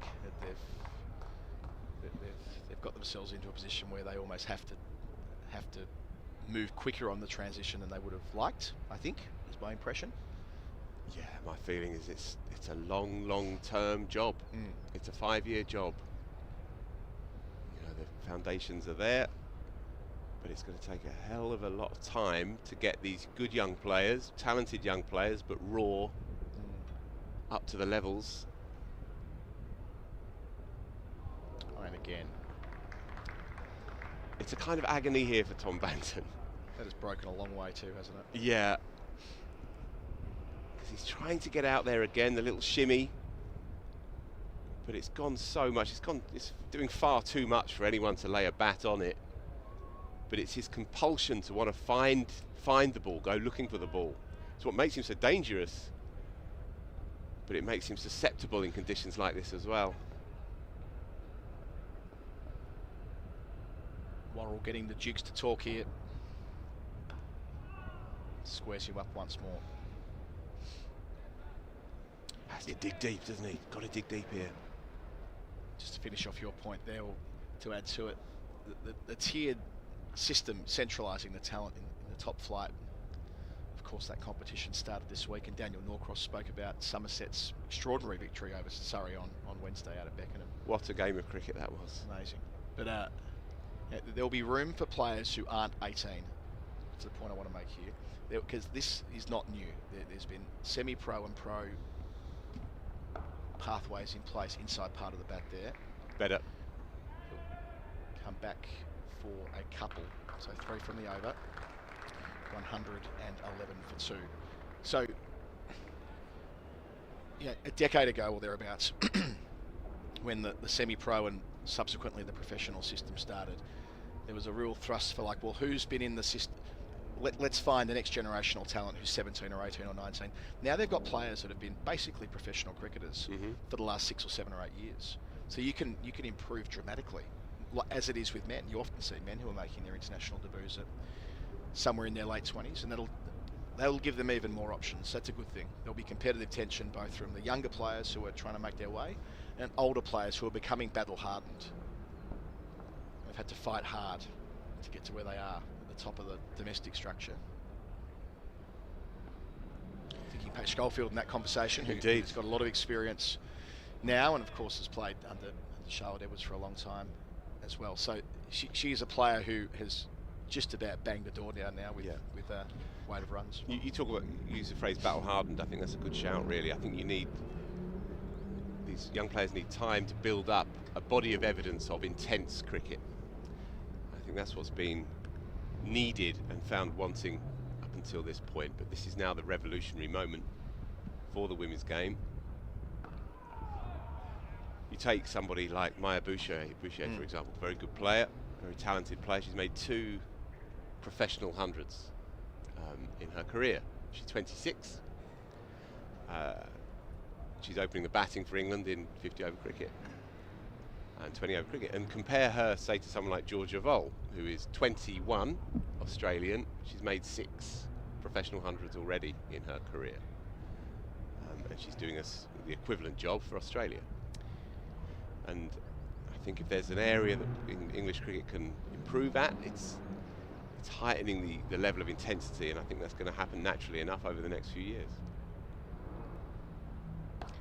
Not sure if you caught up with this during the week, Phil, but Lammerby picks the gap so well there that it's going to threaten both sweepers. Well played. It's well timed, isn't it? Yeah. Voles picked up her first national contract during the week. Right. No, I didn't see that. Felt inevitable, but still very, very hard to get a national contract out of that Aussie team at the moment because there's so many players vying for them. Yeah, she seems well set. Charlie Knott, who captained that Australia A team, staggering finish to their unofficial test match the other day, where in the final over, Charlie Knott brought herself back on and got the wicket with 3 balls left in the match, just after England were a chance of chasing it with half an hour before the end. They lost something like 5 for 20 at the very death of the unofficial test, which was absolutely worthwhile doing, having that Women's A series to follow the Women's Ashes. And you can still play cricket in Australia in April, so make the most of it. You don't need to give all the grounds over to the footy when it starts. Yeah, and if you're English, you can still find a way to come unstuck at the death. Tom Lammonby's been very, very solid, I think, post-lunch here. Yeah. 40 minutes in, barely played a shot, barely had to. Dropped it at his feet, ticked it over. Yeah, he's looking all class at the moment. So they returned from lunch at 87 for none and lost those 2 wickets with the score at 98, then 99. Vaughan and Abel both caught at second slip. Atkinson and Worrell respectively getting in the book. So this is where this partnership is important. Lammonby, who passed 50 just after the long break. Banton, who's played and missed plenty, but still there, finding his way through. And it won't be long before Surrey need to go into their change bowlers as well. This pair unchanged so far since lunch. Lammonby will keep the strike once more. So 116 for 2 is the score. Some further thoughts from Phil Walker. And Yas Rana will take over from me for the next half an hour. Critical juncture you feel for Somerset here. Banton having to draw on all his reserves, not to get tempted, to keep the office quiet behind. And Dan Worrell has bowled a fabulous spell post-lunch as well and keeps searching for that outside edge. He's found it more than once, but it's gone down up until now. Lammonby's been solid, but he hasn't faced too much of Dan Worrell post-lunch. For these two to run into one another here. Judgment's been good, yes, all afternoon since the resumption. Yeah, left alone nicely from Lammonby. There were a couple of moments, I think, in the morning session where just after a really good, steady period from Lammonby, there'd be a ball with a bit of width that he throws hands to and he'd play a miss. Moments that would have given Surrey a bit of hope, kept them interested, but since lunch, very, very steady, especially with those 2 wickets falling at the other end.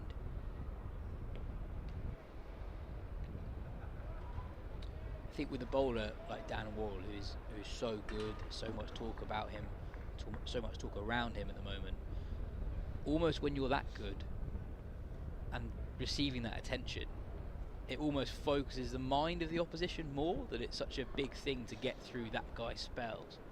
And I wonder if actually, he's 11.2 overs, 1 for 26, that when he's on the money as he is at the moment, teams are perhaps showing him a little bit more respect. They've always shown him respect, but I wonder if that's gone up another level this year. Batters knowing actually he's such an effective bowler, particularly here at the Kia Oval, that Surrey are so strong at home. If you can get through Dan Worrell's spells, even if you don't score many runs off him, that's actually a very useful thing to do. 3 deliveries left of this over, and each one up until now has been angled across Tom Lammonby, and he's left them all alone.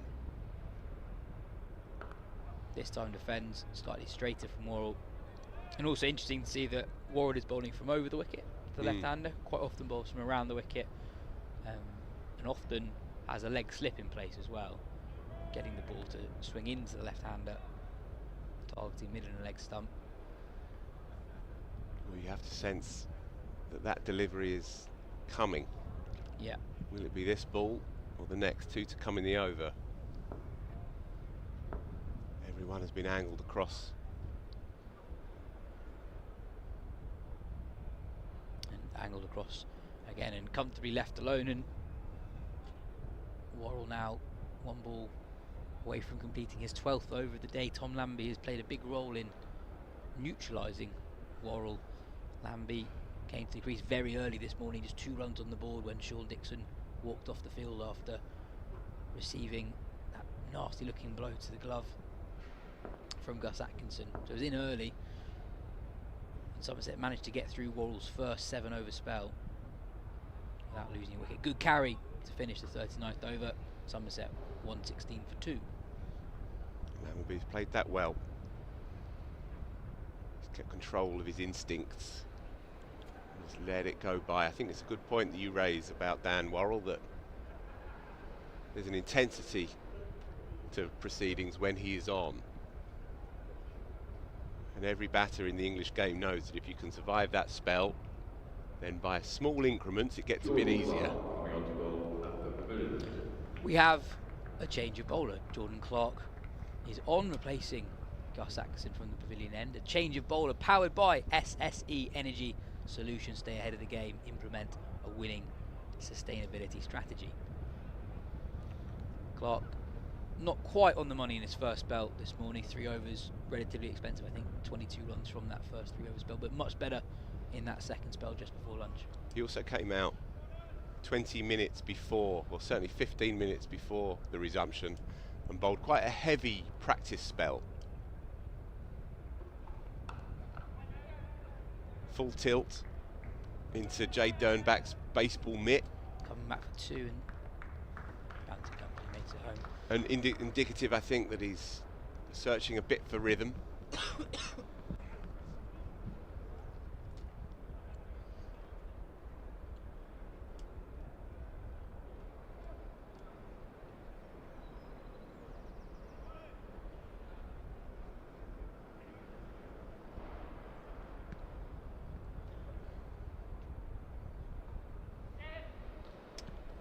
Another run to the Somerset total. 3 from the first 2 balls of the over. Just struck him on the right glove there, just mildly inconvenienced, nothing too bad I don't think. Shaking it out. Checking the digits, all good. Yeah, because at his best, Jordan Clark is, although in style, very different to Dan Worrell. The qualities that make him really good are quite similar in that he's totally relentless, very accurate. Accurate whilst also being probing. And he's just not quite nailed his line today. They've just been the odd ball and over where Somerset have been able to just tuck it off their hip and get down to the other end. He's been such a big part of Surrey's success over the last few years. Standout domestic seam bowling all-rounder in the domestic game at the moment. Yeah, averages 21 and 25 the last 2 Red Bull seasons, speaks for itself, but also he just plays every week. Yeah. Doesn't he? It's never amazing. dropped. It's amazing, isn't never it? rested, never injured, no niggles. Runs in week after week after week in exactly the same fashion. It's a dream to have in your side. I'll be very interested to see that at the end of this batch of games at the end of May, how many seamers would have played every game for their county? There won't be that many.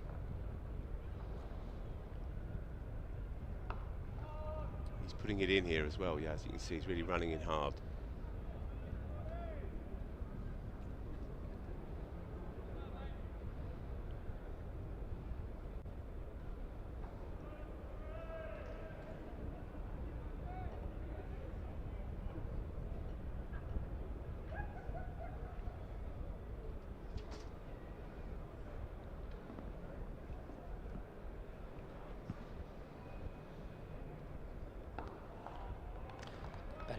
Good finish to the over. Somerset 119 for 2 after 40 overs. Their run rate just under 3 runs per over. I can understand why it's not happened, because there's clearly something in the pitch for the Surrey seamers, but interesting to see that Dan Lawrence hasn't bowled another over after the one he bowled directly before lunch, because he did create a wicket-taking opportunity in that short over, drawing an outside edge from Tom Lambie that would have gone to a first slip had there been a first slip, but there was only a leg slip catching close to the bat. Worrell to continue. Yeah, into his 13th over. Have a day that is 40 overs old, so he's done a heavy chunk of work already. But you can understand why Rory Burns is trying to eke out every last drop here, because it seems like a good matchup for Surrey. Him against Tom Banton, with Banton's compulsions to go looking for it, to feel the bat and ball.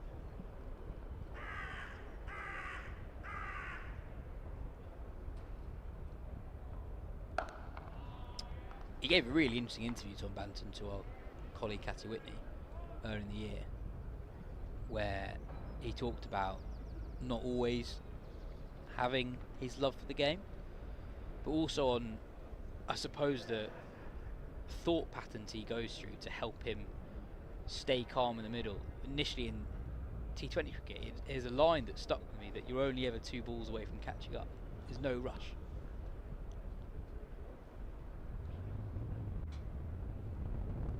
And I think in the red ball game, I think he's got an appreciation that he has so many scoring options. He never needs to rush it, because even if for him what feels like exercising a lot of caution, perhaps more caution than you might feel natural, he will always score at a decent rate. And as he says himself, he's only ever 2 balls away from catching up. That's a lovely shot through the leg side. Jordan Clark will chase and haul it in. Banton picks up 2. There's an interesting technical thing on Banton. Just before the ball is released, he pushes forward, and I think his front foot changes direction a little bit. Wonder if we can spot that the next delivery. Yeah, he has his own way of doing it. Very pronounced lean across onto that front knee. Yeah, he just shuffled a couple of steps forward to Worrell on that occasion. Flat front foot pointing to extra cover mid-off before the ball's released. Let's see. Does he come out of the ground again to counteract that late movement that Worrell is getting?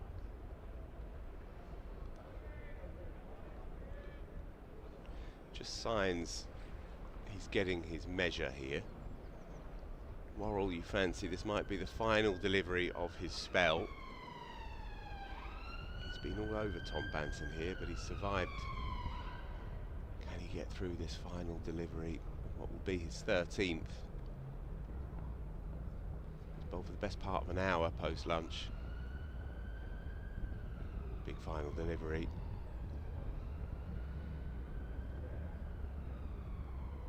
Oh, genuine player miss. Bit of width from Worrell. Bit of late movement as well. Tempts Banton into the drive. And a genuine player miss.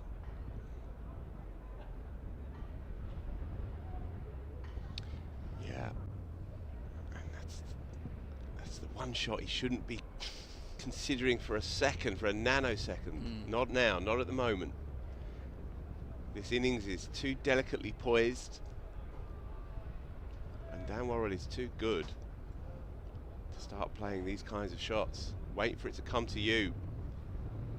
Dig deep.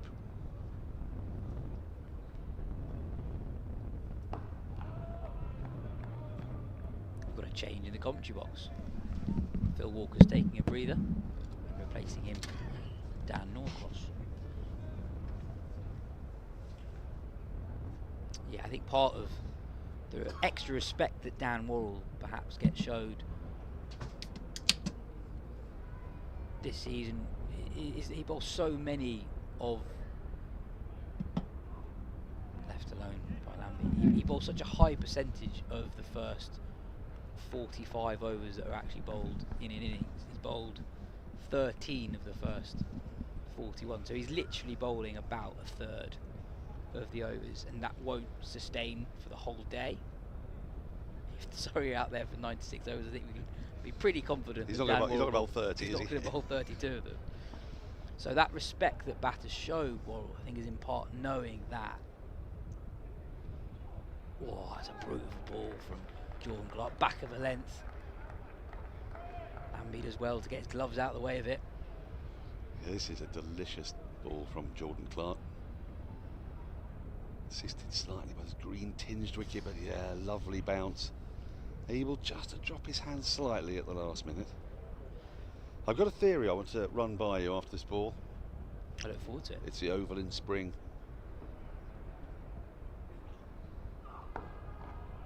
So my observation, and these only observations, not backed up by fact, maybe Andrew Sampson can help us out here or not, but I remember since my first commentary gig here back in 2014, I was chatting with BBC Radio London's Mark Church about this, that actually the first session, the ball doesn't move a great deal in April, because my theory, is that it's a bit too cold first session, especially this time of year, because overnight temperatures 6-7 degrees. By the time I left the house this morning, it was 10 degrees. By the time I get here, it's about 12 or 13. You don't get swing in that kind of weather, because you don't really have that disparity between air and ground temperature that you want. You haven't quite built up the heat of the day.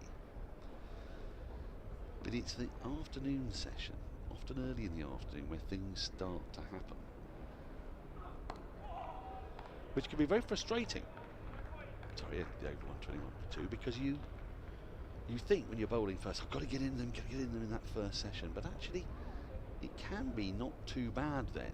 It's as the day progresses, and then it gets easier towards the end of the day, of course, because the ball's a bit older and all those things, and there's more miles in the legs of the bowlers. But your time for maximum potency is after lunch, and the afternoon sessions can often be the ones where things happen. Another change in the Surrey bowling attack. James Taylor coming on to bowl in place of Dan Worrell, who bowled a hearty 6-over spell after lunch. A change of bowler powered by SSE Energy Solutions, a game changer for businesses. Receive renewable electricity from our wind farms and hydro plants. Who wouldn't want that? I thought Taylor bowled really well in the morning session. Great 7 first overs for 16. Bit of width though, and Banton wasn't going to miss out on that. That is handsomely dispatched to the cover point boundary. He moves on to 19, his first boundary of the day. I would say commentator's curse, but actually James Taylor bowled that brilliant spell. It's a really good spell, beat the bat frequently, nearly got Lammonby. As we just see that again, bit of width, and very easy for a player of Banton's class. But he started poorly. His first ball was a gimme to Lammonby, clipped away off his legs, but thereafter, as he loosened up a bit, he really did find a good groove, did Taylor. Really good carry through to Ben Foakes. Yeah. Your theory? Yes, my theory. I think it's perfectly plausible. I think today that's not quite happened. I think Surrey got the ball talking in the morning session. I just don't think they were quite on it as much as they are when they're at their best. Also, you do judge by outcomes, don't you? Yeah. And a little edge. There were plenty of plays and misses. A couple of those edges go to hand. It's a drop catch as well. Yeah. Yes, it's those sorts of things. I mean, if you go back and look at Australia's 60 all out, that's a broad 8 for 15 one. Yeah. It's ridiculous that I mean, I've watched a whole innings and there's virtually no plays and misses. Virtually none. I mean, every time they play an edge, it goes straight to a slip fielder. Very, very rarely do they play and it misses and you go ooh and oh. It was a kind of statistical freak. Yeah. That innings, which can make the bowling look brilliant. Well, that's a very good ball from James Taylor. Well, I like this because he's prepared to come round the wicket to Lammonby, but a bit over the wicket to Lammonby. But I think he's getting a bit frustrated that Lammonby was able to leave him, which he did quite well. And there he did maybe tuck the bat just inside. Yeah, I was going to say there have been a few times when Lammonby has been facing a right arm seamer from around the wicket where he's defended the ball, looked to play a defensive shot, and he's held the line of his bat. And then when the ball goes past him, he holds the bat in the same position after his body moves around it. And that's tucked nicely off Lammonby's thigh. Picks up a single. It's where he doesn't want to bowl to Lammonby. Almost very showily saying, no, I've not played that. Yeah. I'm just covering off some. Well, whatever gives you confidence. It's a played in the head as much as with the body. And I think on the early session movement, I think actually there was quite a lot. There were a few balls from Taylor, for example, that swung low after he passed the bat. But I'm saying there's stuff happening. There's stuff happening out there. And that completes Taylor's first over back into the attack. 6 runs from it. Somerset 127 for 2. Breezes rather. Stop. The flags are hanging limply over the Vicky Stewart members' pavilion.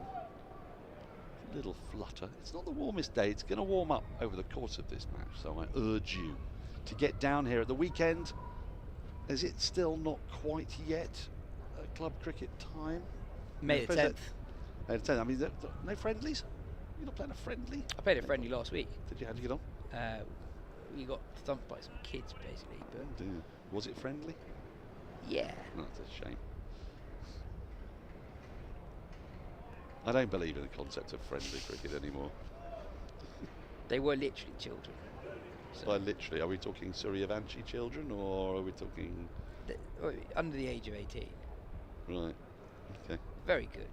Very, very good. And how did you manage to find just a team of children? Were they? Well, they're a school, so that helps. Wasn't an orphanage. I think that's probably all I want to say about that game. Okay.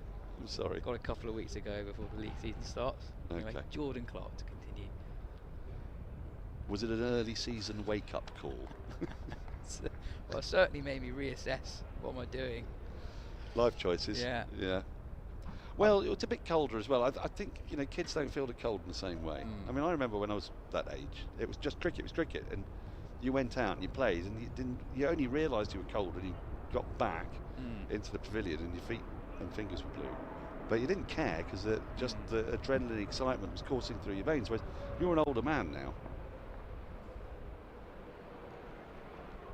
The onset of rheumatism and arthritis is not far away. I really hope not. Well, you know, really hope intimations of mortality will suddenly be cascading through the Rana brain, and freezing cold days will do that to you. Take a look at this again. I think we'll see the movement I'm talking about.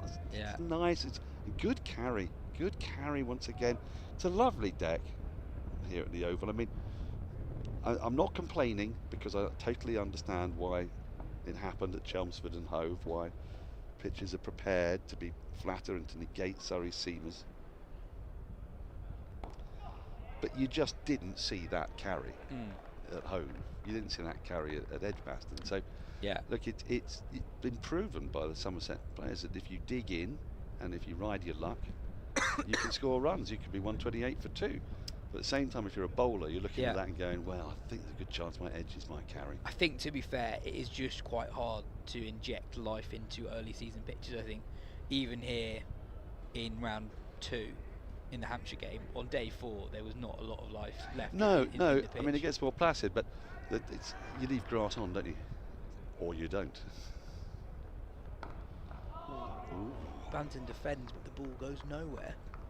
Very nearly trickled back onto his stumps. That on the Sussex game, Phil actually interviewed John Simpson, Sussex skipper, this week, and John Simpson I think Phil put to him essentially, is this a good way to go against Surrey? And he went, actually, we wanted a lot more life on that pitch as well. You know, we've started the season really well.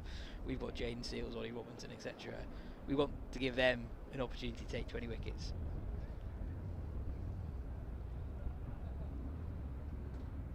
In fairness, Yas,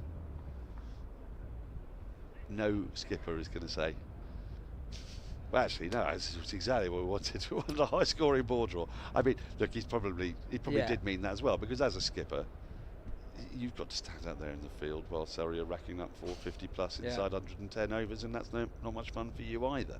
I get all that, but I guess what I mean is I'll be very surprised if Surrey turn up anywhere in the County Championship this summer and see a green seamer, and I wouldn't expect them to. I would think that actually the home side had not done their homework and probably should have thought again. Well, I put it to Colo earlier. Do we not actually talk about home advantage enough in the County Championship? Ooh. So another near drag on, this time from Tom Lammonby. Taylor from around the wicket cramps Lammonby up and he very nearly chops on awkwardly defended, back comes down at an angle, and the end result so nearly was the dismissal of Tom Lambie. Every now and then, Lambie is a frustrating player, because every now and then he plays either a nothing shot. We saw a couple in the morning session where sort of the bat jabs, essays at it, but nowhere really near it. Or his feet don't move. There, his feet move perfectly, and actually early on in his innings, I mentioned it a couple of times today already, played a lovely straight drive. Didn't go for 4, but it was a shot of great economy and certainty right out the middle of the bat, and it showed that front foot moving and weight transferring into the ball. Hit a gorgeous 4 through mid-wicket where he simply just swiveled and the weight transferred onto his back foot. He can look superb, and then suddenly there'll just be a ball where it's almost like he's forgotten that he's facing. And look, I mean, cricket is a remorseless game, and he's facing 4 very good seamers, ball after ball after ball, and you can be forgiven for switching off every now and then, but it's what it looks like. It almost looks like it just switched off for a moment. Well, it's perhaps the explanation why someone who so many pundits rate so highly, 5 years into his first-class career, averages in the low 30s, which is perfectly respectable, but I think the general feeling is this is someone who could be one of the very best run scorers in the country. Shots like that, where it's cut behind square on the offside, but that really wasn't a very short nor wide delivery. That actually was almost exactly where James Taylor was probably trying to bowl the ball. Yeah. And Lambie has just managed to engineer and manipulate the ball past the fielder at backward point. It's not gone for 4, but that's a delightful shot. It must be frustrating for him as much as anyone else, but I guess that's what 4-day red ball cricket is all about. It's a testing environment. And he's done that well today as well. That's another good ball from Taylor, done nothing wrong. Again, that's pretty much the ball he's trying to bowl, but Lambie pinches a single, defends the ball, but is alert to the run scoring opportunity that is there. Meanwhile, Tom Banton's 20 off 34, and I can remember one shot of a wide long hop 4 a couple of overs ago. And that, he's just progressing very nicely here. He's had a strange season, 371, and then 3 single-figure scores followed it.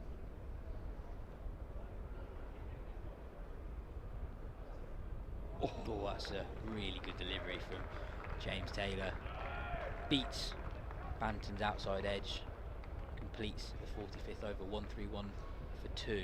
Gets a bit squared up here, doesn't he? Okay, so yeah. He starts to come down the wicket, and as a result, wasn't really quite in the right place to play that ball. Yeah, he's always looking to get forward. We saw him a couple of overs ago shuffle down the wicket to Dan Worrell. But this time, Taylor holds his length back a little bit. Very, very nearly draws an edge. Jordan Clark to continue from the Mickey Stewart Members Pavilion end. Yeah, on home advantage, Dan. Surrey 6 out of 7 at home last year. The only game they didn't win at home was against Somerset. Kookaburra ball. And very nearly did win it. Very nearly did win it. Yep. Somerset, I believe, haven't won an away game since 2023. Is that right? And they very nearly won the championship last year. Many people tipped for the titles this year as well. Actually, how big is home advantage? And was another really good delivery from Jordan Clark.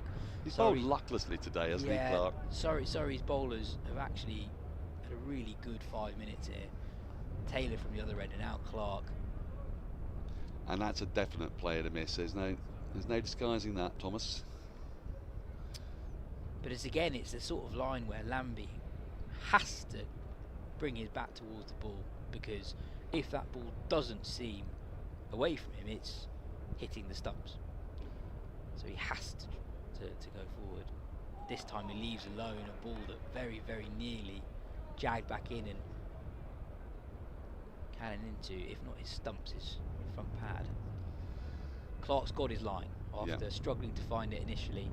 He's got it back. Yeah, and he's got, every now and then, there's one he just puts that little bit more effort into, and gets that little bit more bounce. You can see how eager he is to get to the top of his mark at the moment. You feel that he thinks he's got something going with Lammonby here, don't you? Yeah. He's beaten his bat a couple of times in the last couple of overs. It's a good leave from Lamby this time. Partial length, I think. Yep. Yeah, that's probably going over the stumps, wasn't it? But again, really good line from Clark. It's a testing period. In the one game we've had at the Oval so far, first innings scores of 250 odd and 219, 253 and 219, something of that order. And then scores increased as the game went on. Fuller and driven to the man. Electric cover, Rory Burns cleanly collects the ball. Somerset have got a platform here, but when you see that they're 2 down, if you're just joining us, it could be legitimately 2 down, but Sean Dixon did go off in the second over of the day when he got cracked on the hand by Gus Atkinson, one that just lifted a bit off back of the length. He again. Sorry, he hasn't come back out to bat. Sorry, the over 46 gone, 131 for 2. Which he might have done.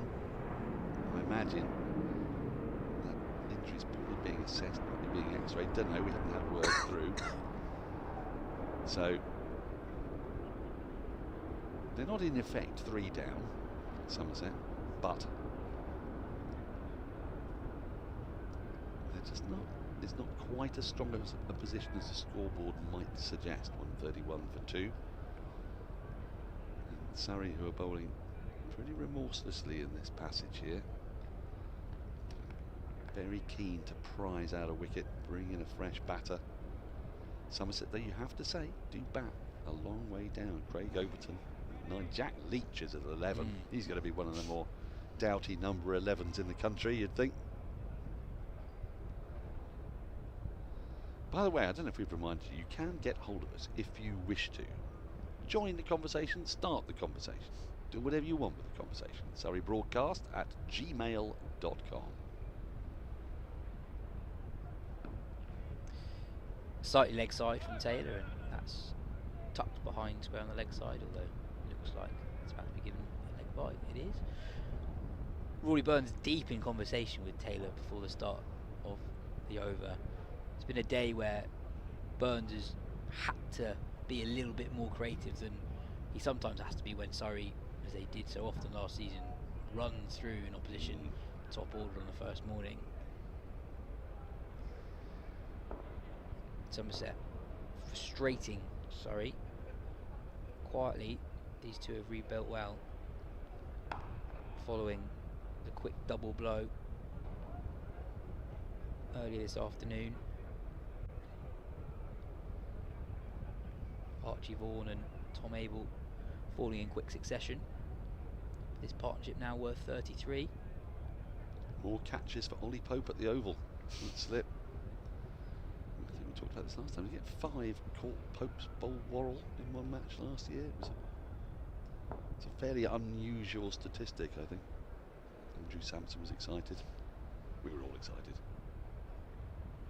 Really leapt through off a length. This is sort of what I was alluding to about Taylor's first spell. Bowled with good pace. Balls carry through really nicely to Ben Folkes behind the stumps. Comparing really well on our speed guns to the other members of the Surrey attack today. And it's almost as if he got better as the spell's gone on, which is a very encouraging sign.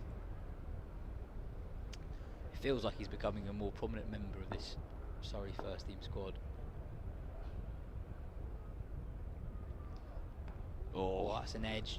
Along the ground though, and that'll race away to the deep third boundary. Lamby moves on to 68. It's his 6th boundary, but not a wholly convincing one. Does well to keep it on the floor, to his credit.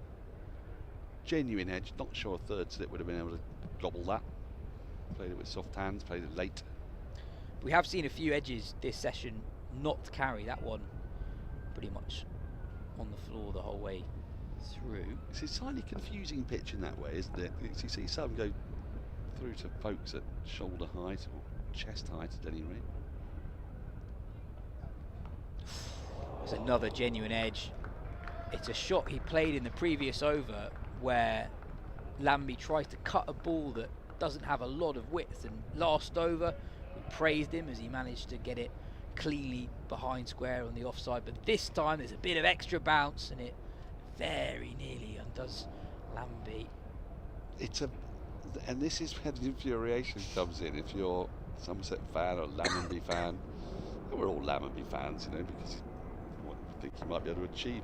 That just was played in such a casual manner, and he's so lucky not to get an edge to second slip there. And that's left alone. Complete and eventful over. Taylor's 10th. Somerset 142. 140-42 after 47 overs. I'm going to have a break. Adam Collins is going to take over. In the meantime, Dan Norcross. Thank you very much, Yas. Yes, Somerset still riding their luck. It's been another Lammonby half century. Could yet turn it into a second consecutive 100 here at the Oval, but it has been one that has been littered with good fortune. A few plays and misses, quite a few plays and misses, some lovely shots and some less lovely shots.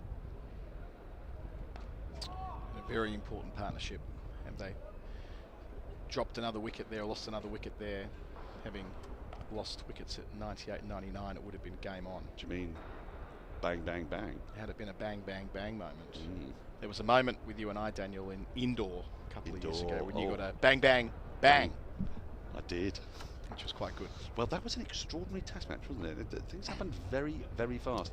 They happened in the 5th over of the first morning when Nathan Lyon came on to bowl. When the ball was exploding through the surface, that nearly exploded through the gate. Lammonby caught on the crease, the in-swinging Yorker from round the wicket. See it again from Clark. He gets that ball to move in. That's with his natural angle, and oftentimes with Clark, he gets it to steer away and feed the slips. He's loved bowling from that pavilion end for a number of years now. He's just in the middle of a very good spell, and he wants to bowl to Lammonby, you can see, because he's had him a couple of times, beat him on the outside edge, and then he's gone for the hooper. And there's the one that steers away. Right on cue, thank you, Jordan.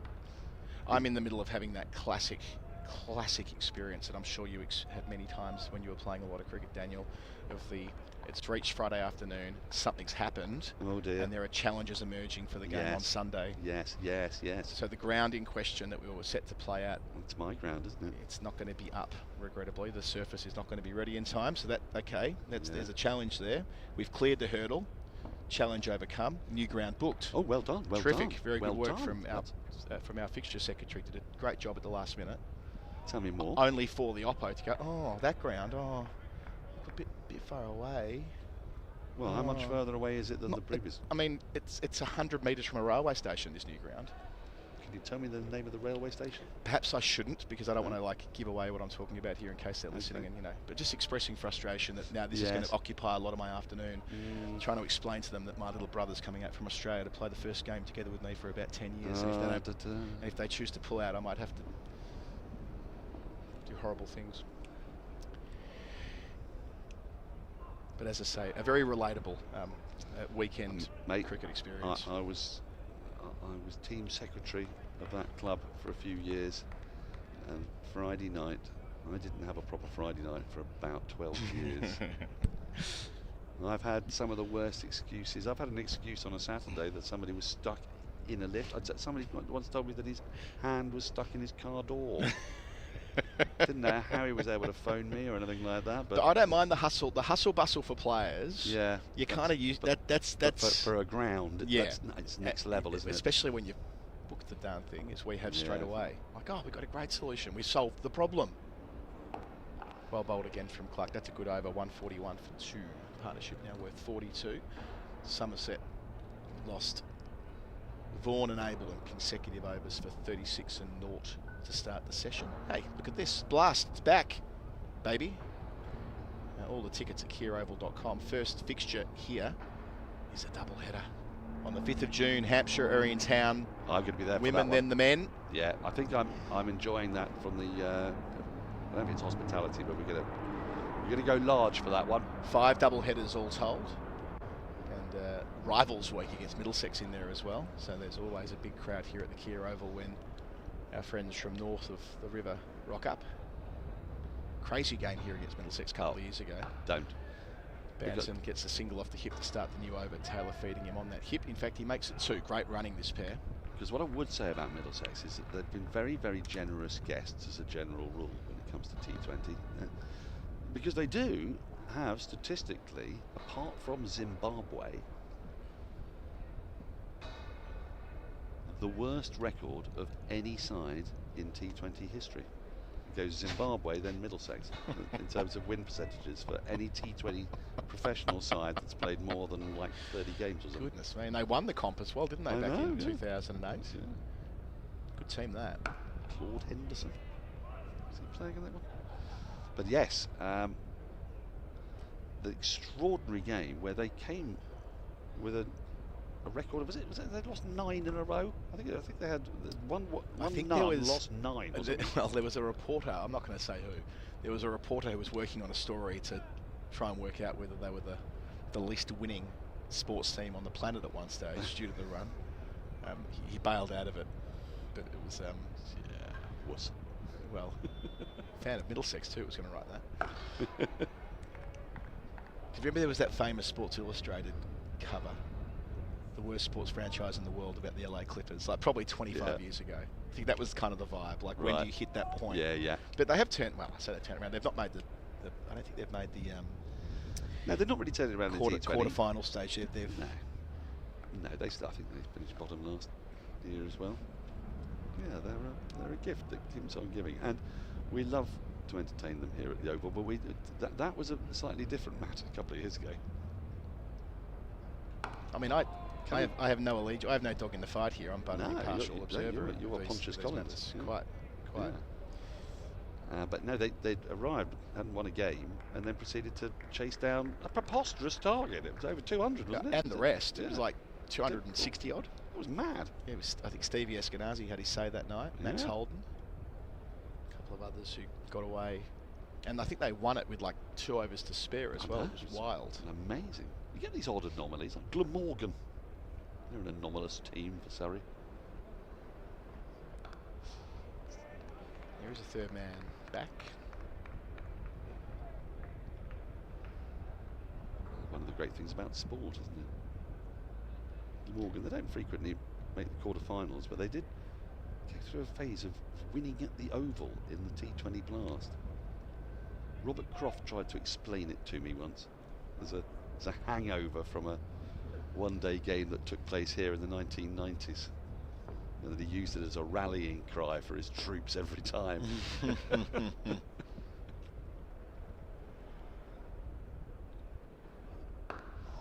I could distill it down to the fact that there was a game here, a very famous game, when Surrey scored in excess of 400.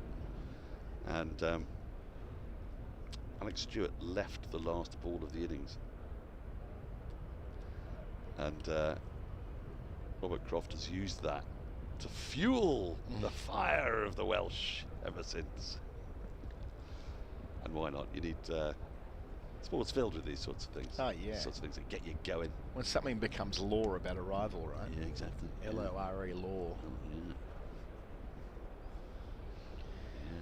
So Clark's previous over was a good one when around the wicket to Lammonby. Can he back it up to Banton? A couple in the slips. Oh, straight away. Straight away in that channel. Quick enough as well, low 80s, mile an hour. He is a luckless bowler, Jordan Clark. I mean, this is an absolute beauty, isn't it? How do you play that, Tom Banton? He's got to play it. You think if the ball's coming in, it's straight, he's got to play at it, and in the end, it sneaks past the outside edge. Theoretically, the only way he could leave that's on length, isn't it? Because of the angle. Lets that go in a similar spot. Manages to drop the gloves, so it's well bowled and well played. Good contest. Banton, who played and missed a lot, in his first 15 balls. He just managed to have the presence of mind to lower the bat. Yeah. But this is testing stuff from Jordan Clark. He's getting the ball to talk really quite fluently. One of a number of all-rounders in this game. Get a chance to see Casey Aldridge again, who we enjoyed the work of last year. He's very impressive.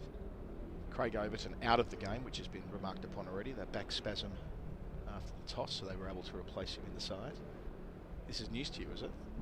Where have I been? Where have you been? Well, what's going on? Truth be told, I wasn't on air when it was discussed either. It was Cam and Yas, but there was a...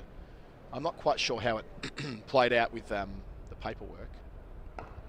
Again, spot on from Clark, but Overton reportedly had something go wrong with his back between the toss and the start of the which game. Usually would mean he's got to take the field, but I think they found an accommodation. And Josh Davey is in.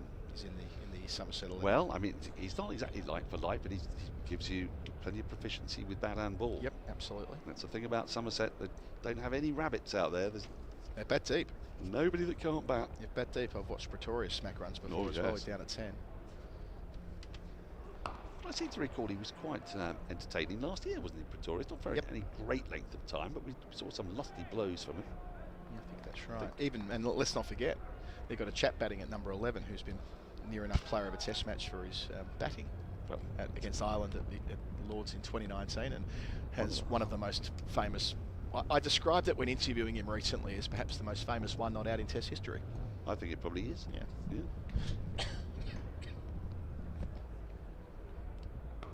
Oh, that's the in-swinger. There's the variation from Clark.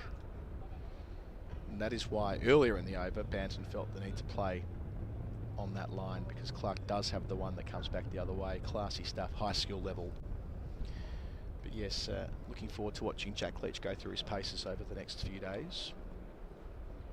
Still think that he's got more of his story to be written, you know, as an international bowler. I genuinely feel like England will...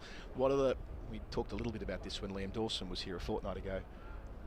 What do we know about spinners in Australia? First time spinners in Australia, it tends not to go too well. It's repeat visits. It's having built up some tolerance and some resilience to the inevitable attack you're going to get back the other way. And Leach has gone through a lot of that, not just in Australia, where he bowled better than history, than some might remember. That 4 at Sydney was very nicely bowled in early 22. But also it's happened to him in India, where he's had to fight back from a tough start. 1 run from the over, 145 for 2. Well bowled Jordan Clark. Partnership now up to 46 for the 3rd wicket. Well, and in India, in Chennai, when Rishabh Pant took 80 runs from 8 overs or something to start his tour, and he ended up taking 30 wickets in the Test series back in 2021. So I guess my point is, if and when Australia come at Leach in the scenario where he got picked in that Test series later this year, he knows what's required at that point to arrest the situation. It won't be terminal for his tour like it might be some less experienced bowlers. I don't think I could hand on heart say there's a better spinner in the country.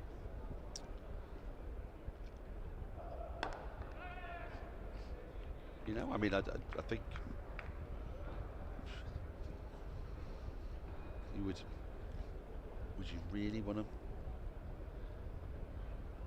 say genuinely that there's somebody out there who's a better spinner than Jack Leach? Certainly, I mean, he's got well over 100 Test wickets. He knows what he's doing. His career's been a bit stop-start through injury, misfortune. I've really got to think back to the Ashes when he got concussed. Where was that? That was the first Bazball test against New Zealand. But you're spot on though. There have been multiple moments when he got very ill in New Zealand in late 2019. Quite revealing, that interview that I referred to before that I did with him a few weeks ago. He was referring to, in his own mind, when he got really ill, he's like, I can't go to sleep right now. He had enough within him to realise that if he went to sleep right now, he may not wake up. You know. So that's a lot to go through as a young person, as he was at the time. I admire his resilience and his willingness to get better as a bowler. He had an excellent season last year, took his wickets at 22 for Somerset, got back into the Test team in Pakistan and played a significant role in winning the first one. I say that, like, obviously that they'd had a mountain of runs racked up before then, but you still got to take the wickets. Well, it's hard to take wickets on a pitch where someone scored 850 odd. Yes, and he didn't clean up on the more spin-conducive tracks that they got presented in the second and third. But still, it's no one's saying he's perfect. But is he a better option than Shoaib Bashir, who at the moment is struggling in every innings he bowls in to keep the run rate in check? On loan at Glamorgan at the moment. Oh, I say. Much better length there from Taylor. Much better length. How many times has Taylor beaten Lammonby's bat today? It must be frustrating him, must be driving him absolutely berserk, actually, because that is another one. It's a genuine play and miss. But he's getting closer and closer, but just not getting that tickle. And then occasionally when he does induce a false shot, it's flown over the slips or flown wide of second slip.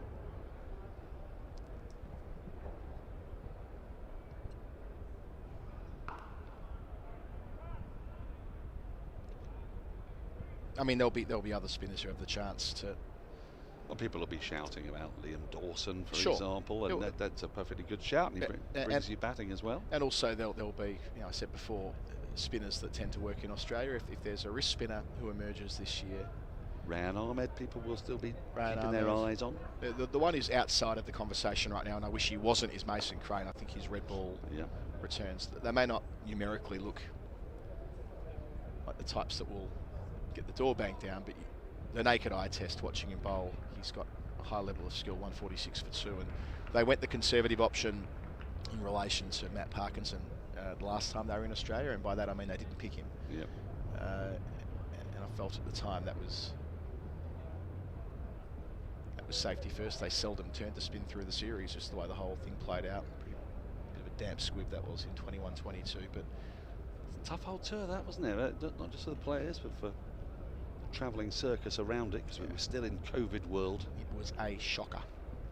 Almost no fond memories of that 5-test series, to be honest. As far as well, I covered every test from back here through the night for different outlets. That's right. That's right. I wasn't too fond of memory either. No.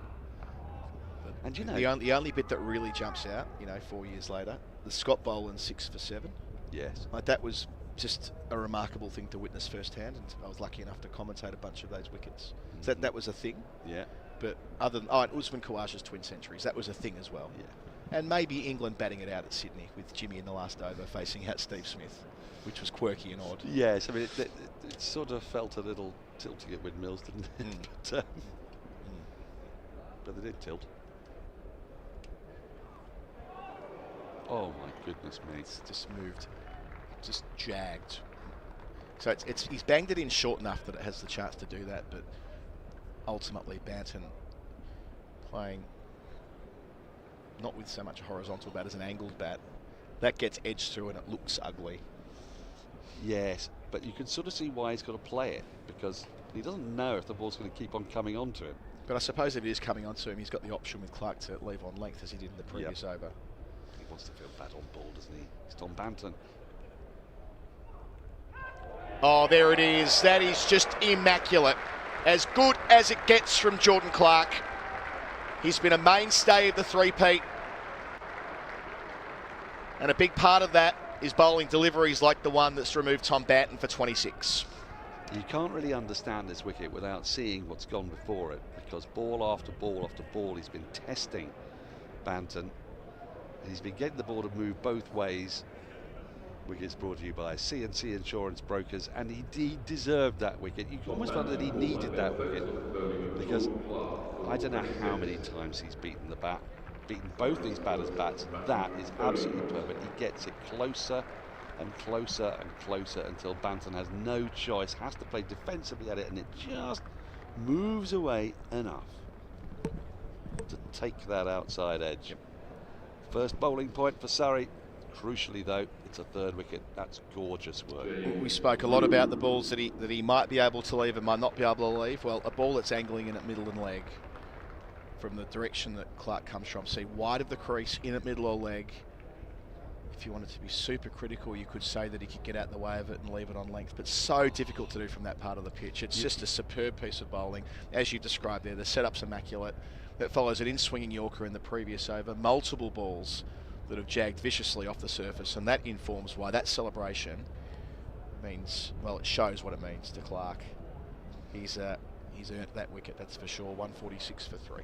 Yep, he's been remorseless. He's been on it and on it and on it. He's been really unlucky. And finally, he's got his man. And still, no sign of Sean Dixon. So, whether he's still being assessed in the hospital or whatnot, it means that James Rue is going to come out to bat. I always get a bit excited about a young player, James Rue, and his numbers give you good reason to be excited. He's already made a 150 plus this season in partnership with Tom Banton. The spotted. Yeah. So umpire Bailey's left the field for a moment and returning with a new ball, possibly. I wonder if Surrey would want to change the ball after just taking a wicket. It's a bit odd there. I'm not quite sure why you don't often see an umpire leave the field at the fall of a wicket. Might have been going to the gents, but He might have been. it doesn't look that way. Anyway. Yeah, anyway, great bit of bowling, as Yes. I say. The first bowling point, and with no Sean Dixon, we just have no word. We don't know how his finger's bearing up. He was struck in the second over of the day by a bit of a lifter popper, you might say, from Gus Atkinson. And so that 146 for 3. Well, James Rue's carded to bat at 6, and he's come in now. I mean, he's perfectly capable of batting at 5, but capable of batting up the order. He's a very fine player. Then there's Lewis Gregory, and although Somerset do bat deep, you then start just to get into the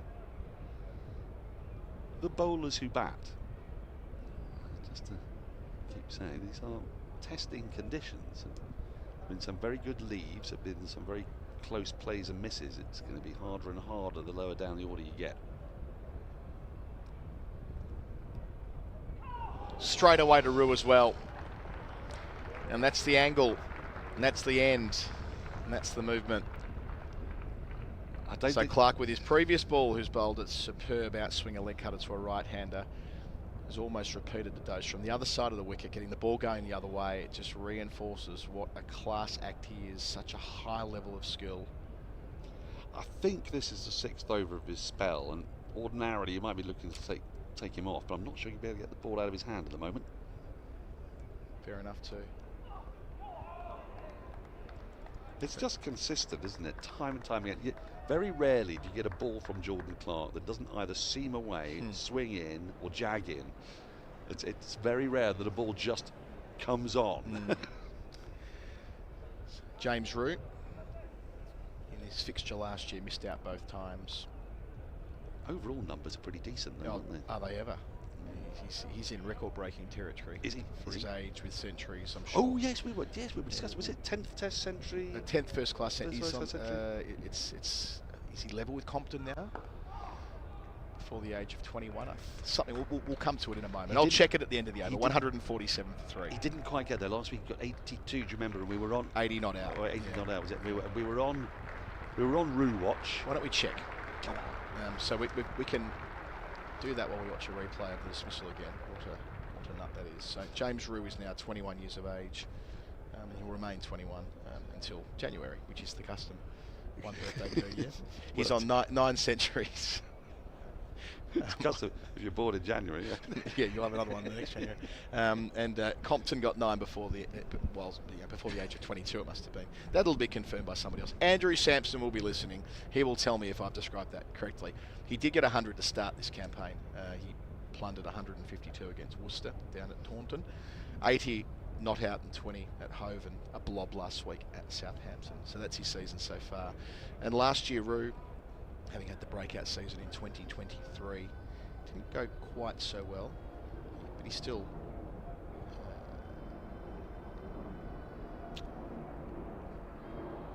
averaged mid-30s, averaged 36, 726 runs last year for Rue, when he would have been, by deduction, 20. Yeah, sort of awkward second season syndrome, isn't there? But also, let's not forget, he does take the gloves. You know, Everybody expects wicket-keepers to be able to bat and score heavily, but it's a big ask to score an average 50-odd, you know. Ben Foakes is averaging 40-odd, and it's notable because he's keeping wicket as well.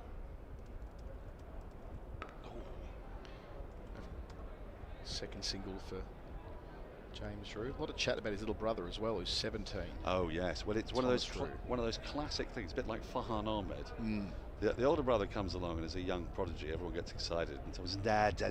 There's a younger one who's even better. I remember this with poor old Tom Curran. Yeah. And everyone's saying, wait till you see Sam. But I tell you what, there's a good chance that Ben's going to be the one with the most test runs. Well, he did end up part of that really important partnership in the 4th innings. Zimbabwe beating Bangladesh midweek. That was a thrilling test match. Wasn't it? They won by 3 wickets, Zimbabwe. Only their 5th ever win away from home. Oh, what a take. What a take. Ben Foakes diving to his right. Taking it in the webbing. Wow. That was spectacular. This is what I mean about this pitch. The number of balls that have been flying through to Foakes at chest and shoulder height. You'll get ones that go through relatively low, but there's plenty of life in this pitch. There's plenty of carry in it. And if we thought Jordan Clark's been unlucky today, well, Taylor equally so. That's flown. That's a really great take. Other great notable thing about the the Zimbabwe-Bangladesh game. I can guess where you're going to go. You know where I'm going to go. I spend enough time with you. It's a misfield. I say a misfield. He's probably saved 1 run by getting a hand to it. They're through for a single. The great, and I think we can call him this now, the great Nahid Rana. A man who can have Khalid bat above him, a man who averages 2 in Test cricket. Nahid Rana, 0 and 0 not out, is starting on a whole new naught fest. Remember, he had 19 consecutive noughts, which is a world record in first-class cricket. Then he got an extraordinary 22? 11. 11. Probably got a 20 in there somewhere. That's Khalid. Oh, sorry, I'm getting confused with my Bangladesh tailenders. Yeah, Khalid got an annoying 22. Yes, he got 11 runs. So 11 of the 13 runs he scored in his entire 7-match Test career came in 3 balls of the world's greatest bowler, Jasprit Bumrah. He's basically, over 80% of his runs have been scored off the world's best bowler. Outstanding. He is one to love and watch. You've got to get an interview with Nahid Rana at some point. And Ebadot Hussain. Ebadot. Get them together. Yeah. Or cut in half. Inside edge. Question asked. And Roo will survive. So there was a moment before the shake of the head. Watching it live, it felt like it could have been back hip, back thigh pad that got them excited. See if we can sleuth a deviation here off the net. Too hard to tell from our angle. Yeah, if we get a side-on view, we might be able to just see if it's brushed a pocket. It can often be something like that. But again, Taylor, I don't know how lucky this man has been. Let's see here if we get... Hard to tell. It could be around about hip, waist height. It's a tough one for the umpire. It's a tough one for Taylor to take. He still hasn't made the breakthrough. I'm going to get out of your way because Cameron Ponsonby's here. Cameron Ponsonby, here he is. Thanks, Daniel. That was fun. Always nice to jump on with you for a bit. The new over begins. It is the ever-reliable Jordan Clark, the 7th of his spell. He's picked up the 3rd wicket of this session as well. Tom Banton caught behind for 26. Exceptional piece of bowling. So at lunch, they were 87 for none. It's now 149 for 3. We're seeing back a replay of the last ball of the previous over, which got Surrey kind of half to 3/4 excited. Cameron Ponsonby, your thoughts? Hello. Hello. No, I think I'm with umpire Bailey there, and James Taylor for that matter, who wasn't that excited until his slips were about that appeal. Yeah, if you're the bowler in that situation, you are a big part of the story with your appeal. If you look half interested, it's improbable the umpire's going to go your way. There's an art to this. I think you often see people in kind of straight lines agree with each other. So the bowler and the umpire and the wicketkeeper are often in conjunction. And if you're square of the wicket, you might have point and square leg, have seen something or heard something. There of it. The umpire and the bowler not too convinced. I had a rare instance the other day where I bowled a delivery which was adjacent and decided as so by the umpire too, where I was the only one who hit. It was bang on, purely because the slip and the keeper couldn't be bothered going up. Are you sure? Are you sure it was out, or did you just think it was out? No. It was one of those where they didn't appeal because like, it'll be given out, therefore we don't need to. But I was in full sort of Nathan Lyon on my hands and knees, begging for the wicket. But yes, did get the finger up for it. Kept it down there nicely, Lammonby. You've taken me back to a kind of teenage memory here of umpiring during like a Sunday friendly. It's the 150 up for Somerset. And I gave a batter out LBW, and the opposing team decided to call him back because they said, oh, he's obviously hit that. Oh. And then the batter went, sorry? And he said, well, you hit it. And he went, no, I didn't. And so then the batter re-gave himself out and left, and I was vindicated. That's traumatic as a young umpire. I wasn't pleased with the situation at all. I think I must have been about 15 or 16. No, it's no good. It's no good. It's hard enough being that age and being responsible for umpiring senior cricket, even if it is a Sunday friendly. Extra catcher into the cordon for the new man Rue, as there should be for Clark. Some of those balls he's bowled in this spell, both over and around the wicket, have moved miles. So 3 slips plus the gully. And that's why there's 3 slips there. My first ever job, well, let's call it my second job. My first job was selling pies at the football. My second job when I was 15, 16 was umpiring indoor cricket in suburban Melbourne. Now, your generation didn't really have indoor cricket as a thing. I don't think you really do it even now, do you? When you were coming through, was it a thing where you'd play with the yellow balls and... Well, we've got indoor cricket in England, but it's a far inferior version to the one that did dominate in Australia. Yeah. And you pointed me towards kind of freelance journalist Tristan Lavallette's masterpiece on it. Yeah. And it really is an amazing article that gives an insight to the kind of when indoor cricket took over. It became the five-a-side football. It became a social event. It was massive. And it was a big part of my youth. And as the over's complete here, 150 for 3 there have been 63 runs since lunch. Dixon's hand is sore as the official update from Somerset. If you're wondering, by the way, Cameron, just received that news after the over. Sore hand, so I think that sore hand suggests you getting back out there. It's a bit like ouchy tummy. Yeah. You know, you get back out there again. I think it's another indication of the general vagaries of media comms, the deliberate vagaries, and I understand that has to be the case. I heard some vagary the other week, which was described as in like deliberately misleading media as good media management. Like, come on.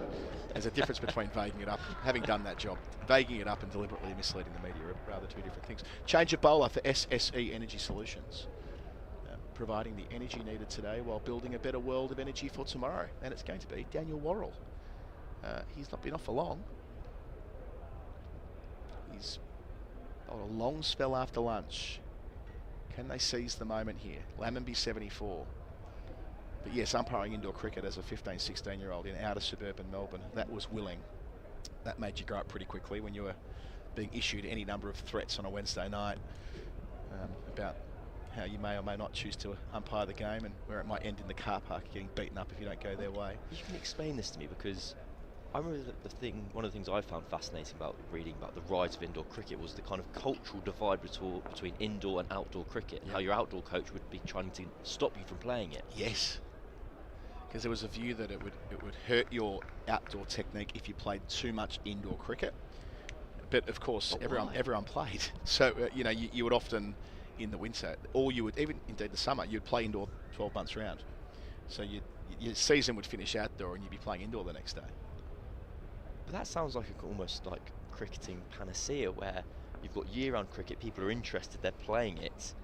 And if someone said, I play 11-side football through the winter and then over the summer I keep on going with 5s, it's not a problem. No, far from it. There is a swung a long way down the leg side for the second time in about 10 minutes. Ben Folkes has pulled in a beauty, diving away to his right. There was an indoor cricket centre here that did the same thing as Australian Canary Wharf when I lived here in an earlier stint. So needless to say, the entire competition were Aussies and Saffers. Everyone in the tournament, everyone playing in the middle of winter here in the UK were from countries where indoor cricket was everywhere in the 90s. Should we find somewhere and start a team, Cam? I sort of feel like, I mean, as long as you're the kind of guy who tends to be available for Friday night football, right? I'm not trying to say, Absolutely. I'm not trying to diminish your social life or anything, but you tend to be available for Friday night football. My dream job has always been professional amateur sports person. To wake up on what you got on Monday? I've got tennis from 9 to 11. I've got a swim at 1. For any time you're giving me the opportunity to play something, I'll be there. I was mentioning to Norcross before, we've got a bit of an issue with our Sunday game this week at the moment, with our Oppo getting possibly getting cold feet. And I'm going to move heaven and earth to get them on. You better believe I'm playing cricket on Sunday. But yeah, same as you, when there's something doing. But yeah, if there's indoor cricket to be played, maybe we'll make it a New Year's resolution. 2026, we can find somewhere that'll. I'd be up for it as long as we promise to play the Australian version of the sport. Yeah. The springed. No. I'm not interested in. I know exactly what you mean. The stuff they play in the Lord's indoor school, right?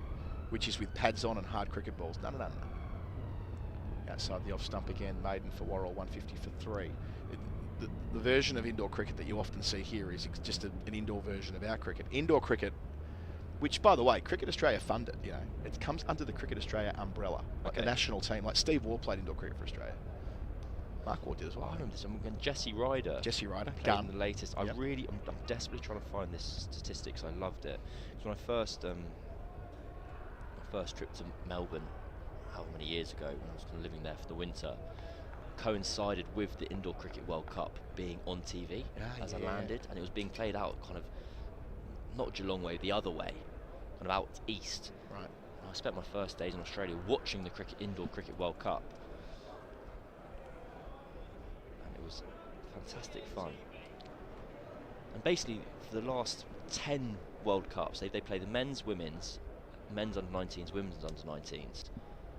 And I think the last 10 editions of all 4 World Cups have been Australia-New Zealand final, Australia win. Yep. Every single time. Well, I've just, as you've been talking between overs there, brought up a YouTube clip, which I haven't even started playing yet, but I can see Bruce Reed's got the ball and he's bowling to Steve Waugh. So 2 test players playing against each other back in the 80s. Fallen straight from Clark, who's just giving himself every opportunity to pick up another wicket here. 2 left-handers, 8th over of the spell. His pace has, broadly speaking, been around that 80-mile-an-hour mark. What it would mean, 1 more wicket here and we'd start to have something similar to what happened here on day 1 between these teams last year, where it was only Lammonby that was able to bat through for an even 100. I think Somerset have got a 10-over period here, that if they can navigate, they'll be through. Because somehow, with a ball 55 overs old, Surrey have got it hooping recently. Oh, in the channel, Clark. Feels like we have 1 or 2 spells per Clark, from Clark per match here, where we go, gee, looks like a test bowler, doesn't he? Like we have a similar conversation about what he does with the ball and the role he performs deeper into an innings, bowling long spells that is just so difficult to combat as a batting team.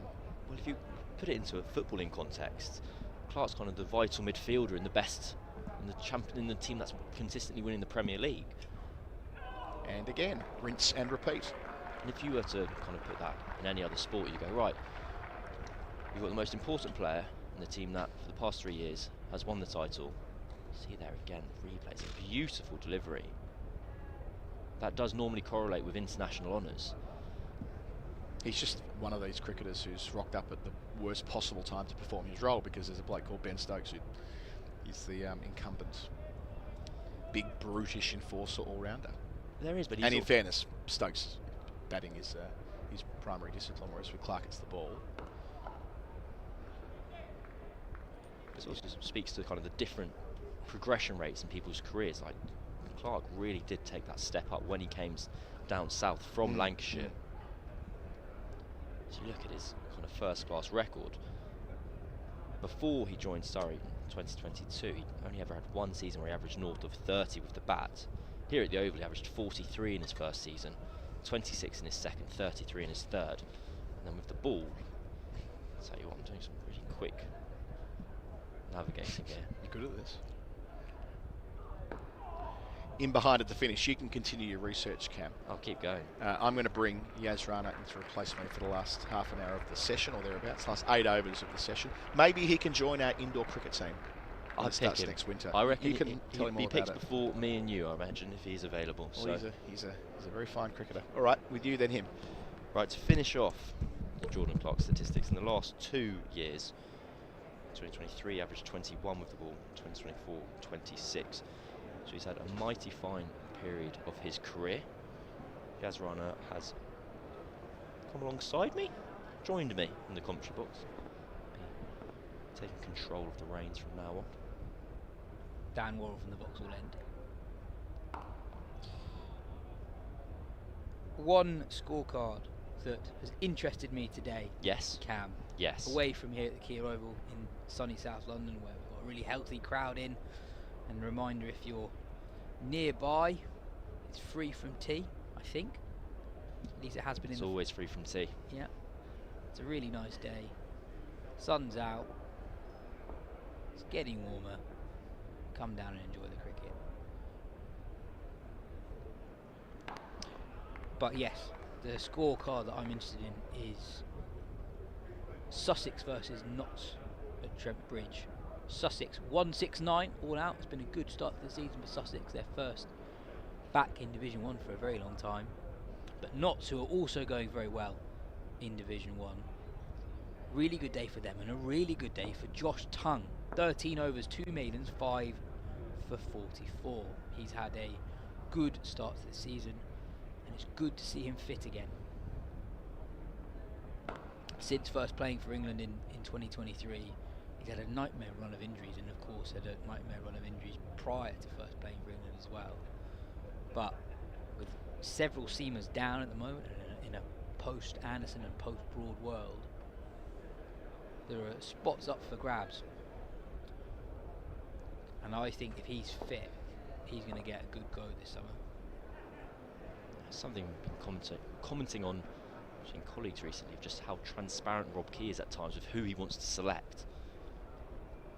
Oh, driven nicely from Lambie, slightly fuller from Worrell, and this time Lambie leans into cover drive. No need for a flourish. Quite a compact shot, picks up 2. Key has often been very proactive in any kind of media interactions of bringing up Josh Tongue. If Josh Tongue's name isn't mentioned, he'll be the one to go. Don't forget about Josh Tongue. We really like him, really think he's the real deal. And when he went on to the Sky Sports Cricket Podcast with Atherton Hussain, talks about how pleased he was to see Tongue take his 5-wicket haul on his return to the Red Bull game. Yeah, there is a welcome transparency, I think, with Rob Key's media appearances, but I also think there is an element of he's a freedom, and I don't think he's necessarily always saying what the selectors are actually doing all the time. I think there have been a couple of players mentioned the last couple of weeks who I'm not convinced are hugely close to playing for England, but have been name checked. Oh, bowl him! Full and straight, leg stump. Lammonby gets across his stumps and leaves leg stump open for Worrell to target. It's a strange dismissal in truth. Lammonby well across to the offside. And Worrell has his man. Lammonby departs for 76. Well, strange is the correct word. Lammonby's been so compact, so organised throughout his innings. We saw earlier in the same over a beautiful punch through the offside. I almost exclaimed as I saw Lammonby take his trigger move and make his trigger movement for that delivery.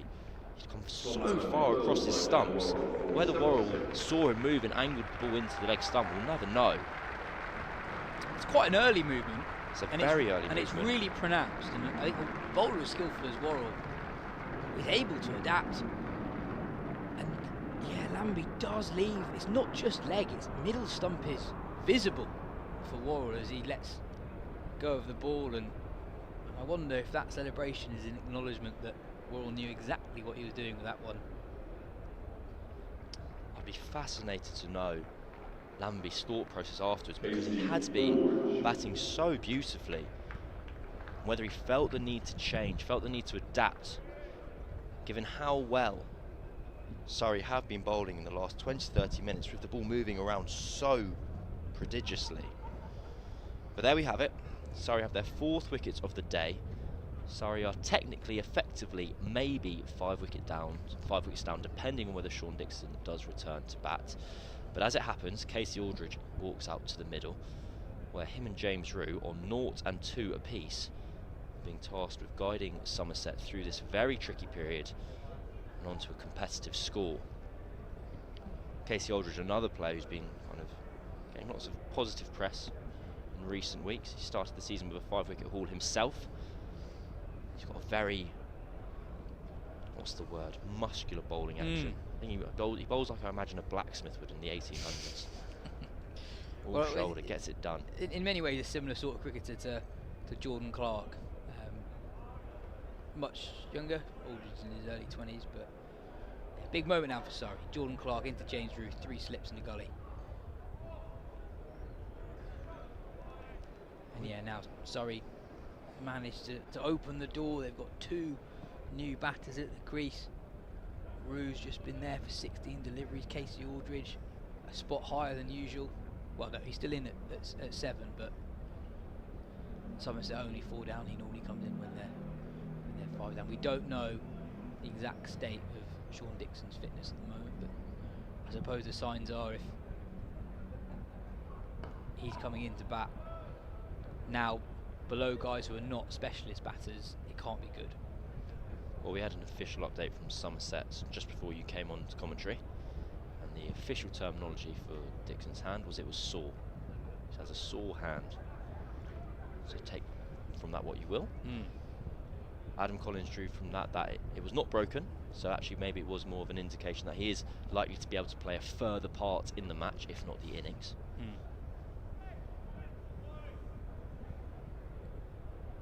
It's interesting. Clark's coming over the wicket, potentially a sign that I think the ball's moving a little bit less than it was.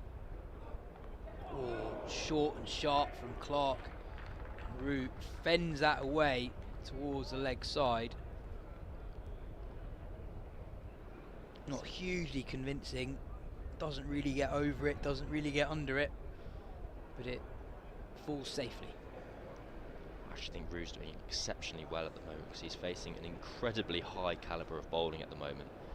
Jordan Clark is bowling beautifully and at high pace. Changed the angle there, the ball's moving around. I wondered whether we might have just seen Surrey against the left-handed Rue opt for a leg slip if the ball is starting to swing that little bit left and there's a chance the ball continues on its line. But instead Clark came over the wicket. On the attack though, 3 slips in the gully. Not long ago there were only 2 slips. Really good energy from Jordan Clark, who's bowled really well since lunch. Didn't start the day well. Had a long bowl out in the middle during the lunch break, bowling to the Surrey bowling coach, Jade Dernbach.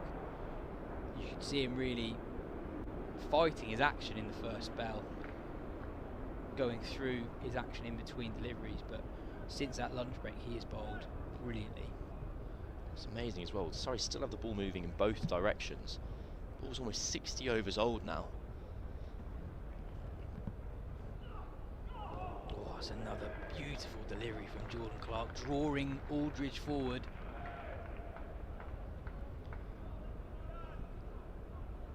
And that's the swing that Cam you're talking about. Delivered from wide of the crease from Clark, angled in to Aldridge, but just shaping away at the last moment. Aldridge has to play at that, and in the end does well not to follow the ball with his hands. See also how far the ball's moving after it passes the batter. Ben Folks was on his left foot there, then dived away to his right to gather.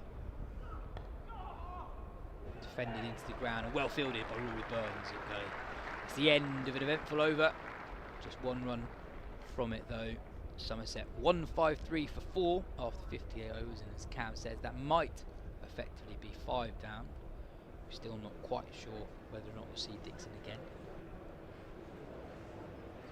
This has been a fantastically entertaining passage of play, and I think for Somerset's sake, the next 6 overs to get them to tea. Just seeing a replay of the Worrell wicket for Lammonby. That exaggerated trigger across from Lammonby, which he hadn't been doing across his innings. Whether it's possible, I think split screen's probably a bit far, but if it's possible to get maybe a first shot of him earlier in the over when he punched for 2, we'll be able to compare and contrast. But if Somerset are able to get through to tee unscathed, it's a bit of a double bonus in that A, they've made it to the next break, and they can regather and regroup, and B, that ball will be 6 overs older. It can't keep swinging forever, surely. Worrell to continue. Left alone by Rue. Rue left-handed, as was Lammonby. You see much less exaggerated, still a pronounced but less exaggerated trigger movement across the stumps. We're not seeing Rue's leg stump in the same way Lammonby exposed it. I'm sure that Lammonby doesn't move across his stumps in that way. No, absolutely not. It was a noticeable change in the moment of Worrell's gather. Putting straight again from Worrell and clipped into leg side, but straight to the man at mid-wicket. Yeah, really crucial period this, because Surrey have generally bowled pretty well today. They've managed the Somerset scoring rate decently. They were a touch expensive early on. Somerset scoring around about 3.5 runs and over for the first hour. That's run rate's been pegged down to 2.62 runs and over. So even when they weren't taking wickets, they weren't letting Somerset race away from them, as Sussex did at times last week down at Hove. And now they have created those wicket-taking opportunities in 2 bursts of 2 in this session. Wickets falling on 98, 99, then 146, 152. I don't want to speak too soon, but this ball's just seeming to have stopped swinging. Worrell has pushed 3 across James Rue. Whether this is a ploy and he's tricking myself and Rue, he's going to get the big in-swinger into his pads, remains to be seen. Driven nicely from Rue. Doesn't quite get hold of it completely, but it's enough for him to pick up 2. Again, that ball's just held its line. Yeah. And the unfortunate thing for Somerset is, say the ball has now stopped moving, they've only got 20 overs until the next new one comes around. There's an interesting point. I wonder if you've gone early, just because in the over just gone from Jordan Clark, he definitely did get a couple to hold, and does a ball stop swinging that abruptly? Maybe the answer is yes, I don't know. I think that it definitely is the case with reverse swing, because that's the mystery around it, where teams and players, they get a bit of a buzz, they get a bit excited when they go, I think it's starting to go, I think it's starting to go. It starts to reverse, then for no apparent reason it will stop. At times there are kind of Fiducian Hantaraja did a kind of very long read on the kind of dark arts of reverse swing for Cricinfo many years ago. First this time when England were playing in Bangladesh. And Joe Root goes sprinting after a ball that's rolling towards the boundary.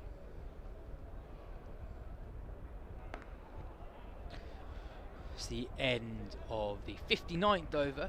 Dan Worrell's 16th of the day. Somerset 155 for 4. The reason he goes sprinting after it isn't for any reason that England are trying to force the overs through. It's just that England were desperate for the ball boys on the boundaries there not to touch the ball, because they wanted only certain few players on the pitch who didn't have particularly sweaty hands to handle the ball, and they knew that there's these vagaries that people aren't aware of. Change in the Surrey bowling attack. Jordan Clark, who's bowled with great heart since the lunch break, he's going to take a breather. Coming on, Gus Atkinson. It's a change of bowler powered by SSE Energy Solutions. Stay ahead of the game. Implement a winning sustainability strategy. Atkinson, 3 slips, a gully and a man under the lid at short leg. Really testing stuff you'll expect for Casey Aldridge, who's only been in for a few moments. That's the classic setup, isn't it? You telegraph what you might do with the field, and then actually you end up bowling the ball you normally bowl anyway. It'll be really interesting to see how Atkinson bowls here, because he's traditionally known now as a seam bowler. He's able to use that wobble seam, kind of hammers a length, get the ball to move erratically. the ball is still swinging, Surrey want him to be that swing bowler in this instance, so an opportunity for him to showcase that skill set.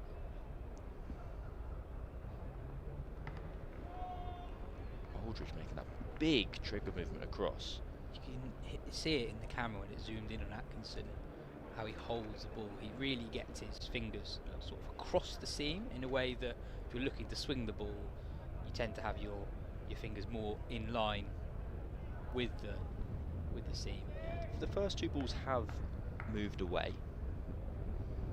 I think it could also be an indication, yes, Clark was deep into a spell, but maybe if Surrey also think the ball's swinging a little bit less, that would encourage them to move to Atkinson as well. Atkinson sort of aiming for that armpit area of Aldridge where it's really awkward to play.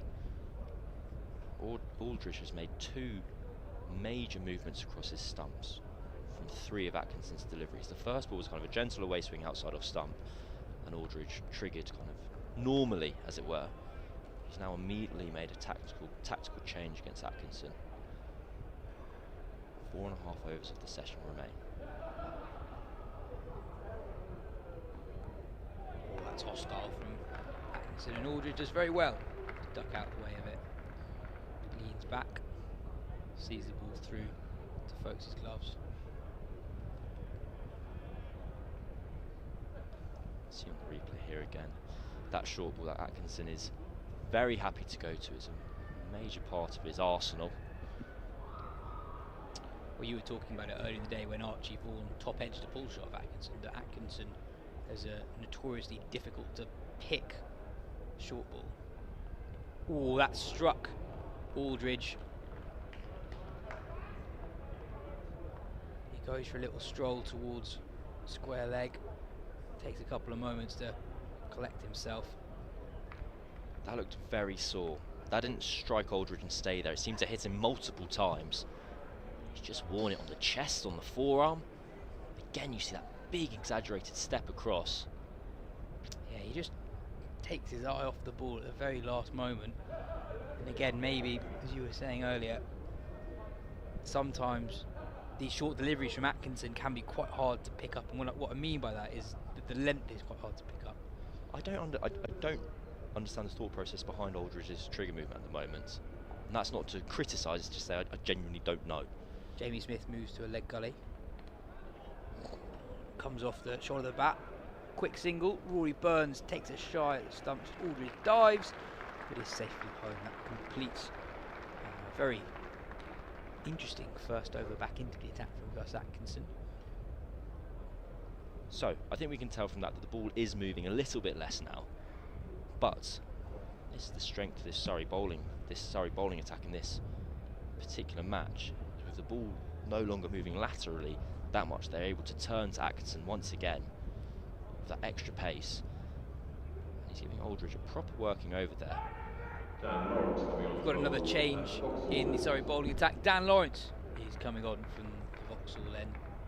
A reminder that it's a change of bowler powered by SSE Energy Solutions. Get the whole team involved and score big with sustainable energy solutions. I'm sad about this, Yas. I was enjoying watching the seamers. I thought it was working. And you know what? It's not even about whether it was working or not. I was just finding it fun. You got to make your mind up. You just said it. Stop swinging. Yeah, but I still wanted to see. I wanted it to be confirmed. I think this might be the confirmation. Yeah, so maybe I was disagreeing with you. I'm trying to get back in. You're actually saying I was right. Yeah. And I've been informative and educational. Dan Lawrence bowled the one solitary over before the lunch break. Drew an edge from Tom Lambie that went exactly where a first slip would have been, but there wasn't one. This time he bowls to Casey Aldridge with a leg slip and a conventional slip in place.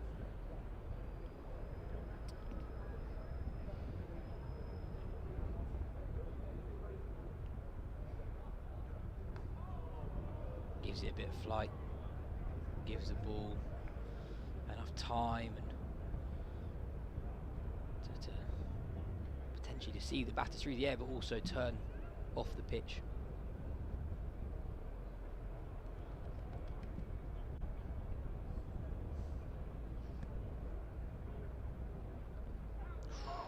Angle towards that man at leg slip. He's done a lot of bowling this season, Dan Lawrence.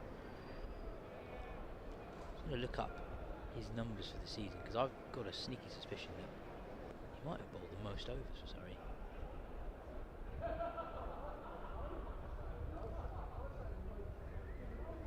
Left alone. That's not quite true. The leader I was gonna say, on that is front he close? Jordan Clark 105.2, Dan Lawrence 96.4, so I wasn't far off. Blimey. Is that because of the kind of pitches at Chelmsford and Sussex where Surrey went, we're not going to bowl our seamers into the ground here?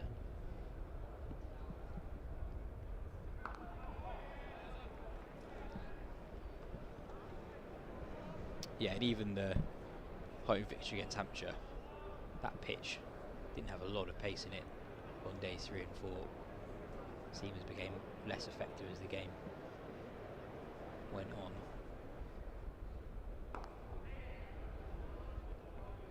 Flicked into the leg side, Aldridge will pick up a single. I was almost performing that Will Jacks role. Will Jacks kind of served for a period of time as the kind of movable batter in the lineup. He bowled more than handy off spin.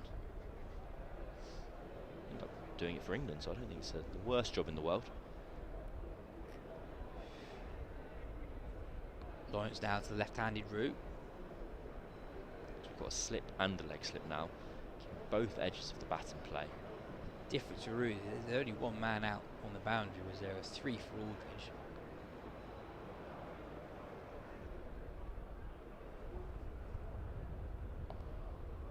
Bit leg side from Lawrence, he's frustrated by that delivery. Don't think that's quite the line he intended to bowl. It's the end of his first over back into the attack. 2 runs from it, Somerset 158 for 4. I suppose you look at the scoreboard and Ruse before that delivery 5 off 24. You bring the fielders up into what the ring would be for a one-day game. You're sort of asking him, well, I'm tossing it up, I'm going to bowl the odd ball that's quite full. Are you going to come down and hit me? I think he was very happy just to, if he keeps both edges in play against Rue, that's all his job is. His job is effectively to bowl at middle and off stump. And if the ball carries on straight and is hitting leg stump or takes an inside edge, brings leg slip into play, you're winning. If it turns, you bring slip into play, you're happy as well. But Atkinson's back and that makes me happy because I'm enjoying watching the seamers and Atkinson's been bowling quick.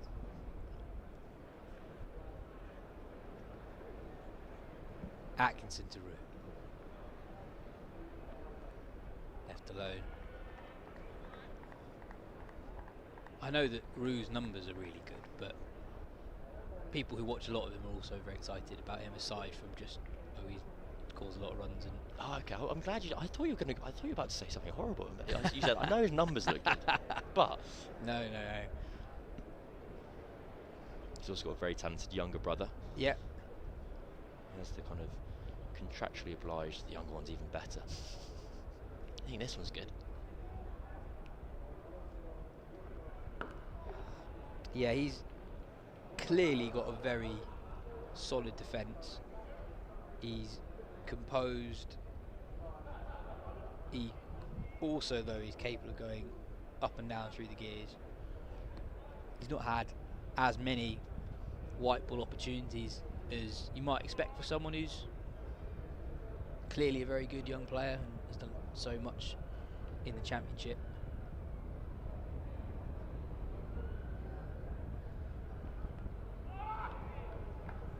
Reminder that just 21 years old, he's played 43 first-class games before today, averaging 44, 9 first-class hundreds, and a stat from Samo from a couple of weeks ago. If he scores 100 before sometime in June or July, I can't remember exactly when it was, he will be the youngest Englishman to 10 first-class hundreds since Dennis Compton in 1938. That is a good stat. Well, that Samo doesn't always provide excellent stats. Didn't mean to put such surprise in my voice.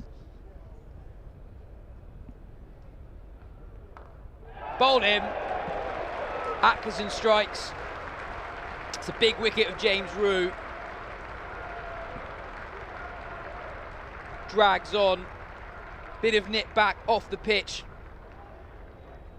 And Surrey have a really important wicket just a couple of overs before the tea break. Just when we thought the ball had stopped moving, Atkinson gets one to just angle back into Rue. For the last 3 or 4 overs, Rue's been having to deal with Surrey angling the ball across him. Then Atkinson gets that movement off the pitch, a little bit through the air. That takes the inside half of Rue's bat. And I know the scorecard says that James Rue's batted, scored just 6 runs there off 29 balls. I think he's been managing the situation very well. You see there, angles in to the kind of rib cage, stomach area of James Rue. And Atkinson, ball 60 overs old. Taking a wicket, not out of nowhere, sorry, having a good period of time. That's quickly becoming Atkinson's MO. Well, this is the sort of spell that got England interested with Gus Atkinson. The ball is older.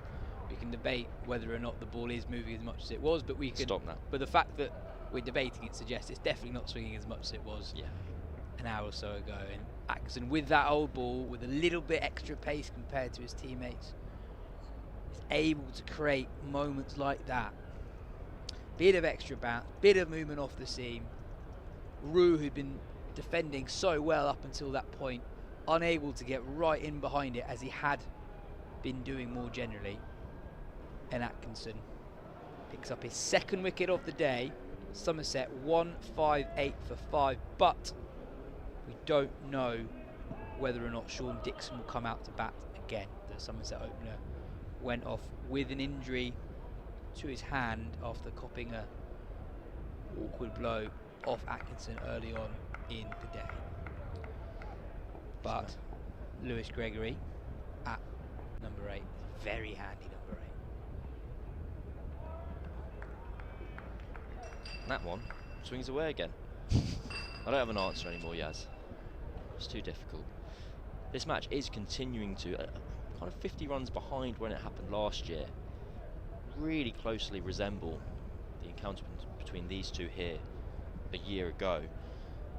This week, Somerset were 98 for no loss, or 1 down with Dixon gone retired hurt. Now had 5 wickets fall for 60 runs. Similarly last year, they got themselves to about 190 for 1 before a collapse happened.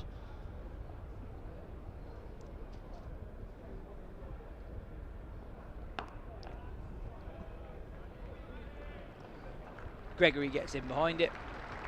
That ends a wicket taking over from Gus Atkinson. It's a wicket maiden. Somerset 158 for 5 after 62 overs. 2 overs remaining in the afternoon session. And it's been a very good afternoon session for the defending champions. 5 wickets since the lunch break. And a very awkward little spell now for Somerset. 2 overs to go. Again, I'd still love to be seeing another seam on here. I think the seams have bowled so well across this afternoon session. I think if you gave Aldridge the choice of who to face now, he'd pick the spinner.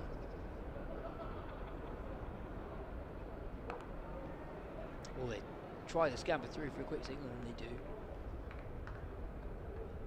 A moment of hesitation just after Aldridge knocked that into the leg side. This has very much been a Surrey performance of years gone by, as opposed to their start to the season this year, which has involved 3 draws and not that many occasions where you could say Surrey were well on top of only 3 of the matches, really. Perhaps Hampshire down here at home. But they're in good shape currently.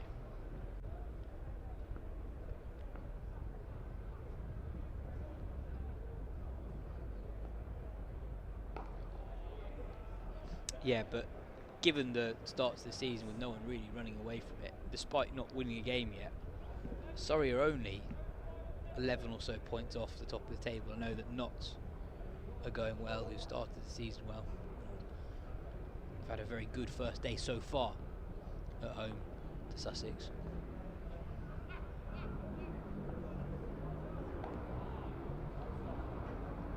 Gregory in behind that.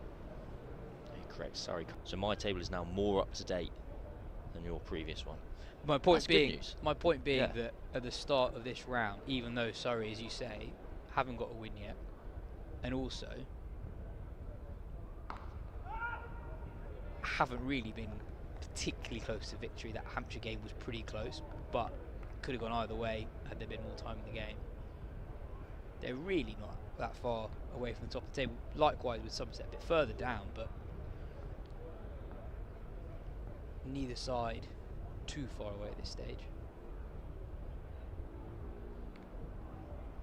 It's left alone and it completes Lawrence's second over back into the attack.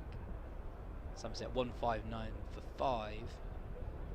1 over to go before the tea break, and of course it'd be Gus Atkinson again. He's bowling to Casey Aldridge, who, well, I think this is only the third over of Atkinson's spell. The first over he struck Aldridge in the midriff. He had the Somerset batter taking an unusually large trigger across his crease. Second over he got James Rew. Now we have the final over before tea. 3 slips at gully, a leg slip in place and a short leg and a man out at fine leg.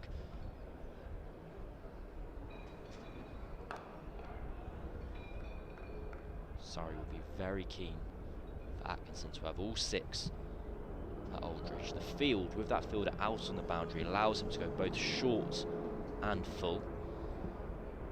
Short leg and deep fine leg in play for the short ball. The 3 slips gully and leg slip in play for the fuller one of fuller length.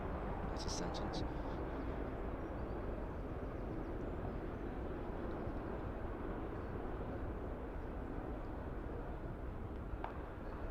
Short but defended well by Aldridge. Got across his stumps but really deliberately got that ball down.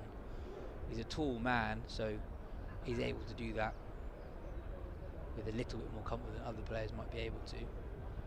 It's a very awkward length to attempt to defend.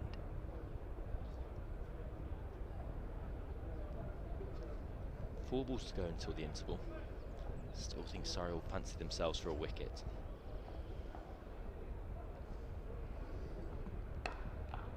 Fuller but defended nicely from Aldridge. 3 balls now to go. Fielded there by the substitute. Ollie Sykes made his debut for the club last year. I believe, well, he was obviously on a rookie deal of some sorts over last summer. Must have imagined he signed his first professional deal since then. I'll have to check that. But Aldridge taking a different approach to Atkinson here. Didn't have quite the same extreme trigger movement across the stumps last delivery. Oh, that's a nasty bumper. Really good length. Short and sharp. Up at shoulder height, maybe a bit higher. And again, Aldridge does really well to get out of the way of it. Looking at the replay, that's maybe not quite as close to Aldridge as I initially thought, but Atkinson bowling with good pace and energy here.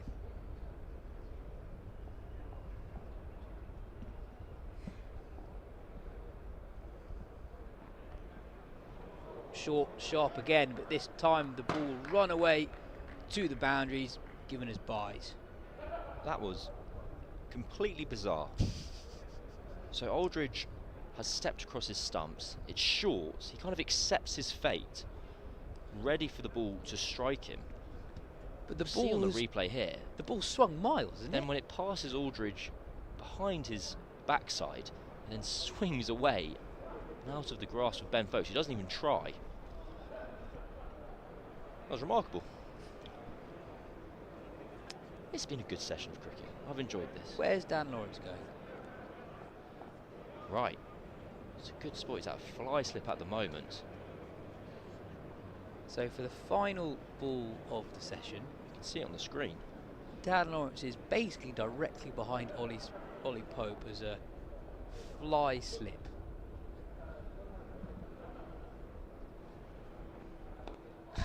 Full ball from Atkinson.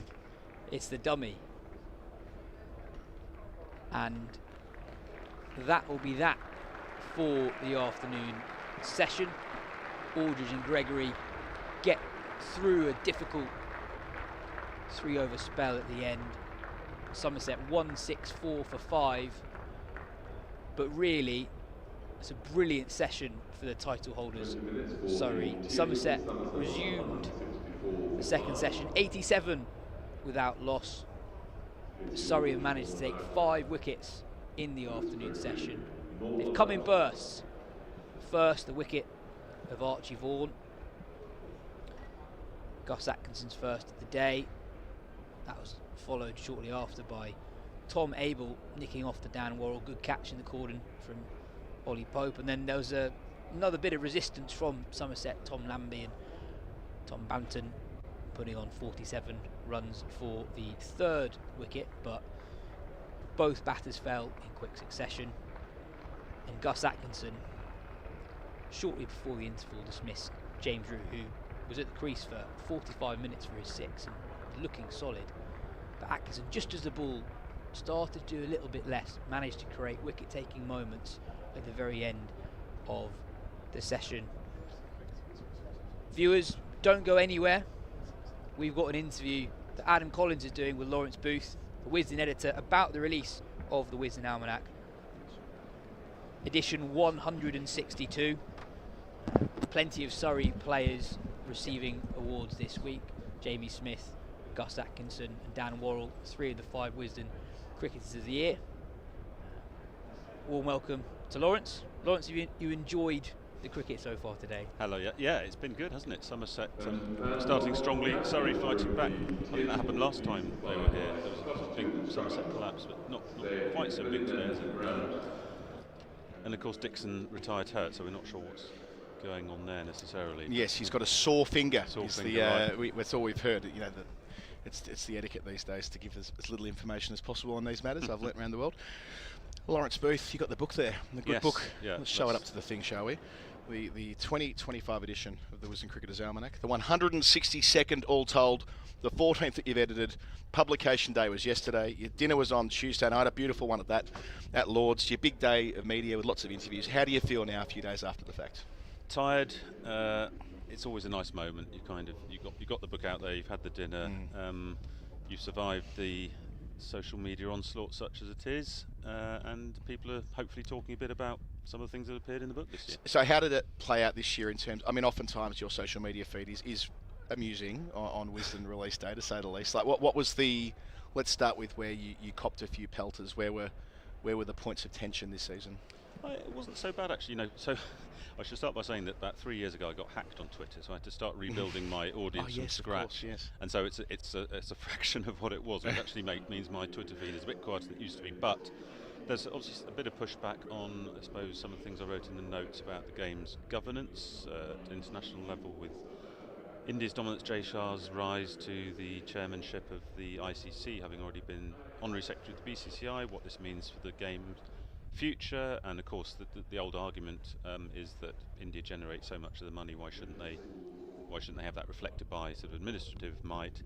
My worry all along has been about monopolies, and is might right, and are we looking after the game as a whole or just feathering the nest of the rich few? So that always gets people stirred up, because they sort of impute sort of other motives to your perspective. You know, I generally try to come at it for the good of the game. I think you always have to check your motivations.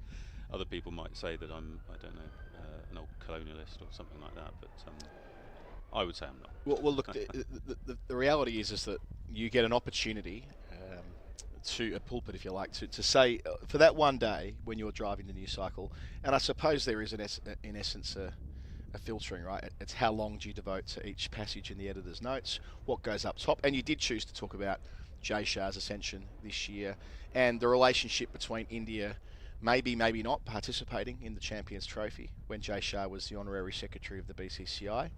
Next day, literally the next day, he's the boss of the ICC, and that's where an entirely different compromise needs to be arrived at, and the sense that if this were any other organisation, we would be it would generate a lot of cynicism and a lot of speculation about how this has all come to pass. But in cricket, as you put there, we just kind of shrug our shoulders and accept now this is the way things are. Yeah, I think you end up looking like the conspiracy theorist, the madman, for continually bringing this subject up. It has been a bit of a theme, I think, in my time in the job and the editor's notes, because I sort of think it's the most important subject in cricket now. If you're a cricket reporter and you're not covering the story of the game's governance, which affects global cricket and the direction the game is taking, then I don't know. I think the days of just writing about cover drives and leg breaks are gone. Really, you have to kind of try and keep your finger on the pulse of the administrative shenanigans. You mentioned the Champions Trophy. I mean, had that been, say, New Zealand or South Africa saying we're not moving from Dubai to come to Pakistan, we know what the rest of the world would have said. We said, well, get on with that without you. You'll forfeit your points. But of course, India are treated differently with kid gloves. And England and Australia deserve their share of the blame for this. You know, they're the two countries with the might to at least push back a little. I do accept fully the argument that because India generate probably 80 to 90% of the wealth through sort of TV rights, I understand that they want a share of that. But if you take that argument to the logical extreme, it will just mean almost no money for anyone else apart from England and Australia. And then what are we looking at as a sort of global landscape? So that's where I'm coming from, really. Because it does feel at the moment we're in a passage of time where the decisions made by administrators in the next 12 to 24 months, they'll reverberate maybe for the next 2 or 3 decades, right? Like there is so much on the line right now. So who's in charge, who's in the chair is more important than it might have been, say, 5 or 6 years ago. This is an acutely challenging time when it comes to schedules, when it comes to formats, when it comes to the Future Tours program. What does the World Test Championship look like? The pervasive nature of more T20 leagues, domestic T20 leagues around the world as well. So there is so much going on, so many balls in the air. Yeah, so much is up for grabs, as you say. And I mean, let's take Saudi Arabia as just one sort of major offshoot of that. The discussions not so long ago about whether they sort of institute this 4 fortnights a year Grand Slam of cricket in whatever, New York, London, Sydney, Mumbai. And of course, you know, if that moment seems like it will come at some point. Now the ECB pushed back at that because they've got the 100. They don't want any more sort of white ball cricketing encroaching on that particular territory. The BCCI probably don't need it at the moment, but you know, money talks, as we have discovered in cricket over the last 20 years. And if Saudi Arabia get involved, then the whole thing shifts again. So it's shifting sands. They're moving quickly. And I think you have to question it at every step. It does feel to me that the Saudi Arabian story might well be the one that you're talking about in the editor's notes next year, right? Because this is percolating, and whether it's the Grand Slams or whether it's the Super League or whether it's another IPL, it doesn't really matter. Take your pick, right?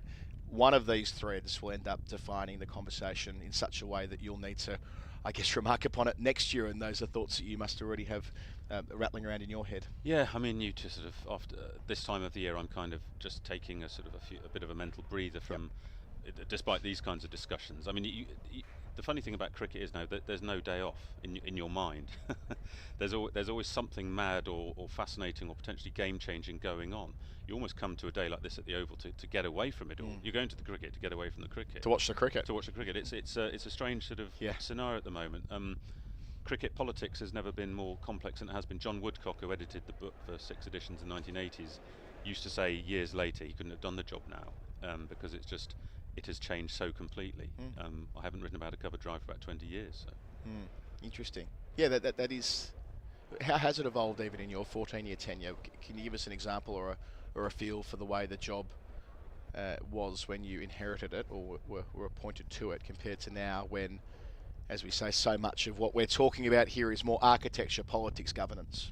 Yeah, well, I guess so. My first edition was 2012. So if you think about it, the IPL was 4 years old. Yep. And one of those years had been in South Africa. So it hadn't quite. I mean, it was clearly a big thing in India at that point, but we hadn't yet seen the sort of other repercussions for the global game at that point.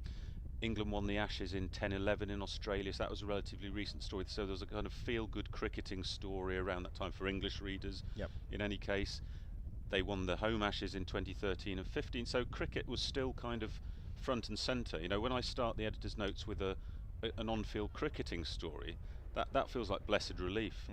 Now I think probably the last 5-6 years it's been more a political story that has taken up the first 1,000 words of the 5,000 word editor's notes. And I do it with a heavy heart, to be honest. I don't want to continually be writing about cricket politics, but as I said earlier, it is the big story at the moment.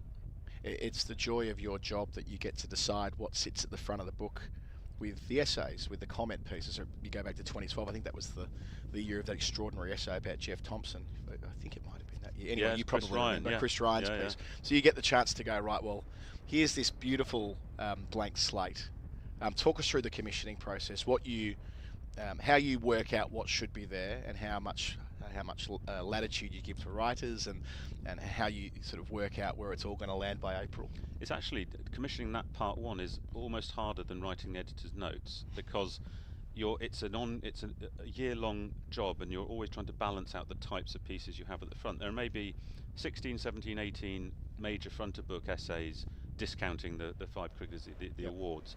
And so you might have a couple of anniversaries. I mean, in this year's book, we've got 100 years since Jack Hobbs's Summer Mirabilis, when he scored 16 first-class hundreds and passed W.G. Grace's record. Liam McKinstry's done a lovely piece about the build-up to him first equalling W.G. and then in the same game against Somerset breaking his record. Osman Samiuddin has done a piece, 25-year anniversary of ICC rights. So that's another kind of anniversary that allows you to get into an important subject that looks at India's growth through a different prism.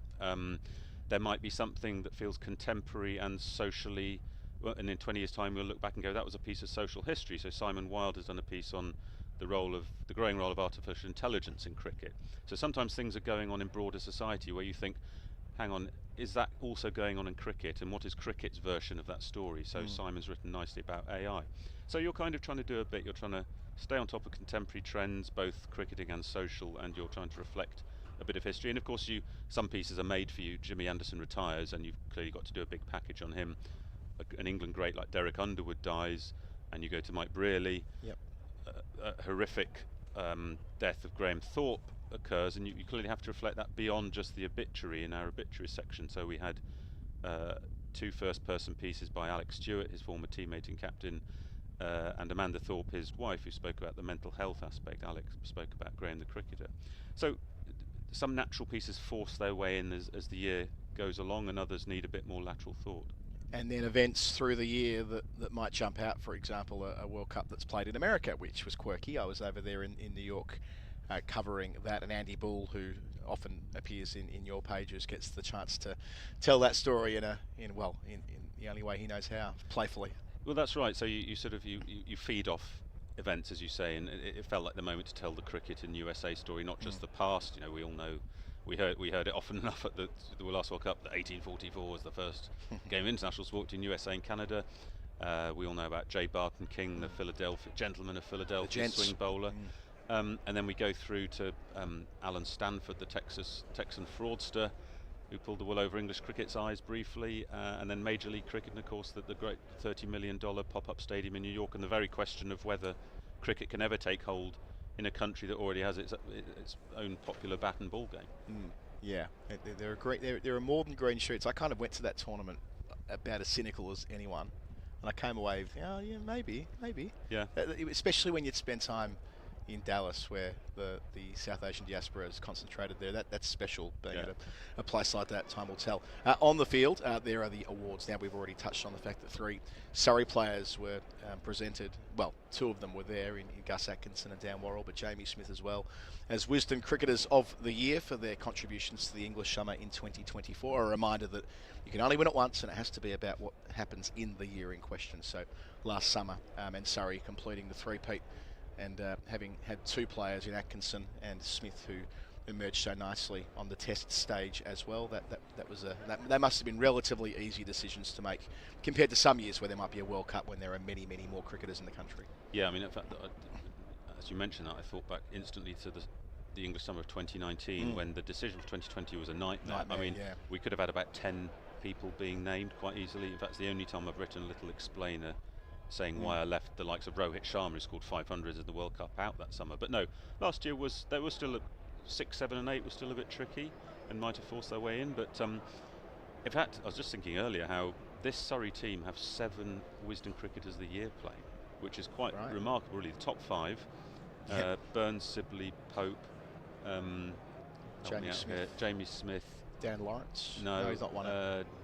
We can pull up my notes and look at Surrey 11. That might be a more efficient way of doing it. I promise so you. Burns, tick. Sibley, tick. Pope, tick. Folkes. Smith, tick. Folkes, of course. And then, of course, Worrell and Atkinson, who were opening the bowling together. I came in this morning, and there they were, the 2 cricketers of the year who were at Lords on Tuesday night getting their leather-bound edition of Wisden from Alex Stewart, which was a nice touch. It was, opening the bowling. And in fact, I came in this morning a bit early and gave Jamie Smith his Wisden, because he pulled out on the afternoon of the dinner. He was ill, which was a real shame because it would have been the first time we'd ever had all 5 cricketers of the year at a dinner. So we got to 2 p.m. on the day and it was happening, and then he was unwell, so we were a bit gutted about that. But he's recovered, and I handed over his book this morning. The other 2, in addition to the 3 Surrey players, Liam Dawson, who has just been exceptional, probably could have won it last year as well, and Sophie Eccleston, who dominated for England's women in 2024 when in the home summer they won every game, and Eccleston's record is quite outstanding. The T20 Player of the Year, Nicholas Purin. The Wisden Trophy for the best Test performance in 2024 went to Mitchell Santner for his match-winning performance at Pune over India. Dan Foreman won the riding comp, and Smriti Mandana was the leading woman, and Jasprit Bumrah was the leading man. Maybe we'll just go to those 2 before we move on from the awards. So Smriti Mandana, who has been a real presence in the Indian team for the better part of a decade, but took the next step last year and leapfrogged a slew of Australians who've been dominating that prize for a time. That's right, yeah, hard to beat an Australian in that award. She scored nearly 1,700 runs in all international formats in the calendar year, record for a woman. Another record was 4 international hundreds. She became, Mitali Raj, when she stepped down, there were questions about who had filled those shoes. Mandana has done an incredible job. She's probably more, no disrespect to Raj, who was a legend, but Mandana's got, she's more of a contemporary player, if you like. She's got all the shots around the wicket. She is very much a modern player, and the star for that Indian side. And Puran broke record as well. Most T20 runs, were factoring in all T20 cricket, not just internationals. 2,330, something like that, which was a record. And we calculated he hits a 6 last year hit a 6 every 8.7 balls. So ludicrous figures, really. Jasprit Bumrah, when thinking about the most dominant player in men's global cricket, well, it probably goes to the guy who's the best in all 3 formats, right? And he is now that without doubt. Yeah, you pick a world 11 in all 3 formats. Who's the first name you write down? It's Bumrah. I mean, I don't need to justify his choice except to say that 72 Test wickets at an average of under 15 last year is all-time great stuff. And then, of course, we spoke about this the other day, the final of the T20 World Cup against South Africa, where he was probably the only man in the world who could have stopped them scoring 30 off 30 with 6 wickets in hand. That game was over. That game was absolutely over, and the other Indian bowlers fed off him. They bowled beautifully as well, Arshdeep Singh and Hardik Pandya, but Bumrah was the guy who actually sowed the doubts in South African minds, and that was the mark of greatness.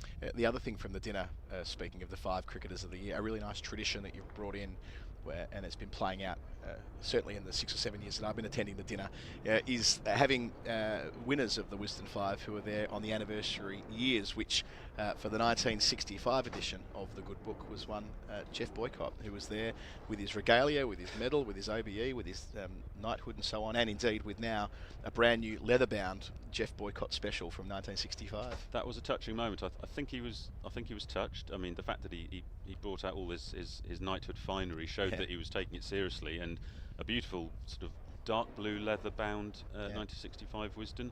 I only discovered later that he was expecting to say a few words, and he was going to say a bit about the other 4 cricketers from 65. So I'm sort of slightly kicking myself that didn't happen. But he was presented his book by David Gower, and I resisted the chance to make a joke about kindred spirits, one of them handing over the book to the other. So there was lots of speculation about what they said to each other as David handed the book to Geoffrey. Mark Steele was our speaker, the comedian, and he had a go and wondered whether Geoffrey had a crack at Gower for always giving it away outside off stump on 26. But Gower said later, I saw him in the bar, he said, yes, I've not heard that one over the last 50 years. But no, it was a lovely evening, and I think Geoffrey appreciated it. That would have worked well too. 65's winners, if you're wondering. Peter Burge, who of course for his contributions in the 64 Ashes, Jack Flavel, Worcestershire great, Garth McKenzie, who made his biggest contribution to an Ashes series in 64, and of course Bobby Simpson, who made his triple hundred in Manchester in 1964 as well. So that would have been the group that Boycott would have spoken about had we done. Well, maybe we should do it anyway. We should give Boycott the platform. You should do a pod with him. He'd love you come on the final word with me, and we'll get you and Jeff Boycott on together. That would be a nice way of doing it. And the dinner, as you mentioned, had Mark Steele as the speaker, who couldn't have been better placed to deliver an amusing 15 to 20 minute oration, which is almost a stand-up comic set these days, isn't it? There's an expectation that the person there is going to tell some gags, and obviously Mark's as well placed as anybody. He was brilliant. I mean, he had a joke with Boycott. He said he's the kind of man who divides the entire world into batters and bowlers. if Geoffrey was in Peru, he'd go up to a random woman on a donkey and say, "Are you a batter or a bowler?" That's how he sees the world. So and Geoffrey was sitting there chuckling away. He loved it. Lawrence Booth, it's another outstanding contribution to the history of Wisden, the 162nd, the 14th for you, year 2025, an eventful one at that. Thank you so much for joining us today. Congratulations on your work. Thanks, Adam. Thanks for having me. All right, Lawrence Booth, the editor of the Wisden Cricketers Almanac, making way as I'll do the same. Daniel Norcross jumping in with me, and it'll be, I think it'll be somebody else jumping in with him, who I can't see at the moment. If I was slightly more across the rotor, I could tell you. 164 for 5, Somerset losing all 5 of those wickets before the short break, with Aldridge, the all-rounder, there on 4. The captain, Gregory, back in the team today, yet to score this pair of put on 6. Phil Walker is going to call all the action. Daniel Norcross is going to colour it all in. We'll start with Daniel. Right, well, I'll kick off. First ball after tea. Strikes the pad. They're going to get through for a little single there.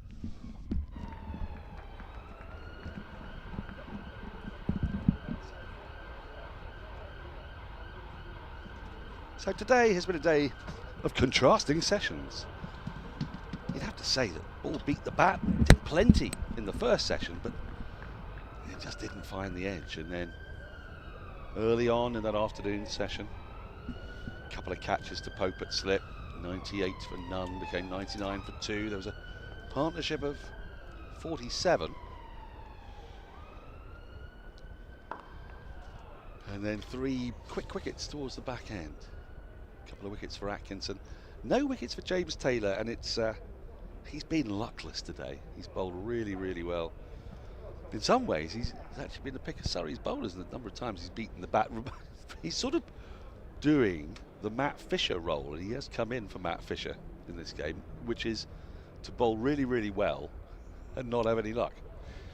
Yeah, indeed, and it's a good reminder that there's nothing quite like watching a player live, because to look at the figures, they don't look great. And indeed, he had some rough times of it at Chelmsford in his first outing this year as well, 0 for 107. And yet, as you say, make a good case to have been the best bowler on show today. Constantly inconvenienced and irritated Somerset's top order. Another day could have had 3 or 4. Well, he beat Lammonby's bat time and time and time again. 76 for 5, you said, when he was... Well, I did, and that was a little unfair, because he didn't actually edge spicy, any of them. I thought. Yeah, he didn't edge any of them, but he played and missed about 15 times. Yeah, that felt like the hinge point of the session. He came out after lunch and looked compact, but I felt like he went slightly into his shell, Lammonby. There was more fluency before lunch. You know what it reminds me of? And I think you've got to keep on taking the attack to Surrey. It reminds me of Hampshire getting themselves into a pickle on the second day here. It would be a fortnight ago, wouldn't it? A fortnight ago tomorrow. Yeah, it's a good comparison, that. When Gubbins got a bit stuck, didn't he? And then suddenly a wicket went. And the problem that teams have when they play Surrey is that you look up at the scoreboard and you're 98 for none, you think everything's going okay, but it's going okay slowly. It's going okay slowly, exactly. And if then suddenly a couple of quick wickets go down, and then you try to rebuild, and then another couple of wickets go down, which is what's happened here. Look, 165 for 5 on the first day at the Oval is not a bad position to be in. We've seen sides bundled out on the first day at the Oval, which is when you tend to get a bit more assistance for the bowlers. But by the same token, the persistence of Surrey, the 4-pronged seam attack, and with Taylor bowling so well, into the first over after tea, 165 for 5. With him bowling so well in tandem with Jordan Clark, who's got the ball to move both ways. The wonderful thing about Jordan Clark is he has the big booming in-swinger to the left-hander, and then his next ball can land just outside off stump and just jag away. You know, he's got all the tricks. Yeah, I also love his temperament, Daniel, and at lunch, Jordan Clark was out about 20 past 1, and he bowled solidly, quickly, for 15 minutes to the baseball mitt, and it was a high-intensity warm-up, and he was clearly not happy with himself first session, and he came back and bowled a brilliant spell. Middle of the afternoon, Bolt came in hard, didn't he? He did. And yeah, he's so relentless and consistent. He's got these standards that he has to set. Now forward short leg is in. I like this as Atkinson starts. And a backstop. We have a backstop. We've got a backstop for Casey Aldridge. For, I would venture, that the short ball. The short ball, top-edged hook, perhaps. Or the ramp if he's looking to stay leg side. But yet. Do you know, I've seen this tactic deployed against Somerset somewhere very, very different. Not that long ago, I'd say 3 or 4 years ago. At Chelmsford. Mm-hmm. When Neil Wagner was playing. Yeah. Atkinson's bowling up this very much leg side field, I should point out. Got forward short leg, mid wicket, a leg slip, a long leg, and as Bill Walker has said, he is basically a backstop. Can we? He's right on the line of first slip. Just take a look at him. There you go. Yep. Seldom you'll see that fielder there, behind the slips, and he's a good 15 yards, 10-15 yards inside the boundary, you'd say. Interestingly, nobody square on the leg side. And anyway, Neil Wagner was bowling at Tom Banton and George Bartlett. Yeah. And as can often happen, the ball had gone soft. And you got this prime piece of Wagyu beef, Neil Wagner. He paid a lot of money for, your overseas player. And he's coming in over the wicket, round the wicket, I'd say. And wanging it in and wanging it in and wanging it in. And they were pulling and top edging and all sorts. It was thrilling stuff to watch in its own way. And you can see this definite plan from Atkinson here. Sort of bowling at the body of Aldridge. They've seen a bit of him. They saw him last year here against a Kookaburra ball. And you feel that this is a definite, I know you, Casey Aldridge, this is what we're going to do. Yeah. So I don't think the field will be the same when Lewis Gregory's on strike. Oh, we'll see. It might be. I think Lewis Gregory would welcome it if it is, because he doesn't mind the short one, doesn't mind swinging his arms. Aldridge as well is a counter puncher by trade. Makes you wonder though, doesn't it? Indeed. If word has got out on the county scene, yeah, it's the very last thing anybody wants to be known for is, do you know, we might have a little bit of a problem with the short ball. You know how this works. Yes. People talk. They do talk. Just going back to the finest of fine deep thirds, let's call it a backstop. Again at Chelmsford, years and years ago, when I was a kid. Ray East? No, not quite that far, thank you. Devon Malcolm against Mark Ward, Derbyshire, Essex. Oh, lovely. I was an impressionable kid, yeah, obsessed with everything that Mark Ward did. Even though just the way he walked from one end to the other. Ended over 165 for 5. Yeah. And he posted essentially a backstop and went round the wicket, tried to bang it in, did bang it in at that pace, Malcolm-esque pace, and Mark Ward just went back and angled it off his bat twice for 6. Which in those days... Into Tom Pearce stand, twice for 6 in 1 over. I'll never, ever forget it. Well, you haven't forgotten it. No, it was beautiful. Beautiful. Oh. And he seemed like he had weeks just to get in position, get that V100 underneath it, and just let it. It's let a it flutter superpower. over. It's a superpower you'd have, isn't it? I think if you could have a superpower, my superpower would be Gregory gets off the mark, nice little push into the offside. The ability to slow down time to sort of a 10th speed. And then you'd be batting against, it wouldn't matter then. You could dance down the wicket to it, you could stay back, you could find the exact right position and whack it. But of course, cricket being cricket, you can slow it down too much and then you're in 3 minds and yeah, you play the wrong shot anyway. Yeah. Well, Graham Fowler always tells a story about facing Malcolm Marshall, former England left-handed opener, no ball from Taylor. We've seen a few of those today. 2 runs to the score, 2 runs in the County Championship for a no ball. Said that he played against Malcolm Marshall a lot. He played Lancashire against Hampshire, and then he played in the 84, what was known as the Blackwash series. Made 100. Made 100 at Lords. And I asked him about Malcolm Marshall. He said, unequivocally, best bowler he'd ever faced. Best bowler. Swing it away, swing it in, cutters, the lot. vicious bouncers. I said, that must have been problematic. He said, you know what, the worst thing about it was that I played him so often I knew exactly what he was going to do. I just couldn't play it. That must be frustrating, mustn't it? Everyone has a plan until you get smacked in the mouth. That's right. Yeah. Who said that? Tyson, that was it. He was a boxer of some kind.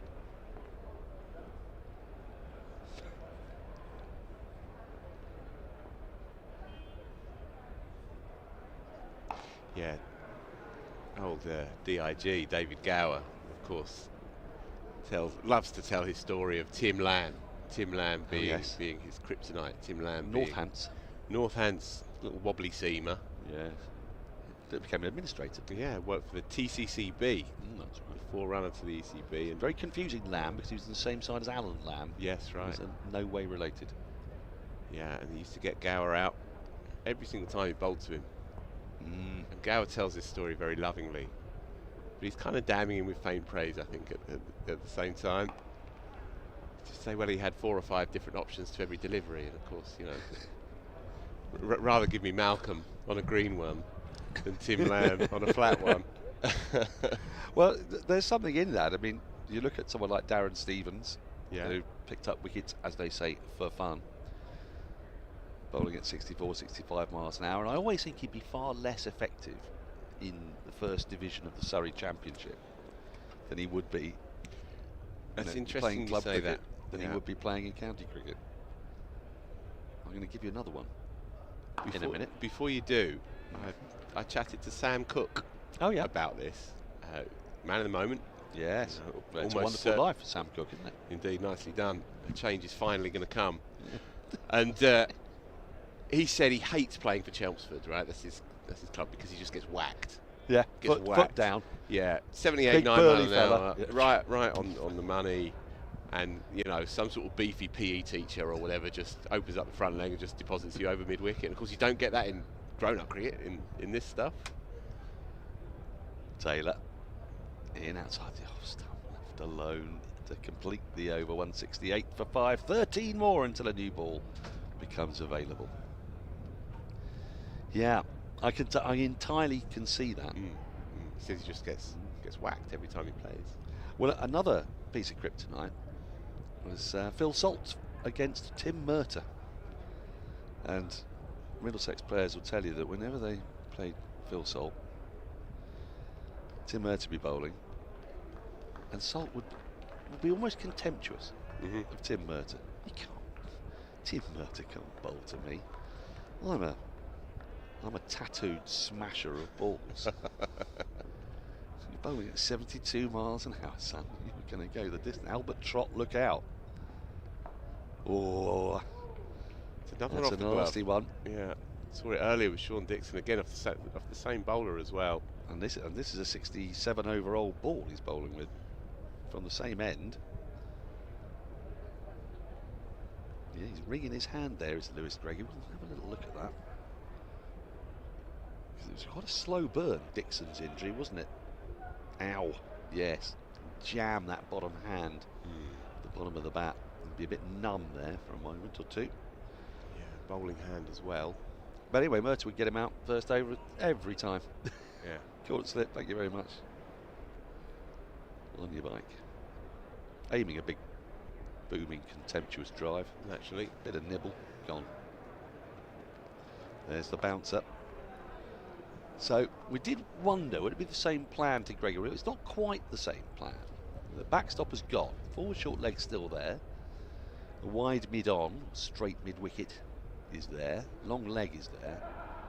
But slips and gully have been bolstered. So it's a 6-3 offside field to Gregory, whereas for Aldridge it was very definitely the short ball field. But that short leg, though, is still there for the one that might just pop up off the glove if he managed to keep it down. He's mixing it up, is Gus Atkinson, though. It's the threat rather than the execution at the moment. You know, threw in a short ball the previous delivery, but he's mixing up his lengths. Gregory's still wringing the pain out of that right hand. That'll be a concern. So on this kind of track, his medium fast nibblers would be very useful. It is his right hand as well, isn't it? It's his bowling hand. We haven't seen Dixon since either, by the way. No, we've been asked if we know any news. We do not. We can tell you nothing, I'm afraid. Always the last to know here. Yeah. But they will need him though. 168 for 5, and if that is 168 for 6 in effect, then that's a troublesome position to be in. It's swung, sure, but the pitch, as we know, will probably flatten out a little bit. Be nice to bat tomorrow. They need a fair few more than this. You would imagine they would. Surrey's batting lineup, in theory, has been bolstered. It's not, no disrespect to Ollie Sykes, but you can bring back Jamie Smith into any team, I would posit, in the county championship. Then you're going to make it stronger by bringing him in. Ryan Patel coming in at 7, Jordan Clark 8, Centurion, Gus Atkinson at 9. So there's and things are falling into place as well for Surrey. It's just the 3 draws, been a relatively quiet start, and yet, well, last week, well, in fact the week before, Pope played himself into form, started the season well, and Dan Lawrence made a stunner of 100. Maiden over. Surrey would be pretty happy with that. At this stage, this is where Somerset have just got to be mindful of the fact that with a new ball just 12 overs away, this is where we were saying a moment ago, if you just get becalmed at this stage, you know, if you just add another 2 runs and over with the old ball, you find yourself 192 for 5, even if you've not lost a wicket. A new ball comes, and as Colo would say, if that new ball goes bang bang, then you've kind of wasted an opportunity to put it back to your opponent, haven't you? But it's not an easy situation to be in, because you're also crippled by the thought of you don't want to be the one getting out playing a loose shot. So yeah, and it's also soon after tea as well, in fairness, so yeah, going to be having a bit of reconnoitring. They're entitled to do that, but I would say that in the next couple of overs we would expect to see a bit of intent. Well, it's required, frankly, because this is a slump. Well, you can see it yourself on the screen. Between Aldridge and Gregory, 55 balls have been faced and 5 runs have been scored. That 55 balls is 9 overs. Going in under, well, just over half a run and over. Yeah. Reads like Yas Rana's batting average. And if you take it back to Archie Vaughan's dismissal, first one down, that was in the 32nd over. We're now, what, 68 and a half overs in. So 37 overs ago. And they've racked up 70. Tells a story. Well, part of that story is a story of tighter, more disciplined bowling, and it often happens with a good bowling attack that they have a lovely new ball on a juicy pitch, and you'll bowl a little fuller, hoping to get a little bit more out of the surface. You'll bowl more aggressively, and in so doing, you're up against the best batters in the side. If they get in, they ride their luck, then runs can come at a reasonable pace. But then, having not taken those wickets, they'll tend to eke back those lengths. Not exactly bowl dry, but just bowl subtly differently. And the skill then is how you respond to that. For sure. And you know, I'll hesitate to criticise too much when you look at Tom Banton's innings, for example. He made 26 in 74 balls, 1-4. Wasn't quicker to start with, though, wasn't he? Yeah. He was 19 off 30, I think. But I wouldn't say it was a lack of intent, really. He was trying to make things happen, but Surrey were just on top of him, and the ball was doing plenty, into Dan Worrell's hands in particular, and he just couldn't really get going, couldn't go anywhere. Same with James Rew as well. It didn't last too long, admittedly, but he was still out there for 45 minutes for his 6, and he's a naturally attacking player, and he was rendered shotless. That wouldn't have been in the brochure. That wouldn't have been the plan by any stretch. The James Rew brochure. Yeah. Do you get that from a travel agent, or? Yeah, it's an insert in the magazine. It's an insert in the magazine. But, you know, there would have been all the talk in the build-up, be positive, play your game, all the rest of it. And they were shotless. End of another parsimonious over, just the one run from it, 169 for 5. Another over ticks by. Aldridge and Gregory, 6 runs between them.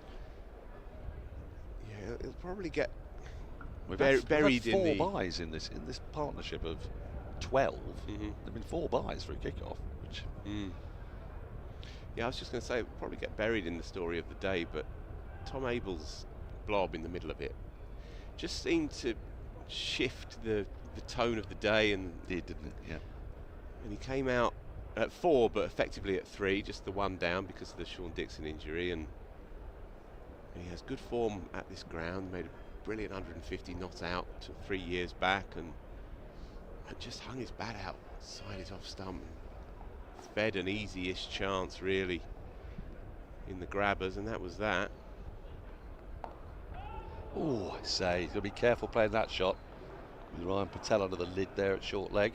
He's certainly not in the business of taking this short one on, is he? It would seem.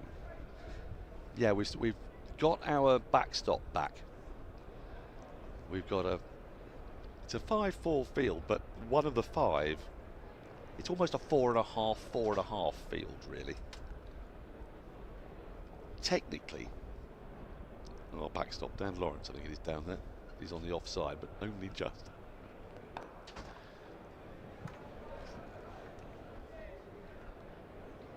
Atkinson bowling at a decent pace here. He's kept that pace up throughout the day. We're not seeing any express balls from him, but there's plenty enough in the pitch. He knows if he lands it in the right place with his high release point, gets a bit of jag, a bit of movement. I think he's been excellent in the second half of the day. As we often see, he's very, very good with a ball that is, you know, in its midterm, if you like, 40 overs in. He's very, very good in that kind of situation. Gold dust those bowlers, because that's why skippers absolutely love them. Exactly, exactly. Especially a skipper like Ben Stokes, who absolutely hates the game to drift. Yeah. And if you don't have quite the right bowlers for overs 50 to 80, then a captain like Stokes just, it drives him nuts. There's not much he can do. But if you've got somebody who can bowl you 10 of those 30 overs willingly, much like Neil Wagner, I mean, that's one of the great attributes Neil Wagner had, wasn't it, for New Zealand, that after Bolton Southey, then toss it to Wagner, bowl 10 overs. Bang it in. Wonder what would have happened if he'd been allowed the new ball every now and then.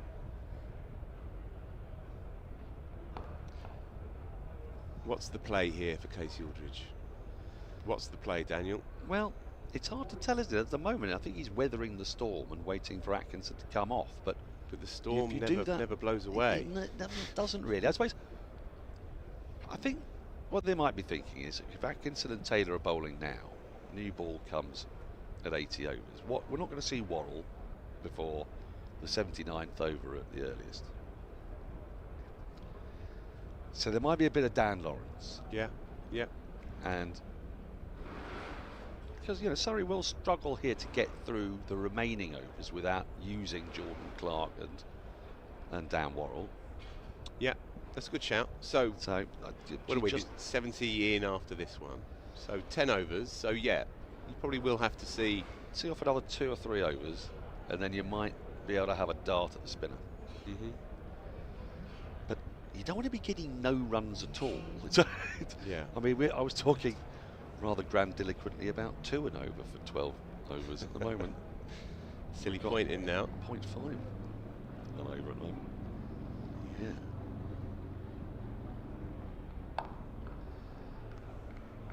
And also, if you're Casey Aldridge, you know, you are an all-rounder. And part of what you want to do is you want to impress people. I mean, he will not be thinking about whether Brendan McCullum is watching this and whether this is Baz ball as such, but all sorts of thoughts go round your mind when you face 43 balls for 5 runs. I suppose having a skipper at the other end reminding you that's fine might be helpful. Thing is, there he gets a ball that he might have put away, but he's got into such a defensive posture he's not really in a position to do that. Another maiden over passes by. 70 gone, 169 for 5. See what I mean here? That was a ball that, you know, he might have done a bit more with. Just bounced a touch on it. Yeah, they're all over him at the moment. Burns himself, the skipper, in at silly point, and you can see that they're swarming Casey Aldridge at the moment. It's lovely when you're a skipper, though, isn't it? When the opposing batters are doing nothing. You're just not really being asked a single question. It's not easy that he's on autopilot. It's different from that. He's swarming.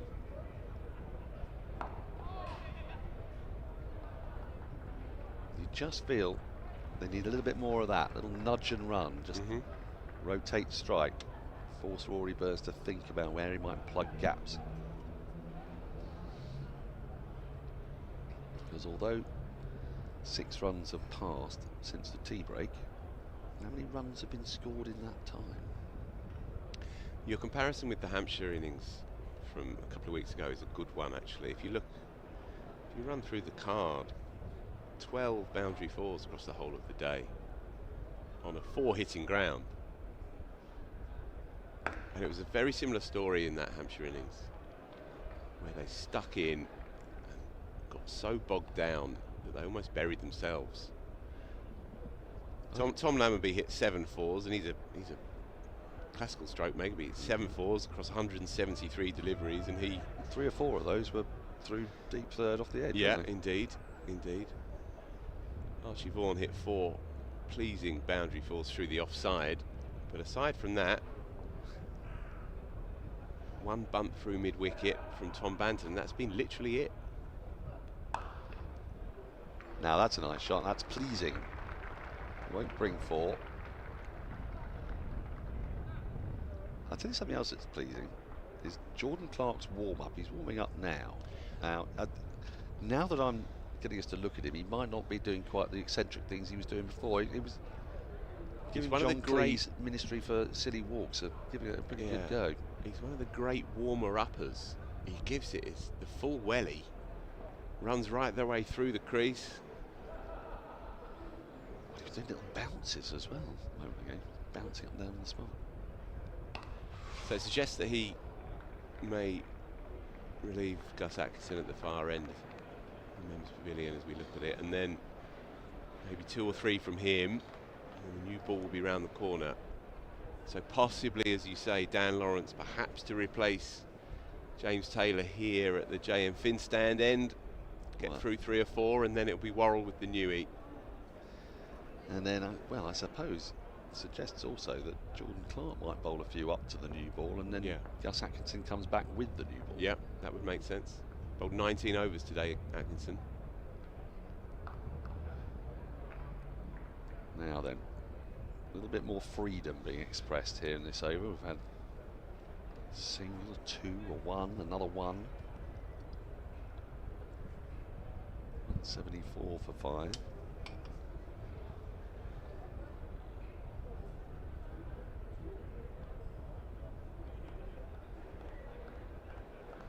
I get a feeling we might not even have the encroachment of bad light today. Probably shouldn't speak too soon. Yeah, and let's not bring that one up just now. We're having a nice time.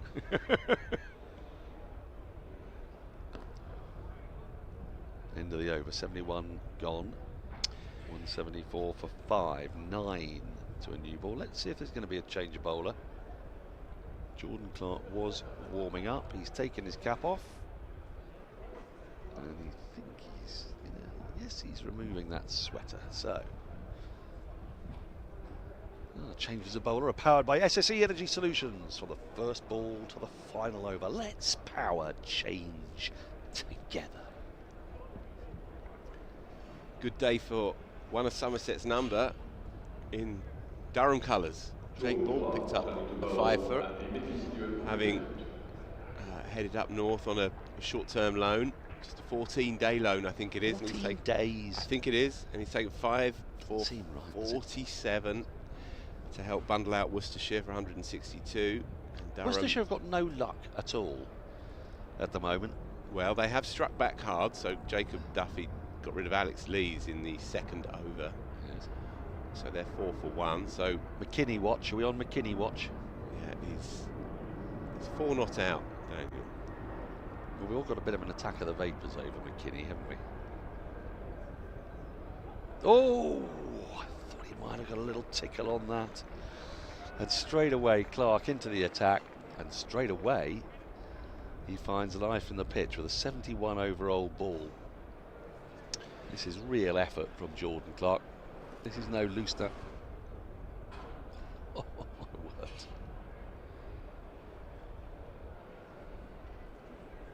It's a very simple action he's got, isn't it? Yeah, he has a very uncomplicated technique across the game, really. But it's so repeatable.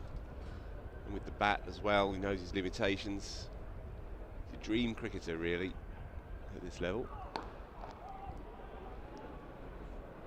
Further wickets around the country. Oh yes, Dan. please. Yeah, I love some wickets around the country. Josh Tongue picked up another fifer.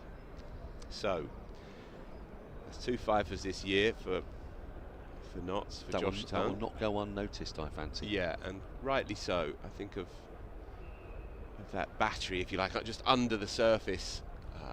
Yes. Of England's Test side, I think he's right at the top of that list for me. And yeah, as you say, is he your? I think so. Favourite, I think so. Yeah, going back to that Ashes Test match of 2023 at Lords, I thought he was very impressive in that game. Is it Quadri he got? Was it Steve Smith? I forget. He got. Yeah, he got a big top order batters out. Yeah, he got Quadri round the wicket in a very, very hostile spell. I just think he's got the business there, but obviously injuries are an ongoing problem for him. But he looks fit and healthy at the moment, and he's started the season on fire for Notts. Yes, he said when interviewed about that the first game he played, that he felt his first spell was dreadful. He said, utterly rusty and wasn't landing it anywhere. He didn't really take the plaudits at the end of the game when he had picked up some wickets because he felt that he hadn't been consistent enough. But bowlers need to bowl, don't they? And this is the beauty of having a county championship, because there are 7 rounds of it before the first Test match. Now you're not going to play all of those, of course, because the first Test match comes at the end of that. So whoever plays for England in the Zimbabwe Test will be not playing county championship for the last couple of rounds, but you do get the chance to get some miles into your legs, don't you? Absolutely, I think he would be in that first Test squad if it was announced, if they were playing next week. Do you think Sam Cook will be in that one as well, since he's been rested by Essex? I mean, rested, and then Essex. Well, have they not got a week off this week? Essex didn't muck about, did they, in their statement? He didn't play last week, and they said it was at the ECB's behest. Yes. They released an official statement. Another over ticks by, another maiden ticks by. Somerset, they're not really going anywhere here. 8 more overs until a new ball. 8 overs that we've brought to you by Adam Collins after some thoughts from Phil Walker. So just finishing up on the around the grounds in Division 1, so running up that game, Notts bowling first. 4 for Brett Hutton, 5 for, as I say, for Josh Tongue. Sussex bundled out really for 169. A blob for Tom Haynes, who's been in spectacular form. He'll be in the conversation, I think, over the next few months for Test honours. And Ben Duckett has just nicked off as well to Wally Robinson for 9, so 61 for 2 Notts. So Lovely again from Taylor. He trailed by 108 in that one. Seems like good timing for Haynes to be in a club that's been promoted to Division 1. That's my sort of read on where he's at. I think he's 25 now.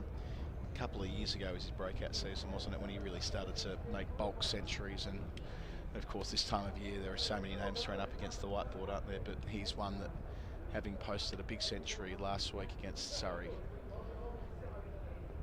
right place, right time. Maybe not quite yet, but yeah, and a good 100 as well against Somerset the week before. Yep. Plenty kicking around.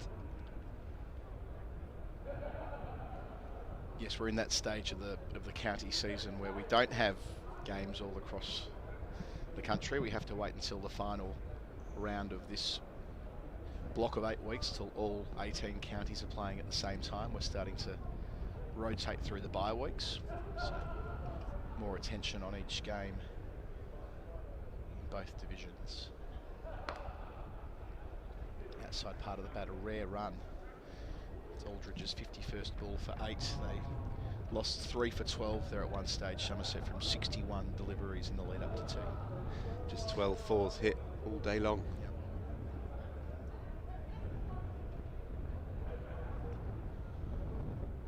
There he is on screen, James Taylor. He's bowled beautifully today. Plenty of evidence as to why Surrey like him so much. But as ever, luck not on his side today.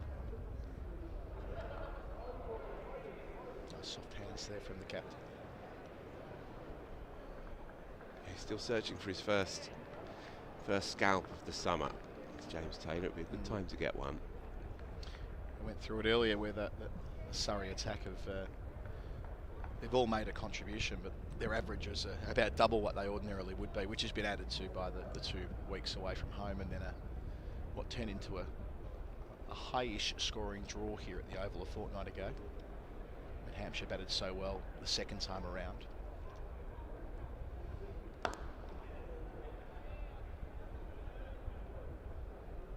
Just blessed with such depth, aren't they, that Taylor is playing today on selection grounds ahead of Chemo Roach. He's not. This isn't a rest and rotation thing with Roach, who missed last week. It's Taylor's been preferred for the start, which you don't often see with someone of Chemo Roach's very clear quality. But he's been, I suppose, he's been expensive, you could say, this year, or not as effective with taking wickets up top. So that's the reasoning for Chemo riding the pine this week.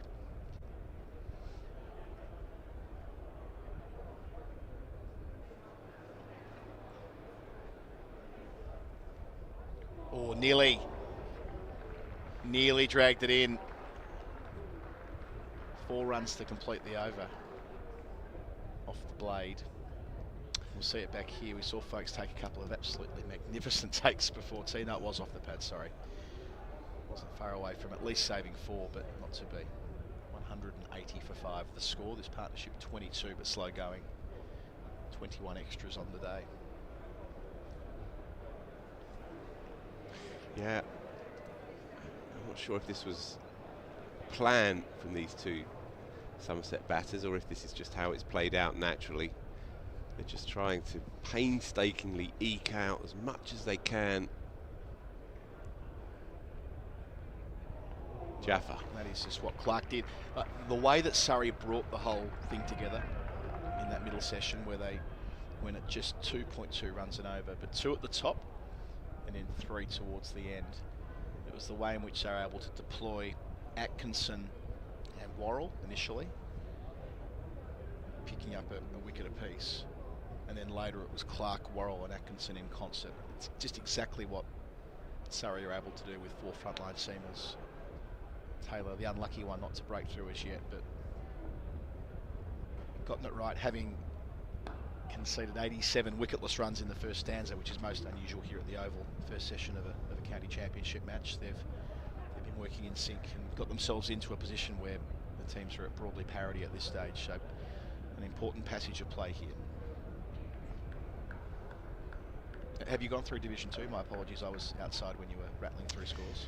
No, I haven't actually. Good game developing at Bristol. Gloucester 2-5-2 against Leicester.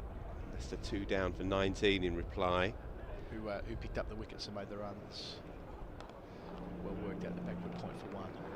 Well, Josh Hull picked up 1 for. Ben Green, formerly of course of Taunton. On loan. Yeah, picked up 5 for. And Ian Holland, who's been opening the bowling this year for Leicester, landed it on a 6pence. He's picked up another 3 for. Gosh, he's an underrated cricketer, Ian Holland. Yeah. And Rayan Ahmed has just gone actually, but batting 3 in this game. So he was carded at 6. He'd been opening. We weren't sure, but perhaps 3's going to be his place now. either way, it's exciting times for him.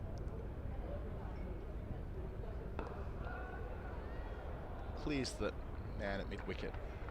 Shorter side of the ground for a couple, so Aldridge into double figures. How did Cam Green go for Gloss? He got cleaned up by Josh Hull, actually. Played all around a fullish half volley stroke Yorker. That came down slightly on the angle. Possibly beaten for pace, Adam. Interesting. For 4 from 41 deliveries. You see, it's tough stuff. This county championship stuff. Well, he clocked 100 last week and immediately walked off retired hurt, didn't he, Cam Green? Yeah. James Bracey made an unbeaten 93 as well. Yeah. Always pleased to see when he makes runs. I think the way that his brief first run at Test cricket was handled wasn't ideal, and I really hope there's a world where he can have another opportunity at some stage. Indeed. And just finally, before I head out, and Yas takes over 2-1-1 for 3, Derbyshire against Middlesex. So going well. Yeah, good on them. They're having a quietly very good start to the season. I know that the game against Leicestershire didn't go quite as well as they planned, but a win in week 1. They're in thereabouts mid-table. Runs for Derby. It's been Madsen into the over, 183 for 5. I'll go through that card with you. Madsen's still there on 28. He got 100 a couple of weeks ago and got 290 since. Harry Kame 73, his second club, and David Lloyd had 93 at the top of the list, and that game's being played over at Derbyshire with Toby Rowland Jones, Ryan Higgins and the spinner Zafar Gohar been busy with the ball. Thank you, Phil Walker, as you jump out. We'll hear from you. Will we hear from you later in the day? Or are you? That's it, that's Phil done. Phil off to Friday Night Football. To be replaced by Yas Rana in the colour chair. So since tea, they've added 19 runs in about 40 minutes. What's the game plan? Feels like they're absorbing pressure, or trying to absorb pressure. Yeah, and I understand that, and maybe my brain's just been rotted by how much T20 cricket I consume, and maybe this is the way to go. But we're only 5.5 overs away from the next new ball, where you're going to have a reasonably fresh Dan Worrell, presumably taking it.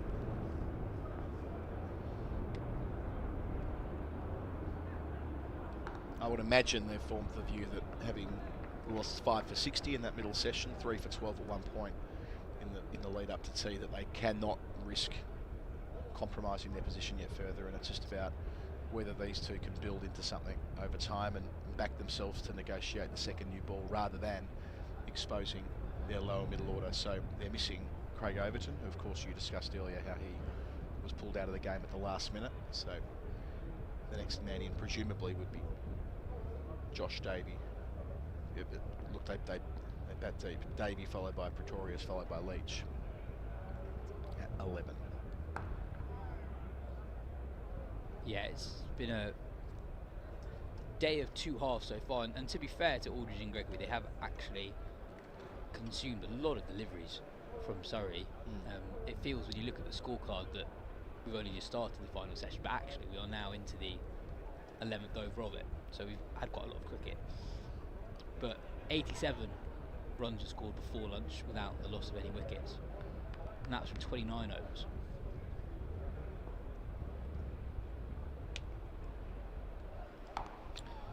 Shuffle there from Aldridge.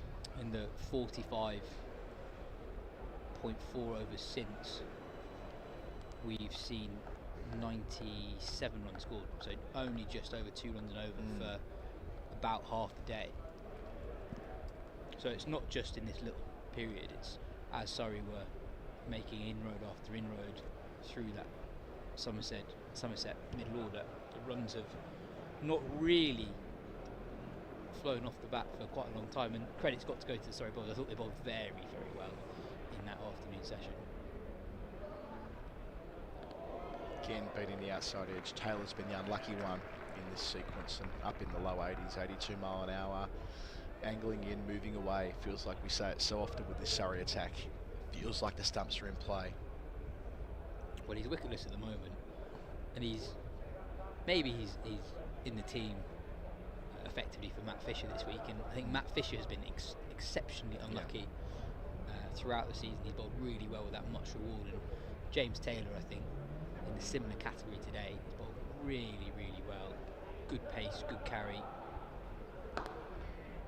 Again, happy to shuffle across the stumps here, Aldridge, and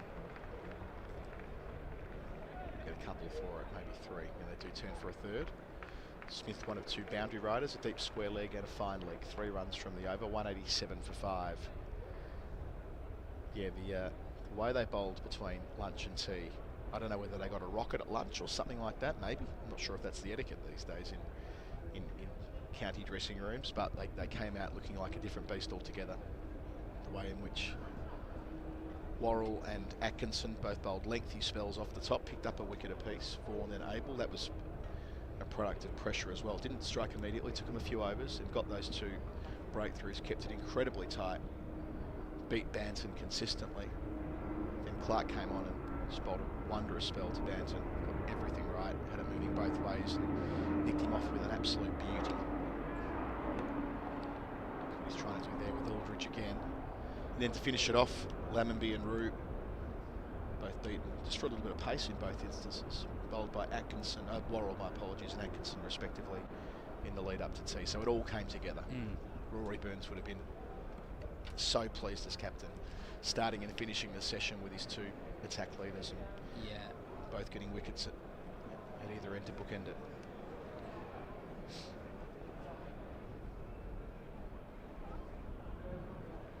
Oh, he goes across the stumps one too many times. They've been threatening to do that. Aldridge has been moving over to the offside to open up mid-wicket, and that was bang on target. Seeing here from Clark, a bowler of such skill, going even wider on the crease. It's clearly to a plan. You can see how thrilled he is. 187 for 6. The partnership of 29 is broken. The young all-rounder bowled for 14. Well, this is the danger with Somerset's plan since tea. As Colin said a few moments ago, they've been trying to absorb pressure, and that's totally understandable, especially when the bowling is as accurate as it has been from Surrey since tea. But the danger of that ploy is that if a wicket falls, you've absorbed a lot of time in the game, but you haven't actually moved the game forward that much, and that's exactly what's happened here. And a new batter will be out shortly before the second new ball. But the other thing to mention is it's a second time today we've seen a Somerset batter bowled, moving well across their stumps, leaving middle and leg stump visible and an open target for the bowler to hone in on. And it's a clear, as you say, Adam, it's a clear plan, and Jordan Clark, as soon as he takes the wicket, points to a teammate a bit on. It's clearly something that was discussed. We saw it with the dismissal of Tom Lammonby, bowled by Dan Worrell earlier in the day. We see it here again. Maybe it's a particular method that Somerset have talked about counteracting this particular Surrey attack, but for the second time today, it's been the downfall of a Somerset player. Yeah, it was a very obvious plan from Aldridge to keep trying to give himself the chance to score through mid-wicket, but also to protect himself a little bit about balls he needed to play and balls that he could leave alone under his eye a bit more, having already made that trigger movement. But it was more than a trigger movement, and thus it did give Clark, who's such an accurate bowler, the chance to peg down leg stump. So on replay it'll look like, well, it's an unusual dismissal, bowling someone leg stump in that way, but that was class from Clark to know what was going on, the game awareness, the experience, and gets his second wicket, and he's been the pick for me. Here at Pretorius in at 8. Oh, gets him! First ball! Comprehensive. Yorker length. Splays middle and off. Clark's on a hat-trick. He is bowling magnificently. Yeah, if there was a subtle little plan between Clark and mid-on for the previous dismissal of Casey Aldridge, the plan for this one was far more straightforward and far less subtle. Full and straight, first up to Miguel Pretorius, and Clark absolutely nails his Yorker. And suddenly, Somerset are 7 down, potentially 8 down effectively, given the uncertainty around Sean Dixon's fitness. But a brilliant piece of bowling. Right on the money, full and straight, bit of a movement in the air, bit of wobble. And Pretorius' beat ball ends up. Going so wide on the crease, you can see from the footmarks, he's nearly breaking the side crease to get all the way out there. But it's just a little hint of away movement as well. It's tantamount to an out-swinging Yorker, which is so difficult to negotiate. It's the skill of Clark. We've seen him moving it both ways throughout his 3 spells. And now he finds himself on a hat-trick. Josh Davey, who was brought into the side at the last minute, walking in to face the music. And Somerset now well and truly on the ropes and not far away from the second new ball. 18.3 overs, 3 for 38, good going on any day. But Jordan Clark, I think, and maybe we can have someone next door check this for us. I think his first 3 overs went for 22, which means that he's gone 15.3 overs, 3 for 16. He's basically gone at 1 run and over since his first spell. He has been absolutely brilliant, and now, bowling to Josh Davey, he's on a hat-trick ball. So Jordan Clark on the way on a hat-trick. Josh Davey waiting for him, men behind the wicket. Oh, it's fallen straight into the offside. Had he missed it, they would have been up, you can be certain of that. Yeah, really good noise from the Surrey faithful. Dan Worrell at mid-on was revving up the crowd, telling them to get going. Really healthy crowd in, especially after tea here at the Keir Oval. What a moment that could have been, but Jordan Clark, who I must stress, really struggled first thing today. You could tell he was battling with his lines. He came out during the lunch interval for a lengthy spell with the bowling coach, Jay Dernbach. Goes upstairs, or nearly does. And since that, whatever Jay Dernbach said at lunch, it's worked, because since lunch, Jordan Clark has been totally irresistible. Been clapped into the wicket by the Surrey faithful as well. Plenty in. Free after 2, we always say it, but it remains the case. Get down and watch some outstanding seam bowling, swing bowling, fast bowling. Clark's got it all going on. Still plenty of cricket left today. 20.1 overs. This game could go into fast forward. They've lost 7 for 100 since lunch. Leaving alone a double wicket maiden for Clark. Terrific stuff from the pavilion end. 187 for 7. Yeah, it's been a quiet start to the season for Surrey more generally. Winless after 3 games, and in truth, other than the Hampshire game at home, haven't had too many moments where they could have conclusively said we're on top here. But since lunch in particular, they've shown us why they've won this thing 3 years in the bounce. Utterly relentless with the ball, no weak link in the attack. And against a very good Somerset top 7, they've posed awkward questions all day. And they've been threatening with the old ball as well as the new. New over begins here. Yeah, the collapse is now 5, well, depends how you want to assess it, but 5 for 41 from 24.4 overs. So they've just gone nowhere. Somerset sits getting off to a sprightly start. They went at 3 and over in the first session, none for 87, or 87 for none. They did lose Dixon, retired hurt very early on in the piece, but Lammonby and Vaughan were going nicely. But since then it's been all Surrey. Unclear what happens with Dixon, whether he returns or otherwise. We're told it's a sore finger. There's that sharp movement back from Taylor, typically bowling out swingers, but some variation there. You can largely discount what you hear leg by signals in play in relation to injuries these days. Even if his finger was falling off, I'm sure we'd be told it was a sore finger. Yeah, I know that the Duke's ball typically retains its shine well throughout a day, and it typically does swing throughout an innings, but if you told Somerset this morning that they will get through the first 31 overs without losing a wicket, they'd be very, very happy with that, and that is what they managed this morning. Absolutely. It's been, as you say, 7 wickets for the last 101 runs in the last 45, 46 overs. So all the actions happen with the older ball. All 7 wickets fall to seam as well. I mentioned Jordan Clark, but the other person I mentioned is, I think, Gus Atkinson bowled a really good hostile spell just before tea when the ball wasn't talking quite as much as it had been doing up until that point. And the last 4 wickets, all bowled. So the stumps are in play constantly with this lot. Gregory, wonder how he plays this. Batting with the lower order, 6 from 38 balls. Whether he forms a view, of course, not for a moment saying that Josh Davey can't bat. He's done plenty right with the blade over the years. Although nothing to really speak of so far this season in a couple of games. But whether Gregory, if he'll know what's going on with Dixon. If it is Davey followed by Leach, he might be willing to bat in a more enterprising way. Can't say that. Taylor's bowled 19.5. Very good overs. He's not done a lot wrong yet to get himself in the book, so he'd be striving for that in this spell, give himself a chance to just keep his name towards the top of the Surrey pecking order, which is a really daunting one. It's a spell that if you've not watched today, you might look at the scorecard and shrug your shoulders at, but I'm sure that the people that matter here at the Keir Oval will have been really impressed by this performance from James Taylor. I think he's bowled really well throughout the day. In behind it again to finish. Quality over, 189 for 7. Yeah, that's right. There's none fors and there's none fors, right?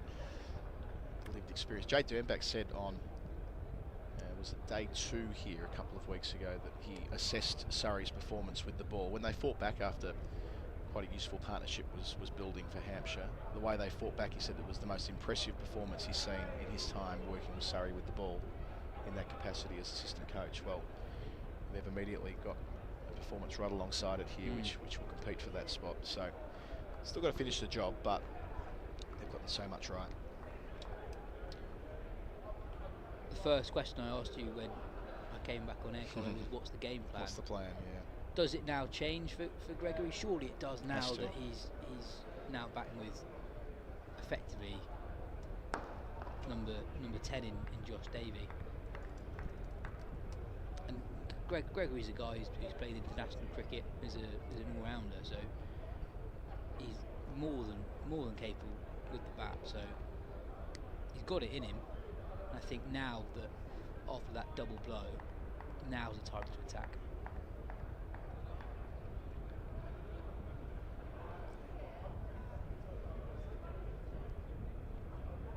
So he's got 5 first-class 50s, Josh Davey, averaging 20 with the blade.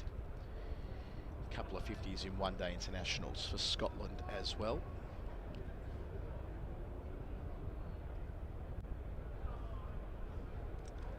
Lewis Gregory, first-class average of 25, 4 first-class hundreds in there. T20 record. He's got multiple 50s, strike rate of 137, averages more than 20. He's got an ODI 77, which I think was in that COVID series against Pakistan. That's right, player of the match. Squared up a wee bit. Again, that movement from Clark away from the right-hander. So again, we're seeing with release points from Clark, he's going as wide as he can on the crease, trusting that he can still get this old Duke's ball in its 78th over to angle in and shape away, as you might see a ball when it's in its first 20 overs. If I had to tell Australia, I'd point out to where he's landing, right at the edge. You'll see it here where his back foot is. It's been even going wider than that at times. The wicket-taking delivery to Aldridge was as wide as you can get. And the ball to Pretorius, goodness me, an out-swinging Yorker that splays middle and off. Good luck keeping that out first ball. That's getting players out that have many more runs than Pretorius has to his name. Davey taking a bit of time to get his own, which is totally understandable, but I think after this over, I'd like to see a bit of impetus from Somerset, if only just to scramble, just try and veer Surrey away from what they're trying to do at the moment. Sometimes you play a couple of aggressive shots, even if you don't middle them, you nick 1 for 4, it annoys the bowlers, it changes the mood of the occasion. At the moment, it's very comfortable for Surrey. So the previous ball there from Clark, we've seen the big hooping in swinger. So he's able to genuinely move it both ways when in and over. So he's got that in Davies' head. He's left it alone. Wasn't far away. Does he try it again, or does he try and move one away? Last ball. It is the in swinger.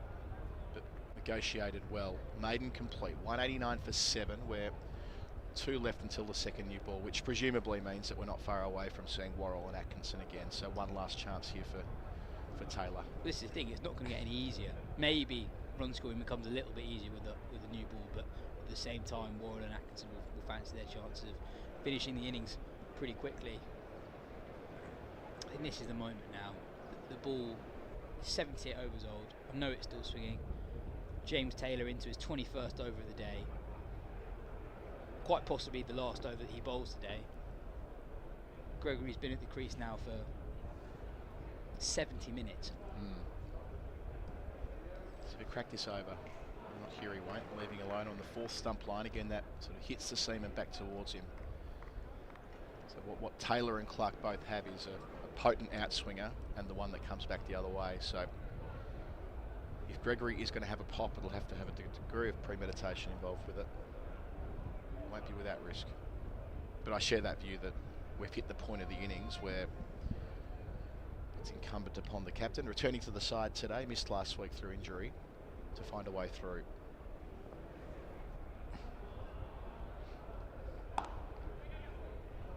That'll help. It does, but Gregory very happy to hand over the strike to his tail-end partner.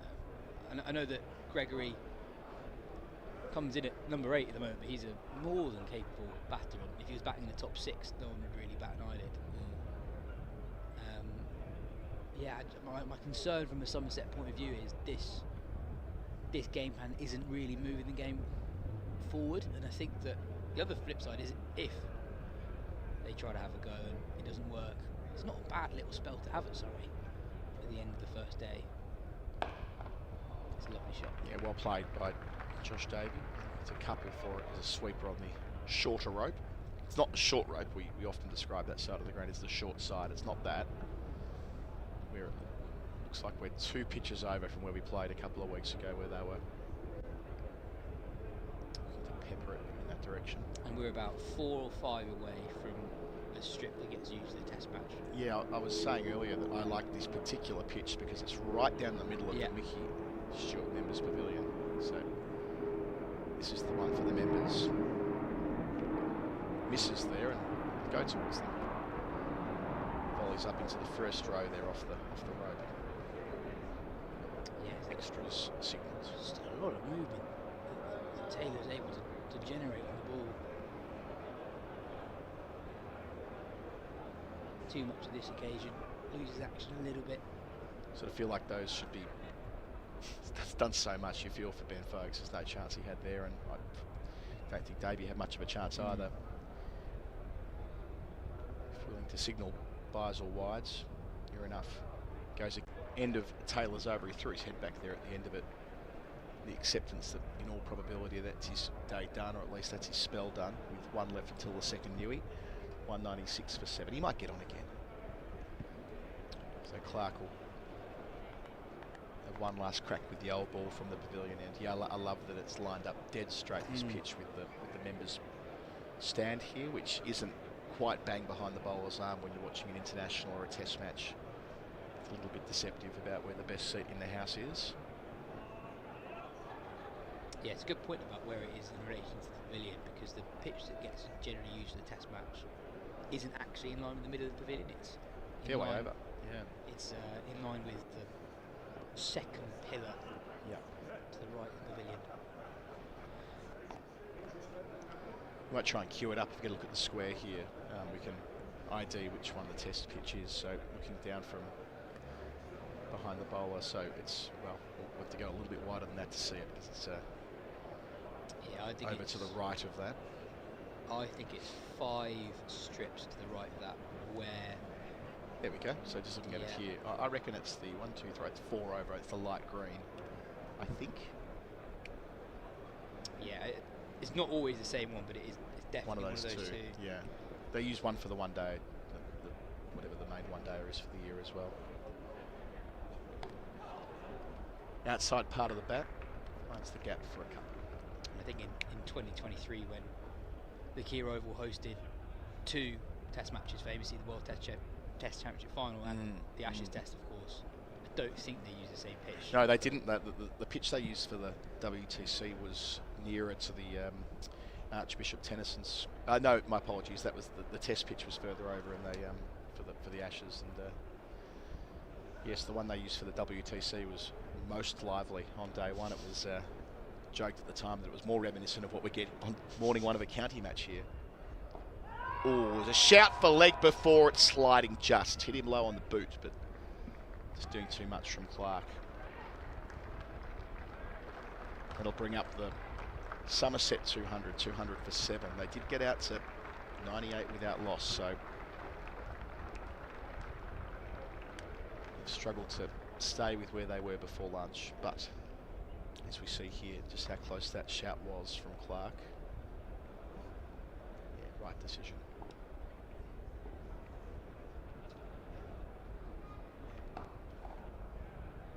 It's another very accurate Yorker from Jordan Clark. Not far away at all. It's a difficult thing to be able to execute when you're, for so much of the day, just hammering a good length that's just full of a good length. Then to be able to fire in the occasional Yorker with accuracy is really quite difficult. You know, a lot of pundits say, oh, why do they bowl more Yorkers? I think it's quite a simple reason a lot of times. It's a very hard thing to do well. It's often the call, isn't it, watching short form cricket. Why don't you bowl more Yorkers? Just landed on the crease line. Yeah, well, okay. They're not trying to do that every ball, so it is different to the stock delivery. Well, the thing around that conversation that really annoys me is quite often you nail a Yorker in a T20 game and it's nicked for 4 or it's squeezed away for 4 and people say, oh, it's unlucky. Well, it is and it isn't. That's sort of baked in that a Yorker is a high risk ball even if you get it right. That's at the other end. Goes upstairs to finish. It'll probably be the end of his spell with the second new ball due. 201 for 7. Another productive half an hour for Surrey. Picking up the wickets of Aldridge and Pretorius. Gregory there on 9. Davey on 6. A few further words from Yas Rana. Then Daniel Norcross to see what they can do with the second new ball as Daniel Worrell prepares to take it. Yeah, a couple of really good spells there from Surrey. Jordan Clark taking 2 wickets in 2 balls. First Casey Aldridge and then Miguel Pretorius. Supported really well at the other end by James Taylor, who I cannot believe has potentially ended the day without taking a wicket. It's amazing, isn't it? Real class. And also, the day and real skill as well. You've also, these are the things that go unheralded but should be noted. So we're going to do it for you, James. You've just bowled unchanged after tea for 8 overs, so Surrey haven't had to, I say resort to, but you know, they're on top. They didn't want to bring Dan Lawrence on and give, you know, maybe Lewis Gregory the chance to relieve a bit of pressure with a couple of biffs. You've gone unheralded with an old ball for 8 overs. New ball comes, lovely shiny new ball. Thanks, James. Take a blow. Dan, are you rested enough now? Yes. It's the new one. Yes, we wouldn't ask you to bowl with an old ball, Dan. Don't you worry about that. It's just it's the brutality of cricket. He's a young man trying to make his way in the game, and he's trying to prove that, you know, he's up to it. And he's given the worst piece of equipment to use, and he's asked to bowl a really long spell, and he's done it brilliantly. And he's not taking a wicket. People will look at the scorecard and say, well, Taylor, why is he playing instead of Roach? But he's done a brilliant job for his team there. Well, I said to Adam that exactly that. If you're looking at the scorecard at the end of the day and you maybe not tune into the stream, you might look at his figures and think maybe he's not had a very good day. But the people who really matter here will know how well he's bowled. And I'm not talking about you, Dan. No, well, I don't matter. The Surrey think tank will know how well Taylor's bowled today. And Rory Burns will know as well, because when you're skipper out there, a large part of your job this point of the day is how you're going to manage your resources and make sure you've got 2 fresh bowlers to take the new ball.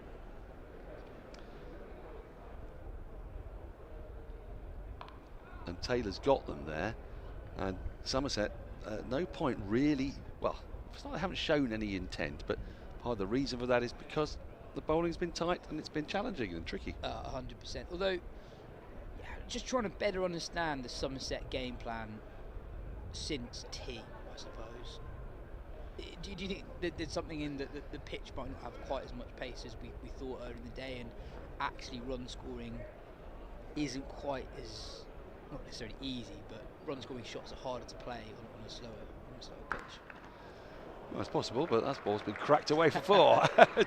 If you err in line or length, then it's there to be hit, and it will be hit, and that has been hit. So I don't know. I think, as we see that shot again, what you're basically going to see here is a loosener for a Worrell. He very rarely bowls those balls out there, and when you get the chance, you smash it. And James Taylor didn't bowl any of those, and that's part of the reason he hasn't been hit. So I think, look, you've got to give credit to the bowlers, but I think Somerset, everything will depend on how these next 10-15 overs goes up to the close of play tonight. If they're still batting tonight, they'll say, well, we did the right thing, we dug in, we made sure that we had 2 set batters when the new ball came. Josh Davies, a proper batter, he's batting down at carded at 10, but you know, in many another team across the country, he'd come in at 7 or 8. So he can more than hold a bat. And if they get through this new ball, it'll be justified. If they don't get through the new ball, then people will ask questions and say, should they not perhaps have been a bit more aggressive when the ball was softer? 4 more, again, width, this time Fuller. And Gregory just had to lay bat on it, get it past the diving Burns at short extra, and down to the boundary for 4. Yeah, I suppose it is just a testament to how well Surrey have bowled for most of the day, because as you say, the 2 balls that Gregory has sent to the boundary this over, they're not balls really that we've seen in the last hour and a half, 2 hours. There's been very, very little width. And the other point to make is the nature of the fields that Rory Burns has implemented. Gregory defends the last ball of Worrell's first over, back into the attack. Somerset 211 for 7. And it was very, I think they were quite defensive fields to encourage quite attacking bowling, if that makes sense. There was a lot of protection on the boundary, but sort of said to the bowlers, you can be a bit fuller, because if you do full, you got a man out offside, you got a man out leg side, it's okay.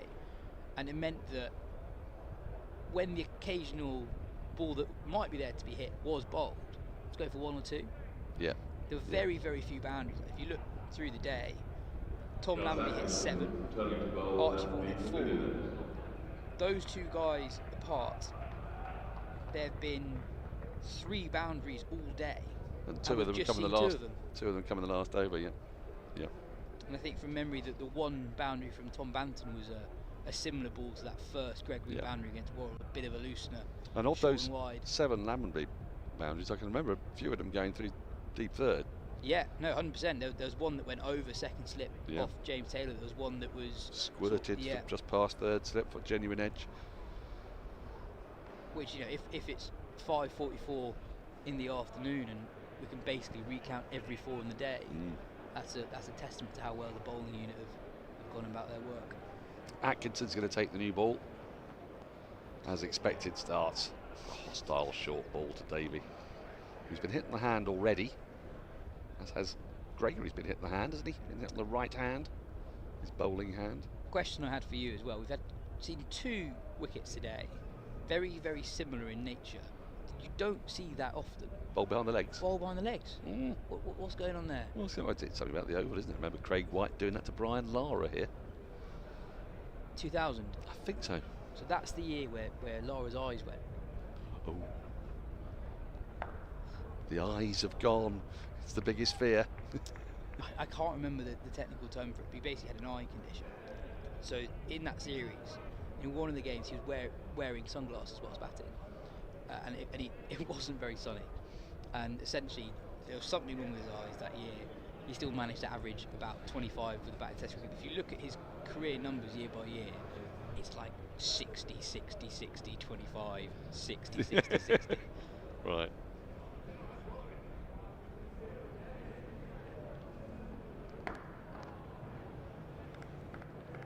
But yeah, 2 very unusual dismissals. Very unusual. The Lammonby one was particularly unusual because of the ball.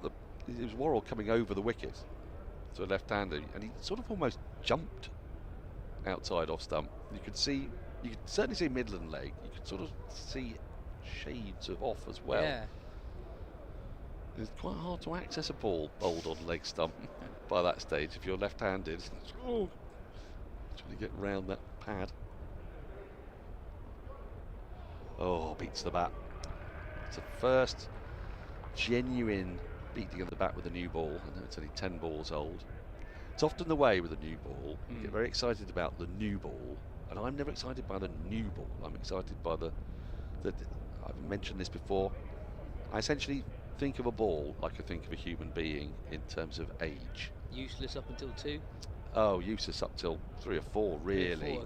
It starts to sort of make noises and just that it's unruly. You don't really know what it's going to do, and you can't control it. And then it sort of comes into its own, really, when it's like 10, 11, 12, and it can take itself off the park on its own and go cycling, that kind of thing. Don't have to worry about it too much, and you can control it. Similarly, obviously, I find it can be at its most tempestuous, age between sort of 14 and 18 overs old. And then it sort of settles into a rhythm. It's lively. It can go out and party, but Your ball has a midlife crisis when reverse swing comes in its 40s, and then you need to pension it off at about 65. It becomes utterly useless. 213 for 7. Not the one that Surrey were using today. But no. Extravagant movement, even with the ball that was 78 overs old. Jordan Clark, I have to say, today has bowled. Well, we talked about Taylor. I think Taylor, for sort of asking the questions and staying on it, has been great. In terms of, let's have a look at what the ball has done. Jordan Clark, ball after ball after ball, has moved, and it's not moved in the same direction. It's moved in both directions. That's a fine shot. Again, nothing too extravagant about it. Skipper chases after it, sun hat falls off. Come back for a couple. Yeah, so brilliant figures, 21 overs, 7 maidens, 3 for 43, but he was 3 overs, none for 22. So his last 18 overs, 7 maidens, 3 for 21. Basically going at ones for 18 overs with the older ball. Yeah, it's not bad. Against a Somerset side who have got aggressive batters all the way through their lineup.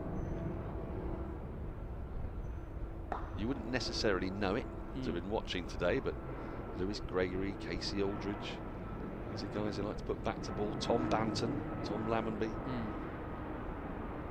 They've not got much in the way of blockers, but they've been kept quiet today. That said, there are only 13 and a half overs to go today, and Surrey would dearly, dearly love to have this innings wrapped up. Not sure Burns and Sibley desperately want to bat, but that unfortunately is the occupational hazard if you want to bowl a side up. Yeah, very quietly this partnership now worth 28. Well, Josh Davey, as I say, he's not a number 10 in the normal way. We don't know if Sean Dixon might yet come out either. We don't have word on that. Seems unlikely because by this stage would you be sending Davey in? I guess if he was to bat, he'd bat next. It'd be unusual if he came out at 11, unless of course Gregory's on 95 or something. Shot, cracking shot. It wasn't a full half volley by any means. It's a beautiful Lewis Gregory shot. Just not effortlessly exactly, but very elegantly driven through the offside. Not a lot of movement of foot to ball. Didn't need it. Just great hands. Yeah, great hands. Bit of width. It's a little bit full, but certainly not half volley. A shot the like of which we haven't seen. Yeah. For most of the day. And also there is a man out on the offside boundary now. Thought about it. We thinking of the day. You'd probably say, if you're being hypercritical, that Dan Worrell hasn't had his best day. He's 2 for 48 off 18 overs. And had a catch dropped at slip. And has conceded 14 of those runs in the last 11 balls.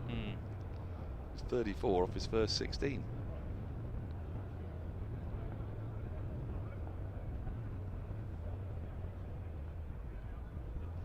won't be tempted. The last ball. It means Davies on strike for Gus Atkinson, which is what he would have wanted. I'm dying on Ben Folks. Not as much energy on that one from Dan Worrell. Now he just needs to lift himself here for this spell. He'll only be asked to bowl, you'd think, 5 or 6 overs at most in this spell.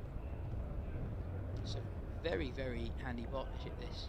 Actually, the game is very different. Somerset bowled out for 190, which is very, very possible when they lost 2-2 to Jordan Clark. Now they'll be eyeing up a score 250, they'll be looking in excess of 250. Yeah, they'll be eyeing up a batting point first and foremost. That is really well tipped away. I lost sight of the ball, but it's gone away for 4. It's very well played by Josh Davey. That's what I mean. That's a shot of some class. It's not a shot you would associate with a number 10. Yeah, Gregory has just played the situation as if he's batting the top order batter. He's not looked to keep hold of the strike at all. He's shown complete trust in Davey, and with a shot like that you can totally see why. When's a short one coming? Bowlers don't like to be hit for 4 by number 10s.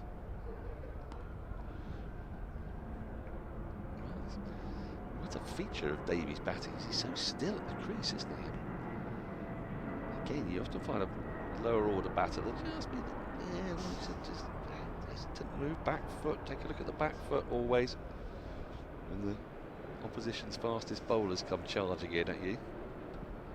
A bloke with 50 test wickets to his name, who's in the England side as a kind of enforcer. Josh Davies walked out there. Fine, yeah. Whatevs.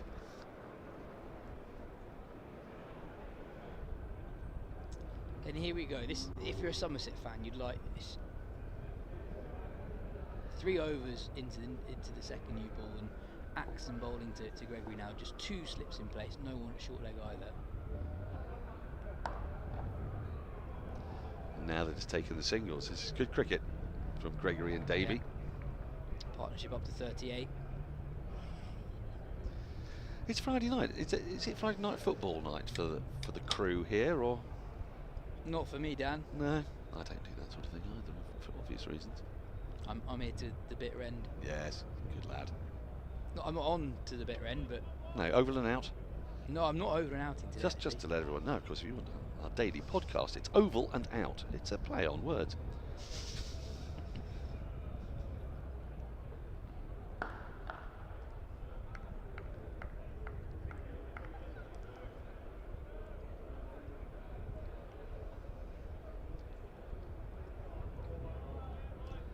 So, getting a little bit of word through that Sean Dixon is still being assessed after that blow to the hand. The general feeling is it's unlikely he would bat tonight, but he might bat tomorrow if required, which is, Surrey won't know that, but puts all more pressure on them to try to wrap this innings up. Oh, that's a lovely hostile ball. Drew Davey to it. He'll be annoyed with himself for playing it. He could have left it, but that's what a bit of extra pace can do, a bit of extra bounce. It's weird how it draws you into playing shots that you know you shouldn't. I mean, here he can leave that, can leave it, but there's a bit of no. You just have less time to think, literally. Yeah, and that's why I just wonder if that might encourage him to bowl one shorter throat ball. Sort of did, but Davies found a gap through vacant mid-on. Take a single to keep the strike. 226 for 7, and another over ticks by. Just 12 remaining in the day. Surrey having gone. Bang, bang. Have failed to go. Bang, bang, bang, bang. I'm off. You're off yet? I'm going to leave you to it. Cameron Ponsonby taking my seat. It's been a pleasure. Happy Friday. Happy Friday to you and everyone watching as well. Thank you. Yes? So, still a good healthy crowd in there. All the healthier for the vitamin D that's raining down on them through the oval sunshine. It's a brisk day, but it's due to warm up if you're in and around the environs of the Oval. Want to get down tomorrow and the day after. The crowd today nudging 4,000, we've heard. That's very good. It's very good. It's very good, Cam. That also correlates, because I would say there was a throng when I was passing Vauxhall Station this morning. Did you feel it? I saw there was a genuine crowd from. There was a stream of humans there was a going hubbub from the station. At the Oval, I tell you, a genuine hubbub. And I love that feeling, that anticipatory hubbub. And it's not something you always get. Not always. Championship game. It's day 4 and it's petering out and it's cold. There isn't a hubbub. No, there's a duty at that point. It's a public service where people come down and they do their watching. I was interviewing Ryan Patel last week, and he was talking about kind of how much it adds to the occasion, how much the players enjoy having that atmosphere, having that kind of added. Well, you would, wouldn't you? Lifts you.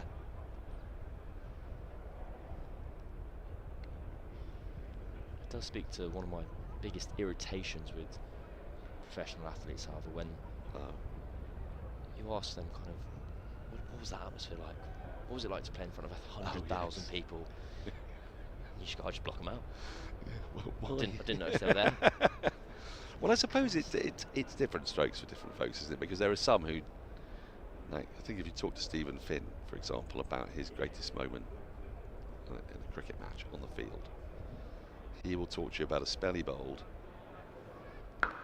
That's a wonderfully immaculate forward defence.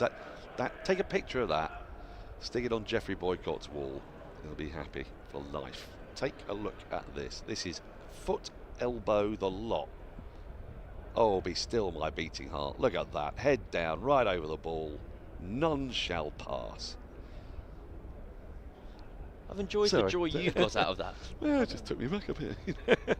But Stephen Finn says he can remember with exceptional clarity a spell of bowling. Obviously, it was good for him because he took wickets against Australia at Edgbaston. And a large part of it for him was that crowd, you know, berserk Holly stand, Ashes test. And I'm not sure, you know, if he was honest, I'm not sure that he sort of stopped and drank it in, but he was aware of it. He wasn't blanking it out. I wonder if it's a bit easier for bowlers to do that than batters, because in a sense, a batter's task is very, very specific, and it is to watch that ball and to concentrate intently on that ball. Whereas a bowler sometimes just, you know, feeds off. You see, often with Stuart Broad, he used to pump up the crowd, get them going. I suppose you have that moment of end of the over, sorry, 226 for 7. The goal scorer's moment of euphoria. And as you say, you don't have that. It's kind of, I have to concentrate every ball. One mistake is the end of all this. As a bowler, you can feed off that natural adrenaline. You can run in a little bit faster. As a batter, you can tap your bat a bit harder if you want to. If you think that'll help. You're probably trying to keep yourself a bit calmer. Yes, and so I suppose in that sense it might be a bit more difficult. I think the closest I've come to experiencing that was my previous years as a ball boy at Wimbledon. Oh yes, you did that, did you? Oh, you kept the outfit, beating the bat. I used to sell it. Yeah. I'd get given it. It was all Ralph Lauren, and the trick was you whacked it on eBay. Yeah. How much did you get? Yourself 300-400 quid. No. As a really? 15-year-old. What? That's millions. That's genuinely millions. That's a 56-year-old. I wouldn't say no to 300 or 400 quid. I don't know if our producer's listening. But not to go. It's not the same thing. Kind of rolling tennis balls along the ground than performing at the top of your profession. But you'd be there. You were out there in the middle of it. I entirely understand what you're driving at. I remember being first time I got the joy and the privilege of doing sort of on the pitch stuff, which you often do on TMS. Yes. You go down before the start of play, and we have a rota for it. So over the course of 5 days, you know, Aggers will do the first day, Simon, perhaps me, Ali, me, whatever, and we rotate. And it being down there first time, and actually the crowd's filled in, and you feel the noise, and you get the noise, and you can stand right pretty much by the pitch, you know. And suddenly this sort of sense that, oh my goodness, this is what it's like. It's wonderful, isn't it? That's the point I'm trying to make. In that, Yeah. I remember I got to do it for the Olympics, and the crowd for the Olympics was very different from the crowd for Wimbledon. It was basically a bit rowdier, a bit livelier. And Andy Murray's playing on centre court, and there's 15,000 people there, and you're stood there at the kind of change of ends, and they're kind of chanting and walking in Murray Wonderland. And you're there, you're like, I'm not good at any sport, so this is the only time I'm going to be in the middle of the pitch experiencing this. Yeah. How lovely. There we go. You drank it in, didn't you?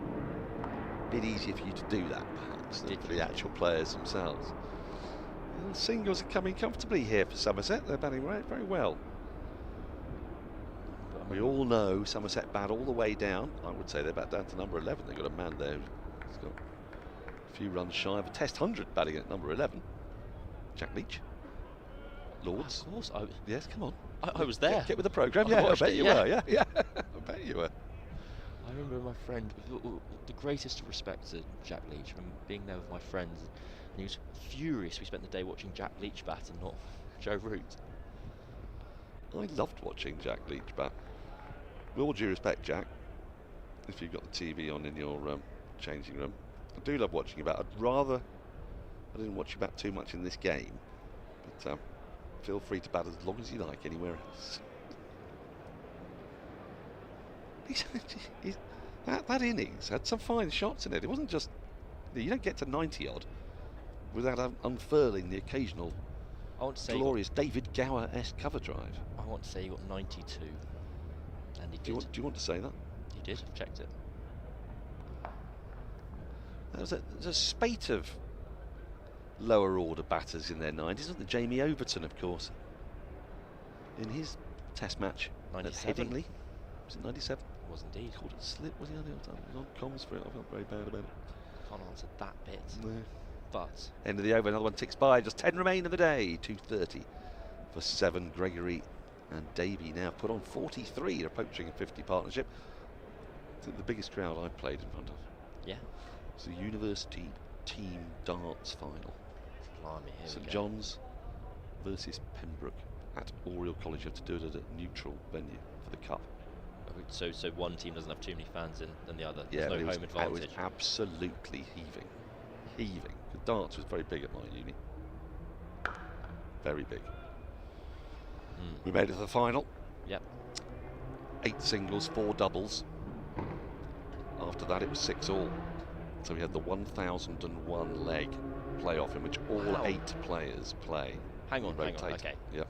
Slow down. So we've had 8 doubles matches, 4 singles matches. 8 singles, 4 doubles. Okay, beg your pardon. Those are finished 6 apiece. 6 apiece, yep. So the penalty I won my shootout singles in and my darts. doubles. Yep. So the penalty shootout for team darts at my university is, rather than playing a traditional 501 leg where you have to get down from 501, you have to get down from 1001. and all 8 players play, and you can nominate which order they go in, but we went, with our number 1 board, going 1, 2, 3, 4, 5, 6, 7, 8. Goodness me. How many darts should you be checking out 1,000 with? Well, what do you mean by that? Do you mean what should Luke Littler be checking out? No, I mean what you guys should be. Probably, because we weren't bad. So we're averaging 60, 65, so 48 darts, something like that. That's a really long leg of darts. It is a very long leg of darts. 96 darts. Yeah, it was a great leg. What happened? What happened at the end? Came down to double 10. I hit it. You hit it. You hit the winning shot. I was actually chaired, literally picked up and manoeuvred around the bar. It was the proudest moment of my life. Did you ever take to the darts board again, or did you leave on a high? Oh no, I kept on playing darts. I was never brilliant at darts, but the thing about darts is it requires practice, and when you're at university, you can put in a lot of practice. Because you don't go to university to study, do you? You go there to, natter and share things in the bar over a drink, chat, life experience. Well, I might find one of my finest sporting achievements was during lockdown. I got 180. Did you? Darts board, yep. Well done, you. Thank you very much. It's a great feeling, isn't it? Because basically, no one can do any better than that. That's a very good point. And because whatever happens in cricket, even if you hit the most sumptuous ball for 6, you think, I bet somebody could have hit it 10 metres further or something. But in darts, you've done all that can be asked of you in those 3 darts. And what was especially satisfying is I hit the first 2 treble 20s. Yes. And then I gathered the attention of those in the room. Oh, brilliant, well done. To say, by the way, guys. Have a look at this. Have a look. So that's a dangerous gambit. But the 3rd treble 20 went in and everyone was very pleased with me. Oh. Nicely angled down to deep third. It's another single that stops that over being a maiden. 231 for 7. Surrey's frustrations continue. This is good rearguard stuff from Davey and Gregory. Got 9 overs left in the day's play. Light will not be an issue. I don't think it will it? Which is nice to be able to report. And I mean, the practical matter of this is that when we were last here 2 weeks ago, sunset was around about half an hour earlier. So that does make a big difference this time of year. Well, I asked Ryan Patel about this, kind of the bad light factor. You asked Ryan Patel about a lot of things. Well, we had a conversation and he wasn't asking me questions. Oh, yeah. So how far-reaching was it? What did you get into? Any box sets he's watching in a minute?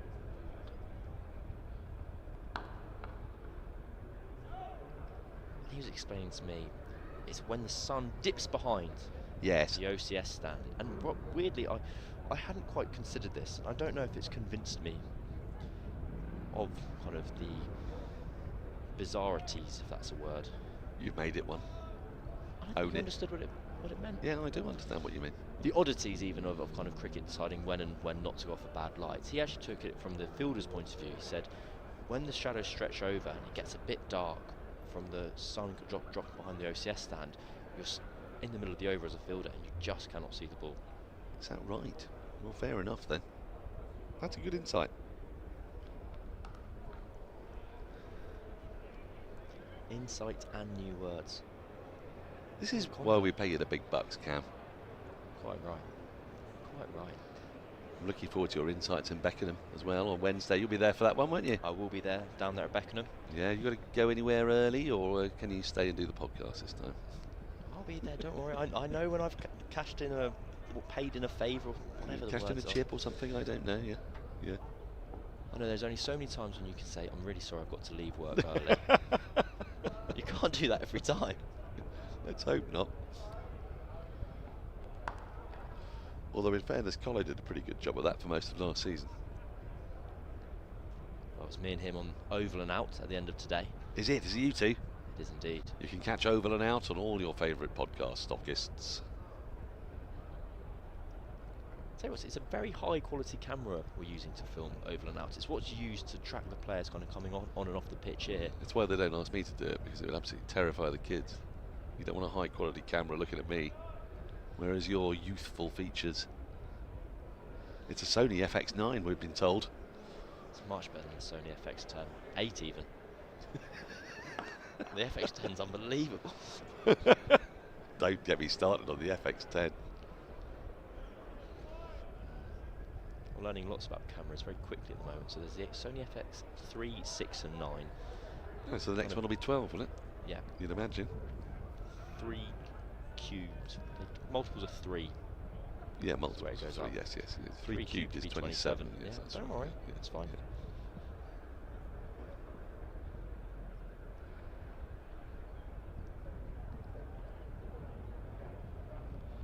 Well, I've got to say, the new ball's done very little for Surrey here. Atkinson's beaten the bat once, but the ball's starting to die a little bit on folks, and this will be irritating Rory Burns and the Surrey crew out there, because they picked up those 2 in 2 from Jordan Clark, who bowled an absolutely brilliant spell in tandem with James Taylor. The new ball hasn't quite done it for Atkinson and Worrell in the late evening. I don't think Surrey can complain too much about their luck with balls today, because they had one ball that was swinging. The previous ball they had it going between overs 45 and 55. Oh, now that has beaten the bat. It's a great ball to finish from Atkinson. 88 gone, 8 remain in the day. 233 for 7. This partnership continues to frustrate Surrey. done, if anything, a bit too much there. Davey just covering sort of fourth stump and moving away beyond that. Colo's been in. Colo's going to come back shortly, but I'll stay with you until he returns. Thanks, Dan. I appreciate that. Yeah, But my point earlier was, Surrey, when the ball would normally you'd expect to have given Somerset a bit of respite, just between overs, kind of 45 and 55, the middle overs. Instead, it did a bit, didn't really it? moving. Surrey were able to make several inroads. So Worrell's going to continue. This is the 5th over in this spell with the new ball. And, he hasn't had a great deal of good luck with it. Colo's back. I'm going to get out of the way. I've had a lovely day. Thank you so much. I'll be back tomorrow. I look forward to it, Daniel. Yeah. Will you be in tomorrow? I will be in tomorrow. I'm doing all 4 days of this match. You are. But I've learnt my lesson of skipping off early from the Beckenham game, and now I'm here at all times, forever and always. This is what we like to hear.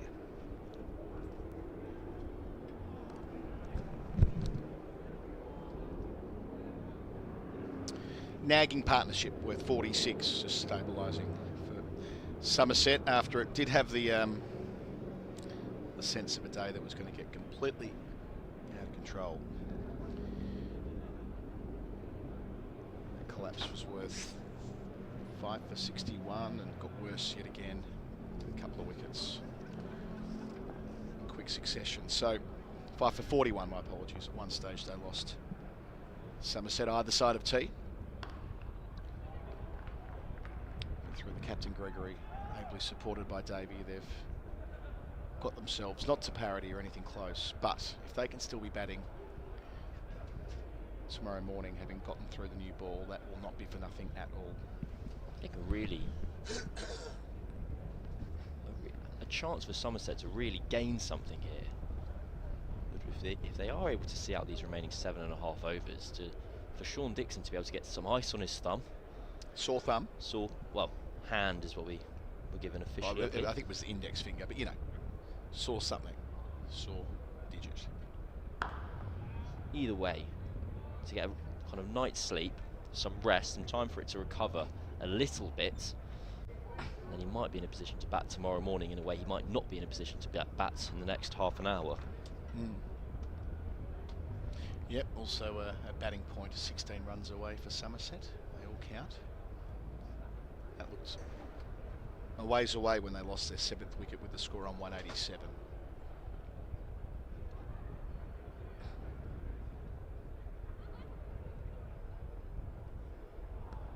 Worrell's still asking all the right questions though. Maybe time for one more dart from Jordan Clark, who just was exceptional in his 2 spells after lunch, one that led up to tea and one that followed the short break. He just did so much right.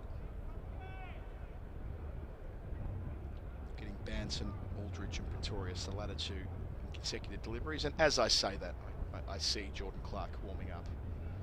I'm not going to do that thing that TV commentators sometimes do, which is, I think Clark might bowl the next over, and never see a shot of it happening. To look a genius. I'll tell you that I've just seen him warming up, so he might bowl very soon. Either way, end of this Worrell set. 234 for 7, which leaves 7 overs left. And what do you know? Clark's taken the jumper off. Well predicted, Colo. Just game awareness, Cam. Or Cameron, I should say. I was told recently I'm not allowed to call you Cam anymore. What doing? Oh, that's true. No, I was given an instruction to stop referring to you as Cam. That's kind of incorrect. I've always find it, and this is incredibly precious from me, and you can tell me otherwise if you think it's fair enough. That's right. I find it very bizarre seeing my name written as Cam. Okay. Everyone calls me Cam. I'm absolutely fine with that. Okay. Well, just establishing what the rules of engagement are, because you know Daniel's a Daniel. Really? People call him Dan, and he just kind of lets it happen. But he's not a Dan, and he's never been a Dan, and he doesn't really much like being called Dan. I think it's hard to kind of rally against people reducing your name to one syllable. I think that's kind of a party. That's the rule of everyone's name, I believe. Change of bowler for SSE Energy Solutions. Set the pace towards net zero. Drive your business forward with renewable energy. Clark here, Pavilion End. Oh, that's come back off the seam. It might have just kept a fraction low based on the body language Lewis Gregory's done very well to keep that out. Yeah, we'll see it again. He's going up to survey the pitch. Yeah, it did. It'll be interesting if that's an indication of what's to come, or if this pitch kind of follows the traditional oval pattern of becoming best to bat across days 2 and 3. It just gets a bit flatter, and the most life in it is in that first morning. Just easing into it here, Clark. 77 mile an hour. He was very consistently 81, 82, 83 mile an hour in his earlier spells. Gorgeous afternoon here. Yet to get a formal attendance, but it'll be up around that 5,000 mark again, I fancy. We've been blessed. A lot of lovely weather last couple of seasons here at Surrey.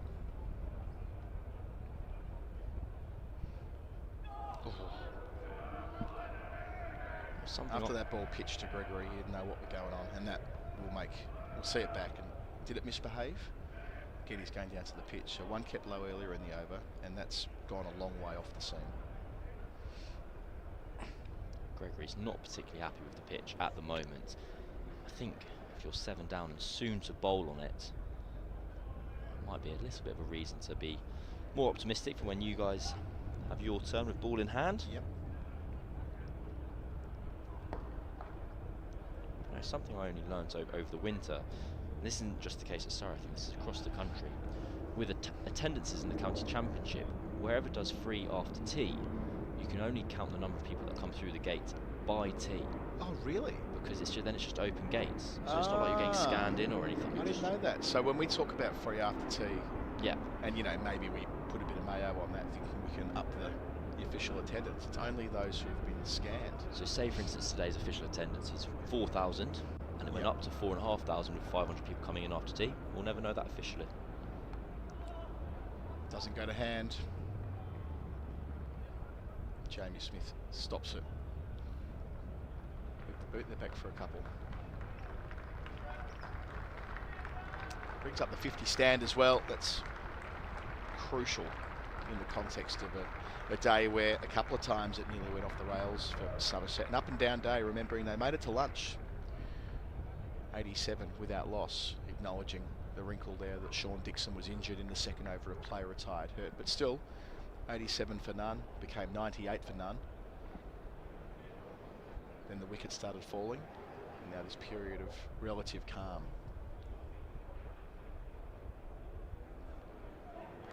Davey very much playing his role. He's faced 54 balls for his 21, the Scottish international. Completes the over as well, 237 for 7. Speaking of Scotland, Cam, given we're getting late in the day, we can drift a little bit here. I interviewed Richard Gould, the chief executive of the ECB, during the week, which was most worthwhile. He's always a good interview guest on the Final Word pod because he tends to answer your questions and he doesn't mind going around the houses and never says, "Oh, don't ask me about that," or anything like this. And I kind of threw him a tempter outside the off stump late in the piece about whether there should be something that England can do to be supportive of the European countries, so Netherlands, Scotland and Ireland, which isn't to say they haven't been supportive of their European friends, by the way, but something else they could do as we see a change of bowler, another for SSE Energy Solutions. Stay ahead of the game, implementing a winning sustainability strategy. Dan Lawrence has bowled 3 overs for 10 rather, so far today. This is the perfect time of year when the IPL is on. This is the perfect time of year, I think, to have some sort of annual European Cup. And I'll tell you the architecture, I've thought about it.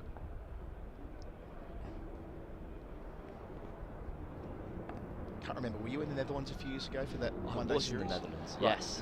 And what a wonderful week that was. I was there as well. And that was a one-day series where huge amounts of English supporters came over to watch the national team play 3 one-days.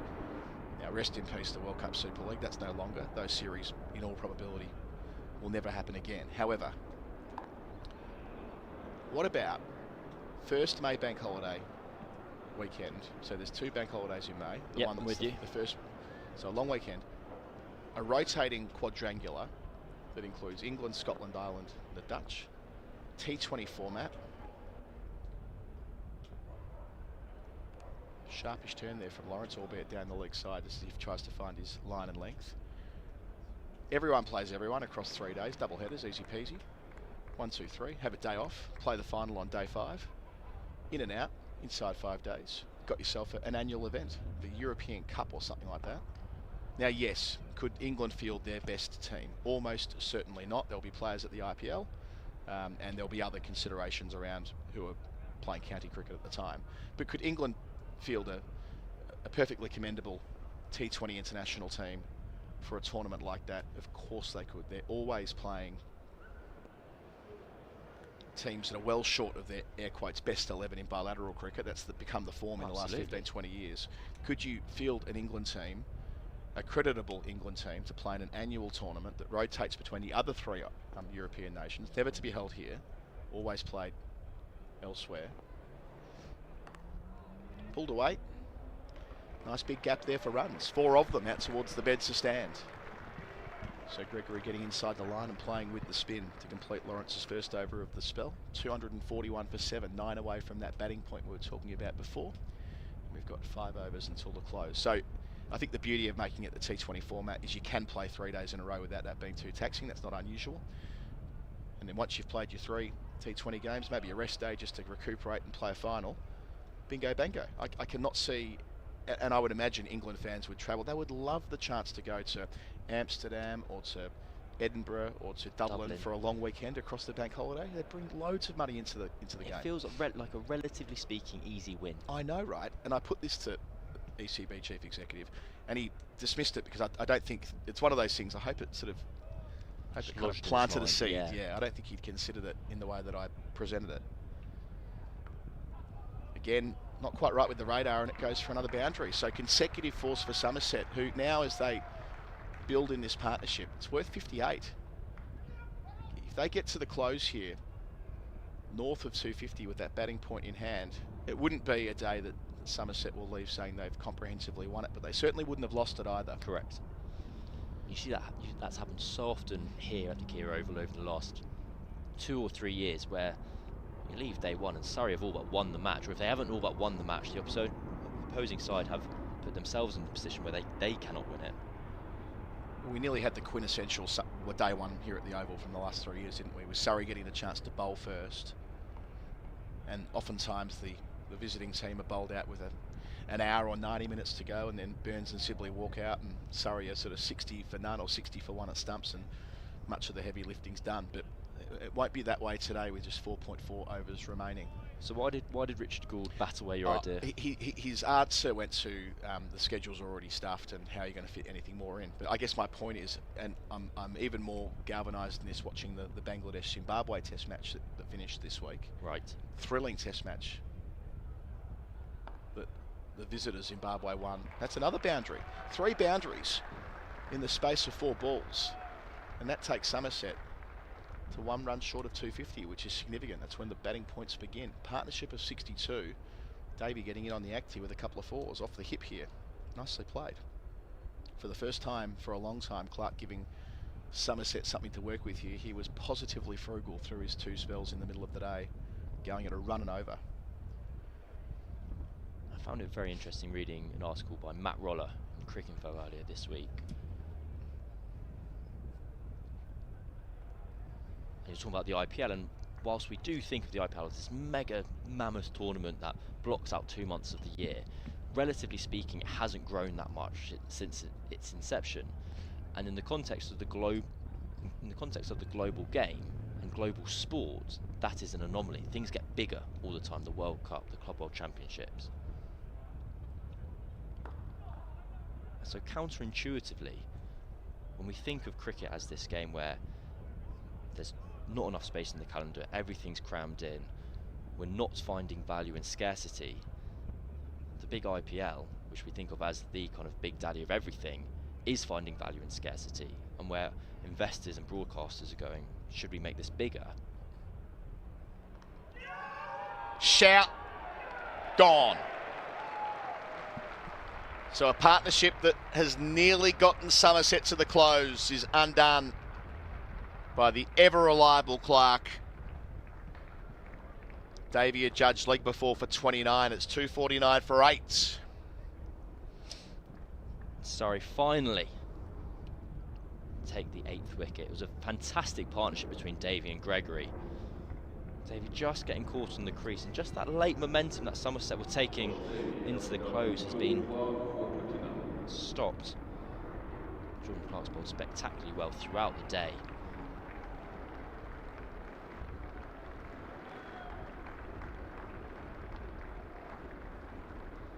We'll wait to see if Dixon comes out. We can see a batter emerging from the pavilion. It does look like the left-handed Jack Leach. Yep, it certainly is. So, game within a game begins now.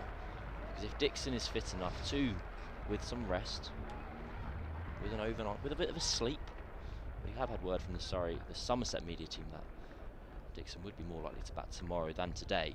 So, this wicket could be worth 2 in 1 for Surrey. It could well be. So a big role for Leach to play here. And Clark, who conceded a couple of boundaries earlier in the over, got back into his groove and got that one to come back off the seam. His 4th wicket in the day and his 3rd since tea. All 3 wickets since tea from the hand of Jordan Clark, Aldridge, Pretorius and Davey after that excellent stand of 62. They really needed it, but now with Leach walking out at number 10, but as you say, with Sean Dixon still to bat, but more likely to bat tomorrow for reasons that you've already explained, Cam. A chance to ice it and to prepare and protect himself. So Gregory on strike here. With 4 overs left on the day, he'll be trying to absorb as many of these 24 balls as he can. Says I. Single first ball. Interesting. So they are going to take the runs. It does guarantee the batting point. So that is 1 point on the board for Somerset. I wonder if Gregory was aware of that and thought, yes, we'll take this one, guarantee our point now. And then again, from this point onwards, might hook the strike a little. So it'll be Lawrence operating around the wicket to the left-handed Leach. Slip, leg slip. 2 men back, one at deep backward square, one at deepish extra cover, or deep cover. Not all the way back on the long side of the ground. But yeah, I think you're right. I mean, the IPL is getting bigger. It's double round robin, more teams. However, in terms of the amount of days that it occupies, it does unquestionably dominate the schedules of a lot of top-line cricketers around the world every single year, without a doubt. Oh, round the corner and given. So he doesn't last. Leach has gone second ball. Dan Lawrence has played his role here as well, so operating round the wicket, a little feather, and of course Ben Foakes down the leg side does the rest. All eyes go up to the beds to stand. Will Sean Dixon walk down them? If he doesn't, it'll mean that Surrey have a little bit of work to do with the bat before the close. This will be interesting. How does this play out? Gathering himself. Is that Josh Davey going on padding, or is that Sean Dixon coming out? We wait and see. It looks as though the Surrey fielders are staying put. So Leach has gone for a duck.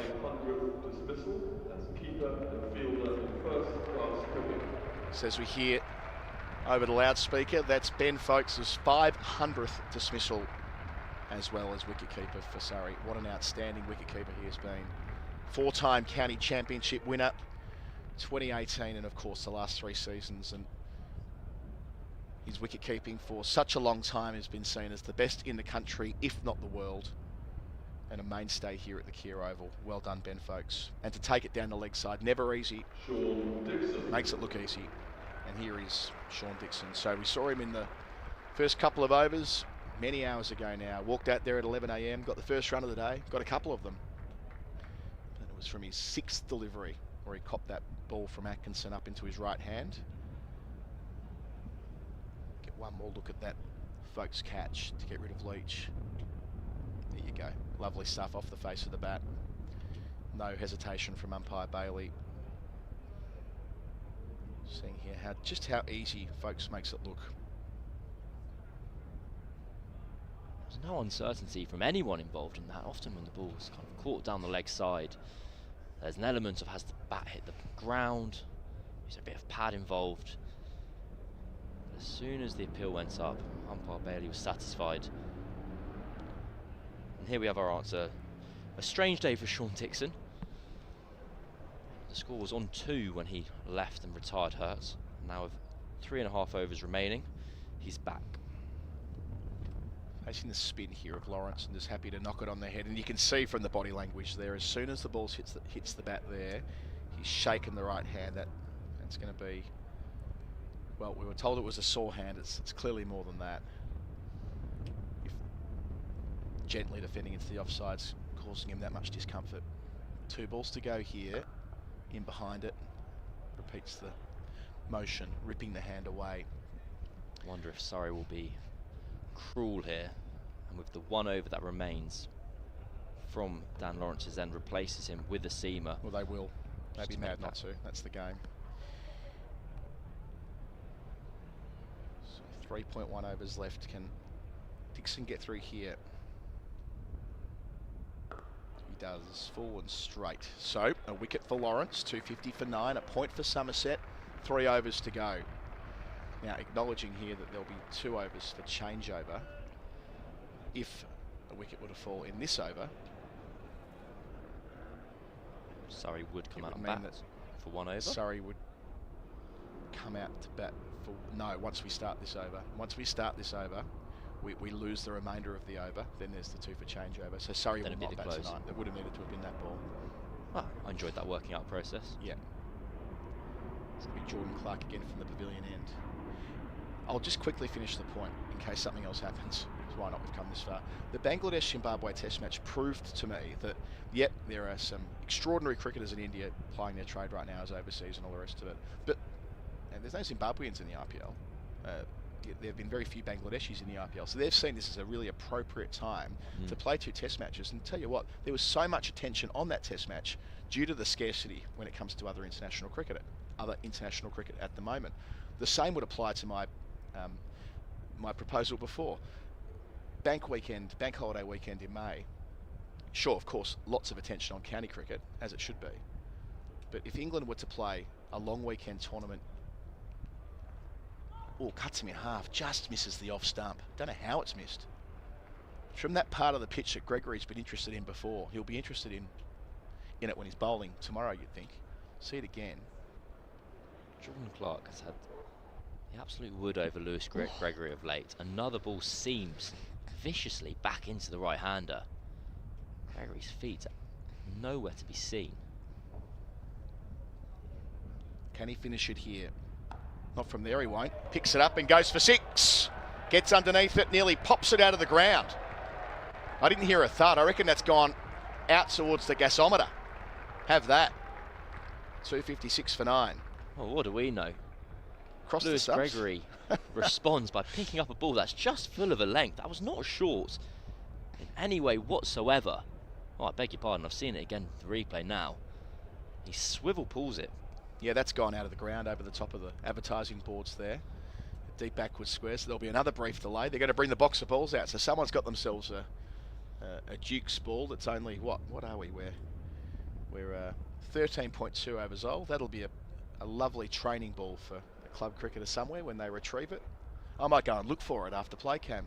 I remember being in the stands here a few years ago, and Tim David scored a remarkable century in the One-Day Cup. We were playing right over towards the gasometer, and he continually hit the ball into the road. And there was just a stream. I can't remember who they were playing. It was Warwickshire. And Warwickshire players just had to keep on sneaking out to the concourse and asking for the ball back to random passers-by on the street. Goes again. Doesn't quite find the gap, so of course the field have spread after that 6. They know what Gregory's going to try and do, and Dixon's up for it too, sprinting back to the non-strikers end. So 8 fielders back, playing a couple of weeks ago away in Spain, and we had a road behind the ground. The ball exited a number of times, and a chap pulled up at the lights kindly to get the ball, and he tried to throw it back over the fence, and he fell over and hurt himself when throwing the ball back. It was like Hans Molman stuff. That's another reference. Goes again. And contact again. These are very useful runs.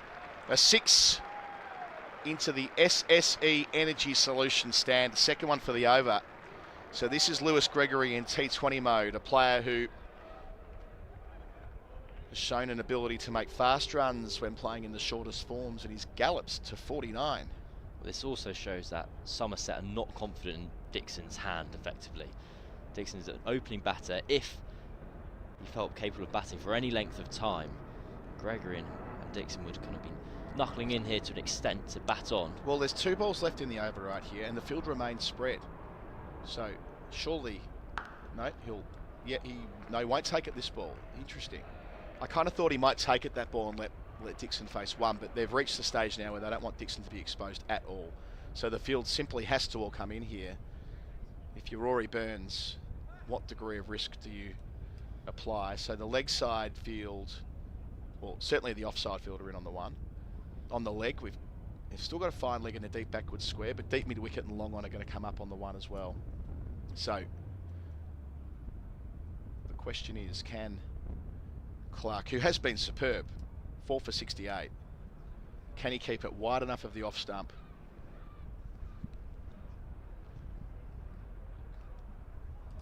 Bounce to the other option. Certainly won't by any stump, surely. He's the bouncer. Does not make contact, so the strike will go back. An expensive over, 2 sixes coming from it. Well played, Lewis Gregory. He's up to 49. Important runs late in the day. This stand of 14 in a hurry. Well batted from Lewis Gregory, but a bit of a confusing approach from Somerset at the end there. I appreciate that Dixon doesn't want to be exposed at the moment.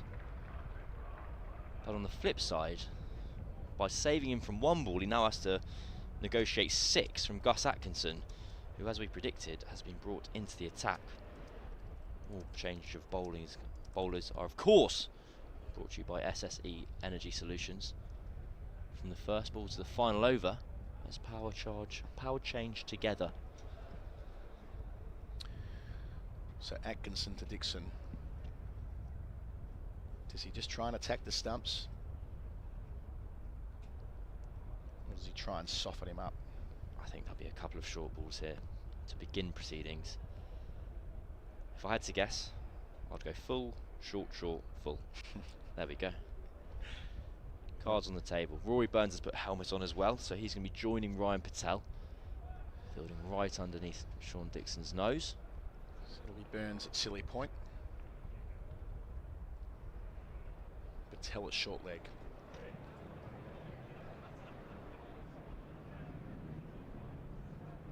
Ooh, wild. It's going to run away for what will surely be wides, and therefore 6 runs added to the tally.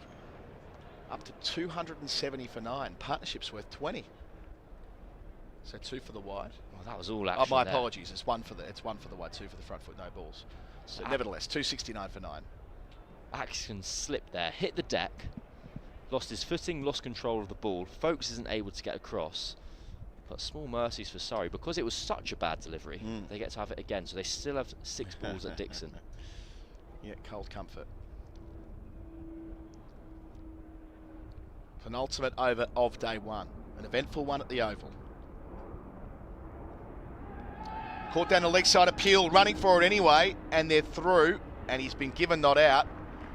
And Gregory's got the strike back. That's a terrible outcome for Surrey.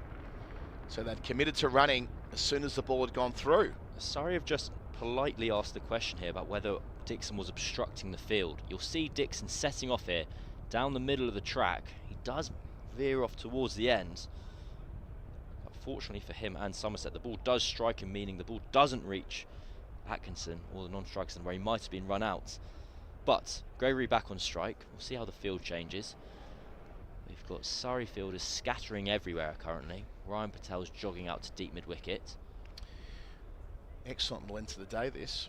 So now the partnership's worth 20, which means they've put on 82 for the last 2 wickets so far. My apologies, there was one in between. But 62 for the 8th wicket, now 20 so far for the 10th. I imagine we'll see Atkinson go short here. It's a much bigger hit out to the leg side from this end, bowling from the Vauxhall end, than it is from the Pavilion end. So keeping mid on and mid off, not up, but not back either. The rest are spread. So a chip and run for 2. That's the choice. And they return comfortably. A little chip and charge. Clever cricket from Gregory, and suitably based on the innings that's been. Up to 51 not out. Had to absorb a lot of pressure either side of tee. Came in mid-collapse. There were 2 before tee, 3 after. He was down the non-strikers end for much of that. But found a way through that 62-run stand with Davey. And now what he's putting together with Dixon, crucial by the captain. Swinging hard here. Got enough of it again. 4 runs into the gap. Out towards the groundsman's hut. Don't think he middled that. That was my impression from our angle. We'll see it a second time. It might have been low on the bat. Doesn't matter. It's raced away. Gregory, 55. Just quickly, in terms of how sore Dixon's hand is, when he went to congratulate his captain on his half century, he offered his left hand rather than his right. Not wanting to shake hands with the injured finger. 2 balls left of Atkinson's over. Bang. You can hear it. It sounds terrific for Somerset. It's gone again. Over long on for 6. Gregory into the 60s. He's through the 50s in a couple of balls. Looking at the blade. Again, he didn't middle it.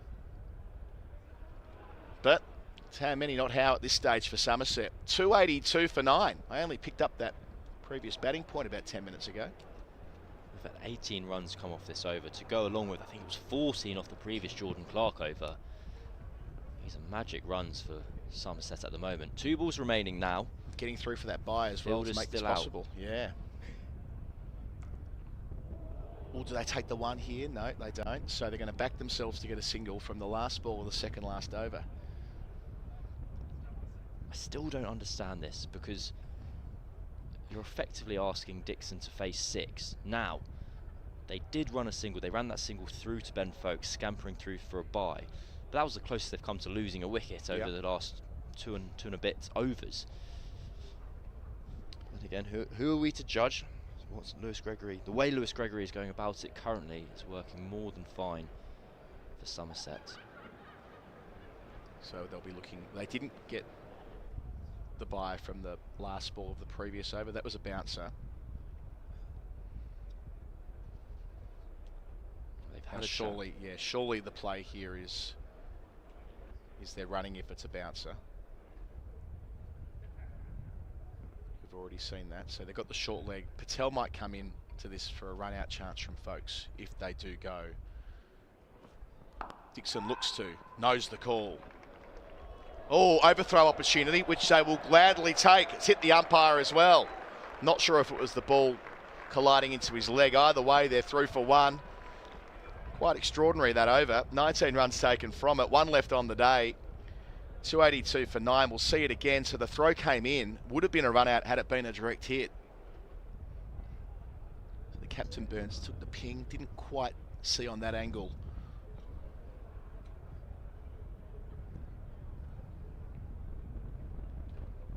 Oh, gosh, hit him on the shoulder. But I tell you what, wasn't far away from ricocheting up towards his bonds. Well, we've had some chaos in the last couple of overs. Whew, have we ever? Very exciting close to proceedings. It might have been Worrell's. It's hard to see from that. It's hit either Bailey or Worrell. Probably Bailey, the ump. Yeah, I think it struck Bailey's kind of shoulder as he was backing away to get out of the way of the ball. It collided with Dan Worrell. And then because it deflected off the umpire, rather than Worrell being able to take it, Somerset were then able to take the run that they hadn't been able to, because the ball had gone straight to Rory Burns. Indeed, it would have been better had it not hit him and gone for potentially the 4 runs to have kept Dixon on strike, but the ball was slowed down, so they had the ability to take 1. So last over of the day, 33 the partnership. Gregory, almost all of them. Oh, clocks it again, straight in the air, deep mid-wicket, gone. So Gregory holes out. It gives Clark a 5-wicket bag. 4 of those since tee. And an entertaining day, to say the least, here at the Kia Oval comes to a close with Somerset, who were sent in at the toss, dismissed for 283. Gregory, the last man to fall, for 62 from 87 balls. But that doesn't tell the story. A day where Somerset got off to a bit of a flyer. 87 for none at lunch. Lost their first wicket at 98. Lost 2 for 1 later in the session. Lost 3 for 12. A collapse that ultimately turned into 5 for 41 in 24 overs. But a partnership of 62 for the 8th wicket got them back on track up towards the first batting point, which they duly collected. And then a partnership worth 33 for the final wicket, where Sean Dixon gutsed out a couple of balls with that injured hand, and the captain Gregory teed off and made sure that they leave the Oval this evening feeling pretty good about where they are, Cam Ponsonby. I think you're exactly right there. Somerset were at risk of seeing this day and this match slip away from them. But in the end, given the way the balls behaved on what's a very green surface, the amount of swing Surrey have been able to extract throughout the day, I think you'd call this a score draw at the end of it all. Lewis Gregory played a fine hand at the end to get to 62. And that flurry of runs at the close of play. Remember, Somerset were 7 down for 187. So the final 3 wickets contributed 96 runs. As we see Jordan Clark going up the stairs, taking the plaudits for his 5-wicket haul. A very fine match has been set up after day 1. So as the players leave the field, we'll get a quick call of the card, and then we'll say good night. Thank you very much indeed for your attendance today. Play to resume at 11 o'clock tomorrow morning, 11 o'clock this morning. It was Dixon and Vaughan who walked out. Now, Dixon did come back. He wasn't retired, not out. He did get back to face 4 deliveries late on, but he was in and gone quickly after copping a whack to the hand from Atkinson. But from there, Vaughan with Lammonby got them to lunch, 87 for none. Vaughan the first to go, caught in the cordon from the bowling of Atkinson for 36. Abel out in the following over, same mode of dismissal, caught by Pope from the bowling of Worrell for a duck. Banson fell after a stand of 47. At that stage batting with Lammonby, he was out for 26. Caught behind from Clark, an absolute beauty. Lammonby and Rue were both bowled before tea by Worrell and Atkinson respectively for 76 and 6 at tea. They were 164 for 5 with Casey Aldridge and Lewis Gregory still there. Aldridge didn't last long. He was bowled by Clark for 14. Pretorius bowled first ball by Clark. Gorgeous outswinging Yorker, 187 for 7. Davey, with his captain Gregory, put on an excellent 62 for the 8th wicket, getting them up to 249 for 8 before Clark trapped Davey leg before for 29. Leach was out, second ball, caught down the leg side. The bowling of Lawrence, Ben Folkes' 500th dismissal for Surrey. 250 for 9 after they got the batting point, and 33 for the final wicket. Lewis Gregory caught in the deep from the bowling of Clark for 62. Clark finishing with 5 for 68. 4 of them in the final session, a couple for Worrell in the middle stanza, a couple for Atkinson as well, and 1 for Daniel Lawrence. Cam Ponsonby, your parting thoughts? Mainly that when we come back tomorrow, Somerset will be looking to make the most of a pitch that's given a lot of assistance to the bowlers. We saw in that battle between Clark and Gregory at the end of play, just a few balls as I was scooting low. There's a big lot of movement off the seam. I don't think Somerset will be too disappointed with 280 at all. I think generally when you think of 4-day, multi-day cricket, you want your first innings scores to be up near 400. I don't think that's the case in this match here at the Kia Oval. We've got a fine match ahead of us, and currently even Stevens. Thank you, Cameron. You're going to come down to the side of the pitch with me to record the podcast, which will be available in all the Surrey places. We'll be back tomorrow morning at 20 to 11 with myself, Adam Collins, and Daniel Norcross. Thank you for watching an excellent day's first-class cricket here at the Kia Oval, where Somerset all out for 283. Catch you tomorrow.